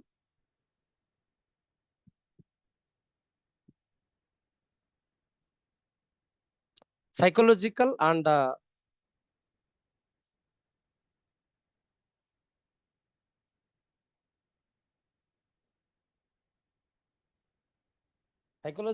moral growth. Piccola's journey is marked as a trauma, racial, and a gendered oppression. Her desire for blue eyes symbolizes internalized racism and unattainable ideals of beauty. Piccola's story subverts traditional coming of age tales which often end with personal growth.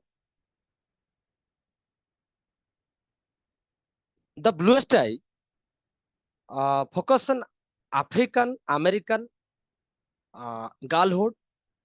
In this novel, we find the towards the climax of Breedlove family, Piccola Breedlove's family. In Piccola's eyes experiencing an unhealthy blue turn around the being raped by her own father, actually Breedlove, leading to her ultimate madness. Claudia and Frida, who are Piccola's only friends, come to know about Piccola's pregnancy. They plant marigold seeds, hoping the growth of the flowers will make Piccola's baby survive. This is the main point of the novel. Towards the womanhood, the novel presents diverse representations of womanhood. Piccola, Claudia, Freda, and Mrs. Breda. They face different struggles tied to beauty standards, motherhood, and racial identity. Eurocentric ideals of beauty, symbolized by blue eyes, create internalized self-hate in Piccola. Women are constantly subjected to societal expectations, limiting their agency and sense of self. This novel focused towards the patriarchal society and the gender roles. Gender roles in the Bluest Eye are rigid, limiting the possibilities for female agency. Piccola's worth is defined by her appearance, and she seeks validation in a society that devalues her blackness. Male-female power dynamics. Men in the novel, such as Choli, is often portrayed as oppressive, perpetuating trauma, and exerting dominance over female characters. However, Choli's own sense of powerlessness and racial oppression complicate the gender dynamics. Intersectionality, race and gender oppression are inseparable in Piccola's life. Her experience as a black girl in 1940s America makes her marginalized. Piccola's desire for blue eyes is a reflection of societal pressures that value fight femininity over black women. Claudia, as another character, her rejection of these beauty ideals offers a contrast to Piccola's internalization of them. Claudia fights back against the destructive influence of societal norms. Towards the conclusion, the Bluest Eye critiques not only racism but also the way in which societal ideals of beauty and femininity oppress young black girls like Piccola. It asks us to consider how deeply ingrained cultural expectations around racism, race, and gender can disturb personal identity and growth. Toni Morrison's novel serves as a poignant examination of the harmful effects of racism and sexism on individual self-worth, particularly through the lens of young black girlhood. Thank you. Thank you so much, sir. It was really interesting to hear such interpretations. We'll move on, and I'd like to call Dr. Pratibha from Krishanlal Public College, Rewari, Haryana. And the paper, yes, so the paper you're presenting is From the Default Masculine to Inclusivity, Addressing Linguistic Bias and Promoting Neutrality in English Language. That's right, ma'am. Yes, you can please continue with the presentation. Yes, thank you. Good afternoon to everyone, respected chair and all the colleagues. The title of my paper, as ma'am has said, is from the default masculine to inclusivity, addressing linguistic bias and promoting neutrality in English language. I'll read my paper. Language is intrinsic to the transmission of any culture, as it is a means to convey the beliefs, values, notions, and feelings of a particular community. Use of a particular type of language shapes the general attitude of community towards various socio-cultural issues, and in fact has serious implications and bearing on social behavior of people. Gender inequality too is not impervious to the impact of language. Across ages and cultures, we have seen the gender stereotypes originate in language, conveniently permeate in social consciousness, and then percolate down to generations to finally get established as accepted norms or standards. Needless to say, these norms are established glorifying one particular gender and demeaning the other. The two genders being talked about here are male and female respectively. The use of this kind of language biases in language, in the words of Alison Jewell, I quote, perpetuates the historical patriarchal hierarchy that has existed between men and women, where one, which is man, is considered the norm, and the other, which is woman, is marked as the other, as something quite different from the norm. The English language in particular has so many lexical, structural, grammatical, and semantic and other aspects and structures which establish and reinforce the gender bias in society. These linguistic biases are significantly reflective of the social biases and vice versa. And this vicious circle perpetually finds women at the receiving end, and other genders also in this case. The use of gendered language and masculine generic terms, for example, culminates into disparaging perception of women in society and other genders also. It also undermines and sometimes totally negates the significant presence and contribution of women in the social scene, which is unfair, keeping in mind the crucial role they play in familial and social structures. However, what is more significant is to know that these linguistic biases can be done away with by making conscious efforts towards adopting a gender-neutral or gender-fair language by spreading awareness regarding the same. This paper is an attempt to analyze and examine various aspects of the English language vis-a-vis the gender bias they establish and perpetuate, and also the ways in which we can change the language to achieve gender neutrality. Dale Spender, the famous feminist linguist, in her book Man-Made Language, which came out in 1980, says that language is a shaper of ideas. It is a program for mental activity. This connotates that different languages change the perception of how the world is perceived by people, while owing to the different terms and structures to describe and explain ideas. This shows that language offers different terms and structures this shows that language offers immense freedom for it. And it allows us to create the world we live in, but at the same time, we are limited by its creation. We are restricted to the original confines, and we resist fear. We are wary of any changes in the linguistic structures, patterns, or mechanisms which were initially created. She further asserts that language has become instrumental in the subjugation of women historically, used as a tool to reinforce and perpetuate patriarchal power structures due to males being the dominant group, producing the language, thought, and reality in a way that shaped the world to substantiate further their male domination. This creates a gender-biased language which invisibilizes women. They are often left out, and which to feminists it appears as sexist. In English language too, there are certain mechanisms, patterns, and linguistic structures that reflect male supremacy and perpetuate broader social inequalities. From demeaning derivatives for women to lexical asymmetry in the representation of genders, from the order of terms reflecting cognitive importance of the man, to the prevalence of generic pronoun he as the default male being pronounced across English grammar books, sexism is pervasive and predominant in English language. Let us discuss some of these linguistic biases, structures, for illustration and exemplification of this argument. First of all, there's lexical asymmetry or lexical bias. Lexical bias in the English refers to the phenomena where certain words or phrases carry connotation or assumption that reflect societal attitudes, prejudices, or cultural norms. These biases can manifest in many ways, like racial, social, class, cultural, and regional biases. But for the purpose of this paper, we are focusing on gender bias. Many critics have argued that innumerable constructs in English make it a gendered language, and we commonly make use of such expressions unconsciously to further reinforce its stereotypes and that relegate the women in lower social position as compared to men.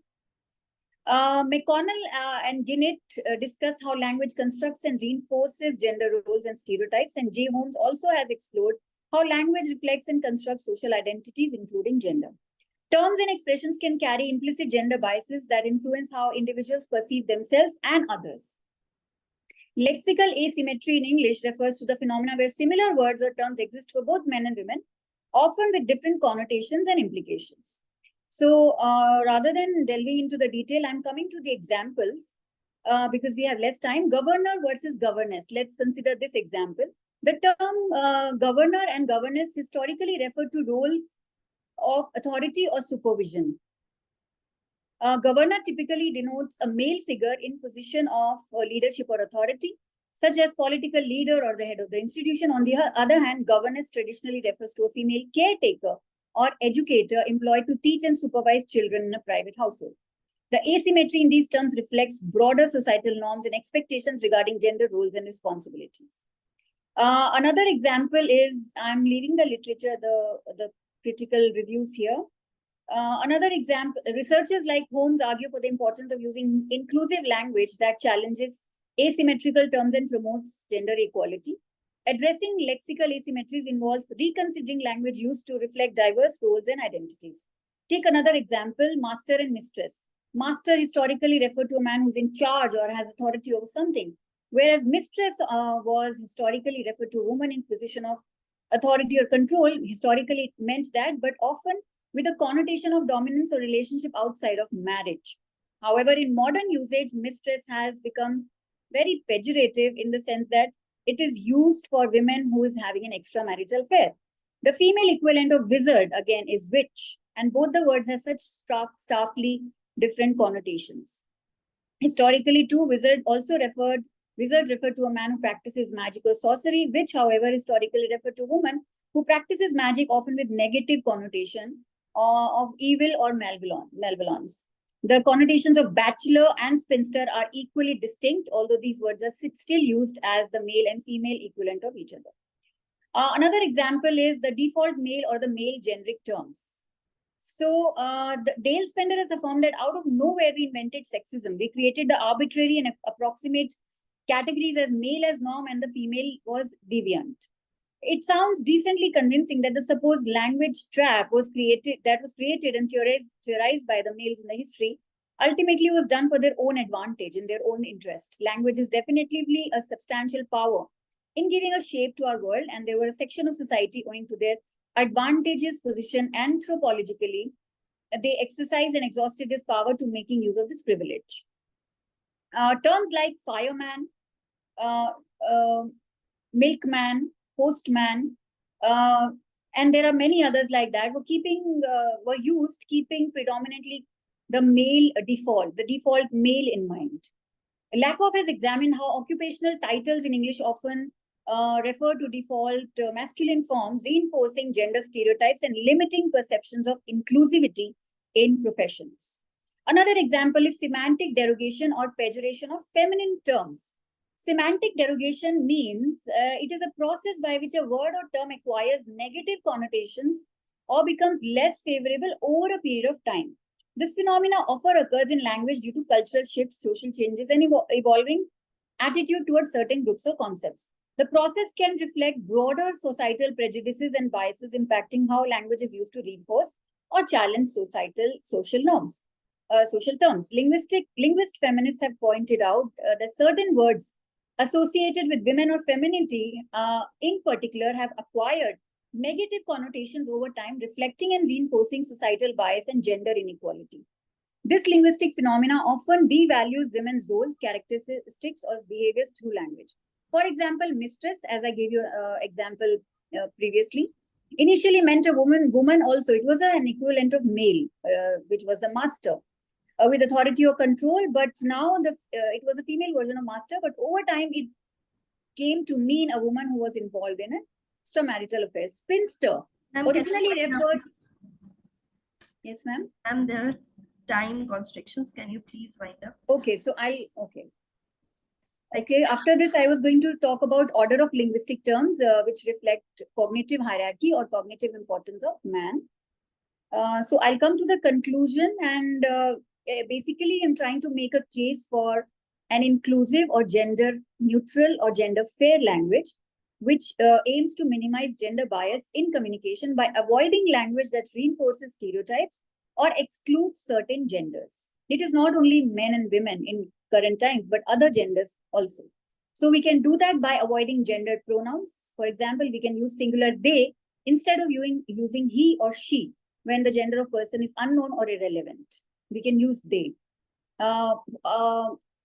Another thing that can be done is using gender neutral job titles. For example, chairperson instead of chairman, firefighter instead of fireman, police officer instead of policeman. It's not that difficult after all. We can also avoid suffixes that indicate gender, terms like actor for all genders instead of actor and actress, which actually means that actress is a derivation of actor. So further devaluing the role of women. And instead of, we can use server instead of waiter and waitresses. So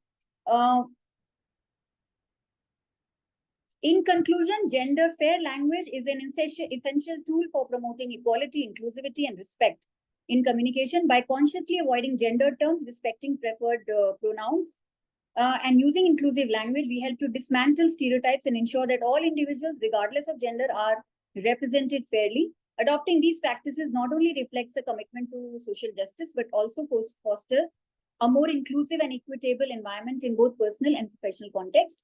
As language evolves, staying informed and adaptable in our communication helps to uphold the values of diversity and respect in our interactions. Thank you. And thank you for your patience.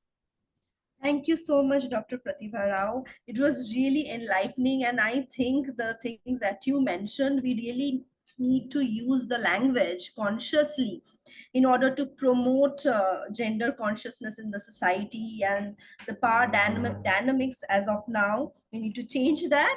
Thank you so much, ma'am, for your presentation. Thank you, ma'am. Thank you for listening. Yes. Moving on, I'd like to call Dr. AIESR. Are you there? Yes, ma'am. I am Rajan. I am the co-author of this paper. Okay. So you're from PSGR Krishnamal College for Women, Coimbatore? Yes, ma'am.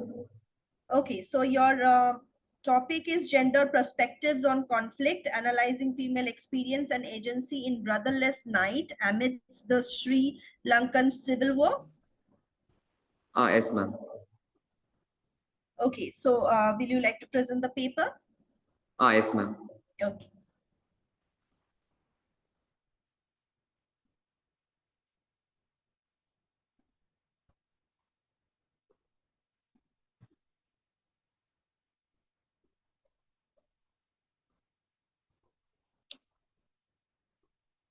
Ma'am, am I visible now? The screen, your screen is not visible, sir.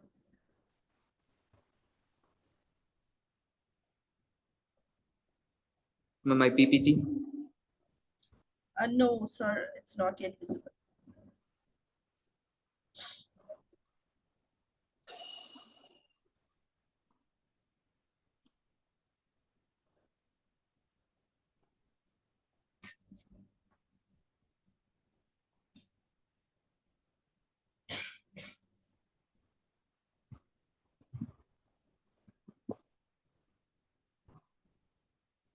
Ma'am, shall I present the paper now?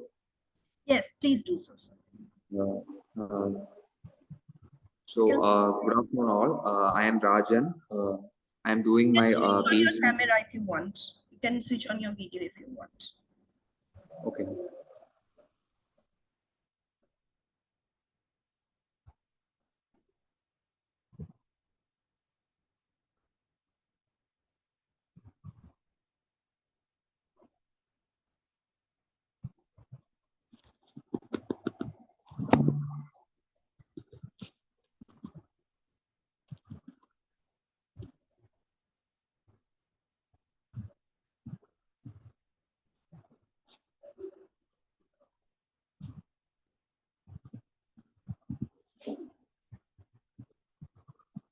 Ma'am, is it visible now? No, My screen? it isn't, Rajan. You can reshare it once more if it works. Ma'am, no. Okay, ma'am, I will share my screen.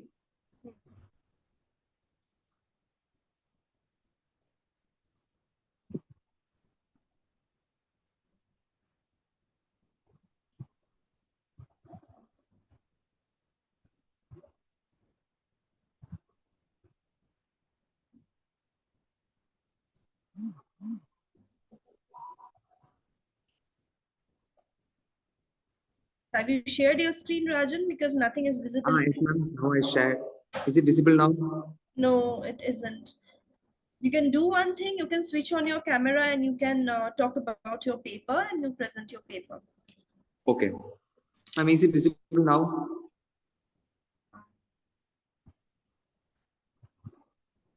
Your screen is visible, but the presentation. Presentation. Okay, ma'am. Now it's on. Yes. Yes, okay. I am Rajan. I am doing my PhD research in energy humanities in Emerald Heights College for Women, Ooty. Today I'm going to present a paper titled Gendered Perspectives on Conflict, Analyzing Female Experience and Agency in Brotherless Night Amidst the Sri Lankan Civil War. So I am the co-author of this paper. So to begin, I wish to give a brief introduction about the Sri Lankan Civil War because the novel I have taken, Brotherless Night, was written by V.V. Ganeshanathan. The novel entirely talks about the Sri Lankan Civil War and how the female was brutally destroyed during the Civil War. The Sri Lankan Civil War, which spanned nearly 15 years from 1971 to 2009. Actually, the Sri Lankan Civil War is an ethnic conflict between Sinhalese majority and Tamil minority. Actually, the problem begins when the British rule came to an end in 1949.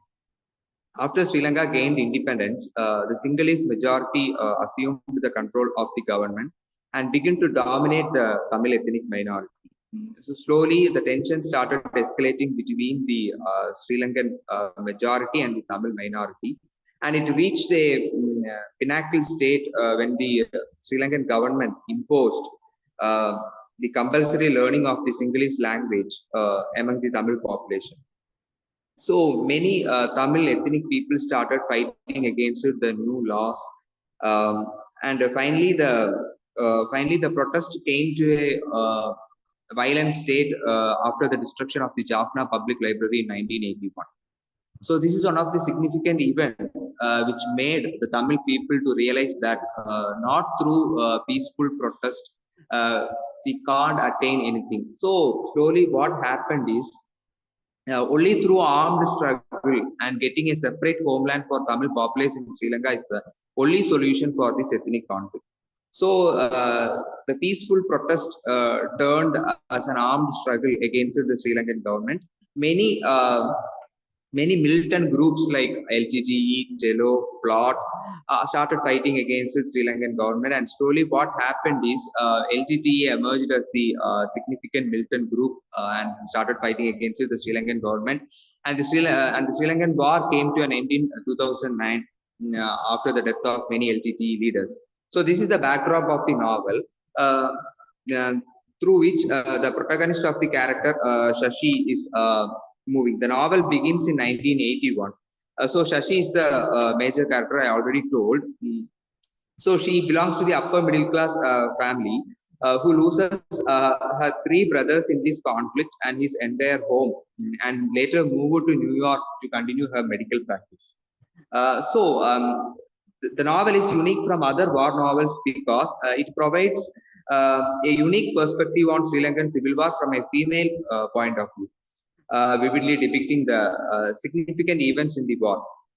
And another important thing is, being an ethnic minority, Shashi and the author, V.V. Ganeshanathan, does not take a side in the conflict. She neither supports the war or nor defends the militant groups, but she offers an unflinching portrayal of the brutality of war and its impact on innocent life. So what the author tries to do here is She tries to document the brutalities of war, especially faced by the female counterpart. She started sharing her own memory, the transporting the history to future generations, and compacting forgetfulness and oppression. Likewise, the author attempts to preserve the horror and brutality of Sri Lankan civil war in Brotherless Night. Throughout the novel, V.V. Ganeshanathan represents various historical events happened in Sri Lanka during the civil war, especially like the destruction of Jaffna Public Library, the death of Dileepan, and the pain and penuries of Tamil tea plantation workers and the young rebels who started fighting, who started joining in militant groups, and in the female eyes. So Shashi is the from the beginning till the end. Shashi is narrating the story through her eyes.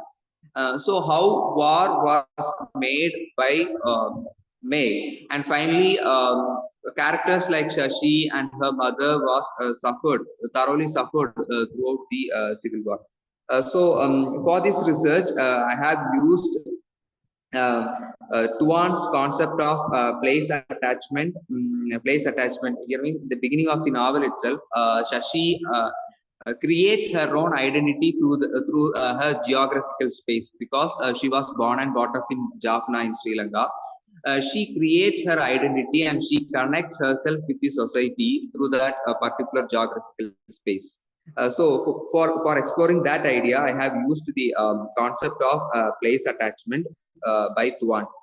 And later I have also used Bell Hooks concept of talking back. So we all know that Bell Hooks, one of the important feminist theorists. In the later part of the novel, Shashi, after losing her 3 brothers and her entire home and totally devastated in the war, she started documenting the horrors of war and started meeting people and collecting their own experiences through her writings. For analyzing that particular idea from the novel, I have used the Bell Hooks concept of talking back. And later, I have also used Mohanty's framework, one of the important research scholar in the area of feminist studies. So I have used how Shashi evolves from a victim to an active documentation of her truth, asserting her as an agency. So these are all the important topics I wish to explore in this research paper. Please wind up, sir. Thank you, ma'am. These are all the overall findings of my research.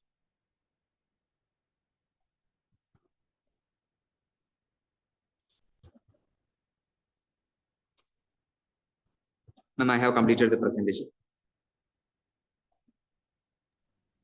Okay, thank you so much. Thank you so much, sir, for your presentation. Next, we have Malikarjuna H. Malikarjuna, are you there? Malikarjuna is from Vijayanagara Sri Krishna Deva Raya University, Ballari. The topic of your presentation is Narratives of Resistance, Patriarchy and Post-Colonialism in Tidzi Dangarambika's nervous conditions, right? Can you hear me?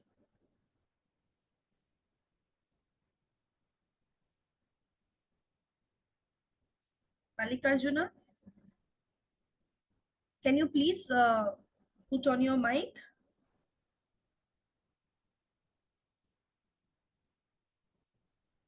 Malikarjuna? Ma'am? Yes. Yes, ma'am. Yes. Can you hear me? Yes, ma'am. Yes. Can you? You are right, ma'am. Are you good to go with your presentation? Yes, ma'am. Yes. Shall I Please. start, ma'am? Yes, sure. I am Malikarjuna. I am pursuing PhD. Vijayanagara Sri Krishna Deva Raya. Narrative of resistance, patriarchy, and post-colonialism in Sisi Dangaremba's nervous conditions. May I audible, ma'am? Ma'am? Ma'am? You are audible. Yes. Okay, thank you. Yeah. African women writers have made a significant contribution to the literature. They main theme in their works exclusion of women from social, economic, and political areas. Flora and Moppa, she is considered as a mother of African women's writers. Other writers like Miriamba, Puchi Emichita, Sisi Dangaramba, and Chimamanda Adichie. These writers, through their works, they discuss about the gender inequality and education, motherhood, and desire for freedom. And these writers who gave voice to the struggles and dreams of the African women. Sisi Dangaramba is a Zimbabwean writer and filmmaker. Nervous Conditions is Dangaramba's first novel, which was published in 1988. It was the first novel published in English by Black Zimbabwean woman, and which won the African section of Commonwealth Writers' Prize. She also wrote sequels as titles The Book of Not, which was published in 2006, and This Mournable Body, which was published in 2018. And she took around 30 years to completing her trilogy. Nervous Conditions, it's the title, it's take from Jean-Paul Sartre's preface to Frantz Fanon's Wretched of the Earth, where Sartre says the native of the status of the native is nervous conditions. Explore the mental and emotional struggles of the African people. The novel set in the pre-colonial Rhodesia, which is now called as Zimbabwe. And Nervous Conditions, Dangaramba critiques Shona community, how Shona community marginalization of the women, both patriarchal control and colonial oppressions. The intersection of the patriarchy, colonialism, and cultural expectations play a central role in shaping lives of the female characters. And here, the Tambuzai Shiguke is the character protagonist of this novel. She is a victim of oppression in her own family, and where Tambu's brother Namo goes to missionary schools, but Tambu is not allowed to study. Tambu, when expresses her desire to get an education, but Tambu's brother Jeremiah opposes, and he says in his words to Tambu, "Can you cook books or feed them to your husband?" This code dictates the woman place in Shona. Tambu's father,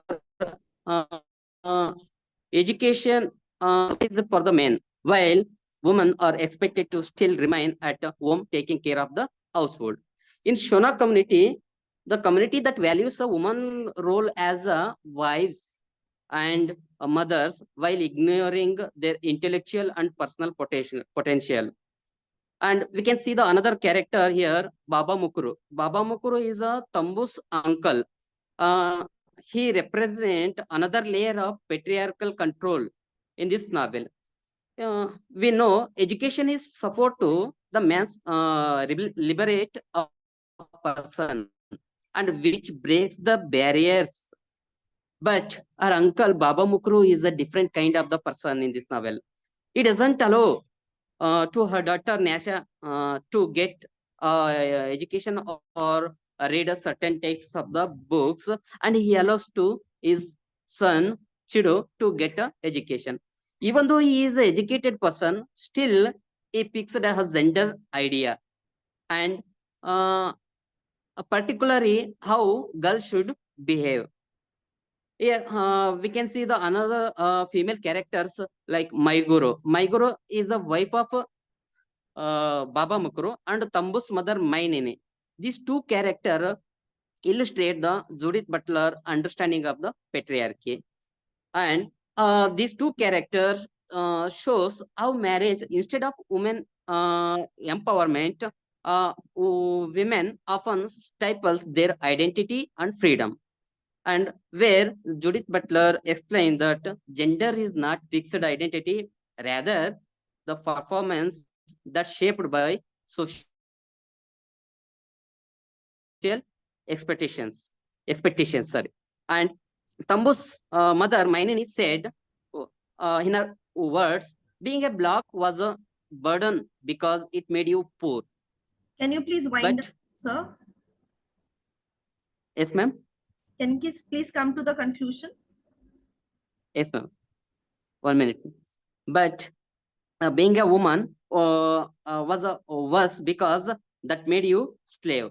And colonialism is another key theme in this novel. The impact of the Englishness. We can see the rebellious attitude through the character of the Nasha. Where Nasha, she says, we can see the metaphor in this novel, the idea of being a trap.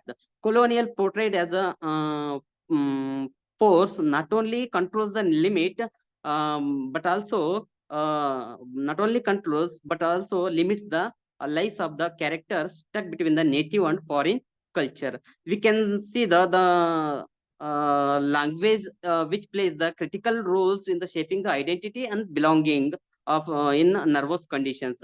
And initially, Nasha and Chido didn't learn Shona culture. They and at school, Nasha says struggle of the our language is not authentic, and she expresses her frustration in front of Tambu by writing a letter. We can see that this sense of the entrapment and alienation is closely related to Franz Fanon, the theory of the colonial alienation. He argues that colonialism, which disconnect the colonized people and their own culture, colonize people from their own culture. Overall, Sisi Dangaramba in this novel, she propounded exploration of the patriarchy and colonialism through the character of the Tambu Jai Siguke and Nasha. Thank you, ma'am. Thank you so much, sir, for your presentation. Do we have Arunashi Vidyadhari with us? Arunashi Vidyadhari? Okay, so that's the end of all the presentations that were lined up today. I will request our chair, Dr. Reena Salaria ma'am, to please go ahead and conclude, give your conclusion statement and also the insights for this session, ma'am.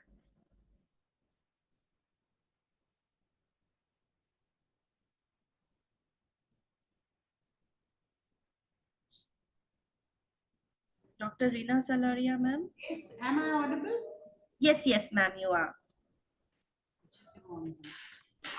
Good evening. Good evening, ma'am. Well, the session was very interesting. All the participants, they covered a vast range of topics, you know, discussing the gender dynamics from race, culture,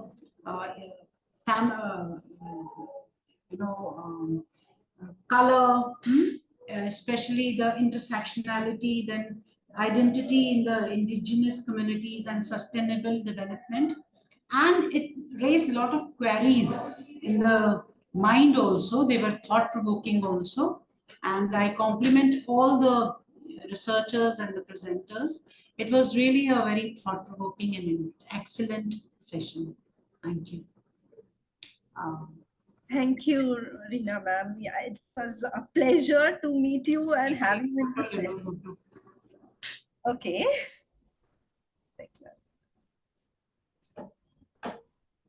Give a moment, ma'am. Thank you.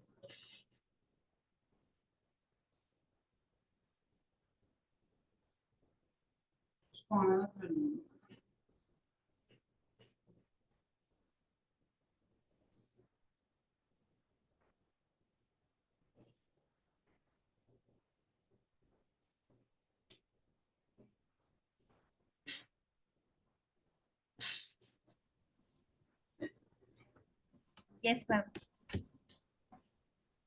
Okay. Yes. Yes, it's done, ma'am. Shall we conclude it? Yes, yes. Okay. Can conclude Thank the you. session now. Thank you so much, ma'am. Warm wishes to everyone. And conclude the session today. Thank you all the presenters to be here, and I'm glad that you all presented so nicely. It was very enlightening to hear all of your presentations, and to the keynote speaker as well, and Dr. Rina Salariaman to chair the session and give the concluding note. We'll meet you again someday in some other conference or seminar. So we'll look forward to our next meeting. Thank you so much. okay, thank you. Yes. Thank you, ma'am. Thank you very much.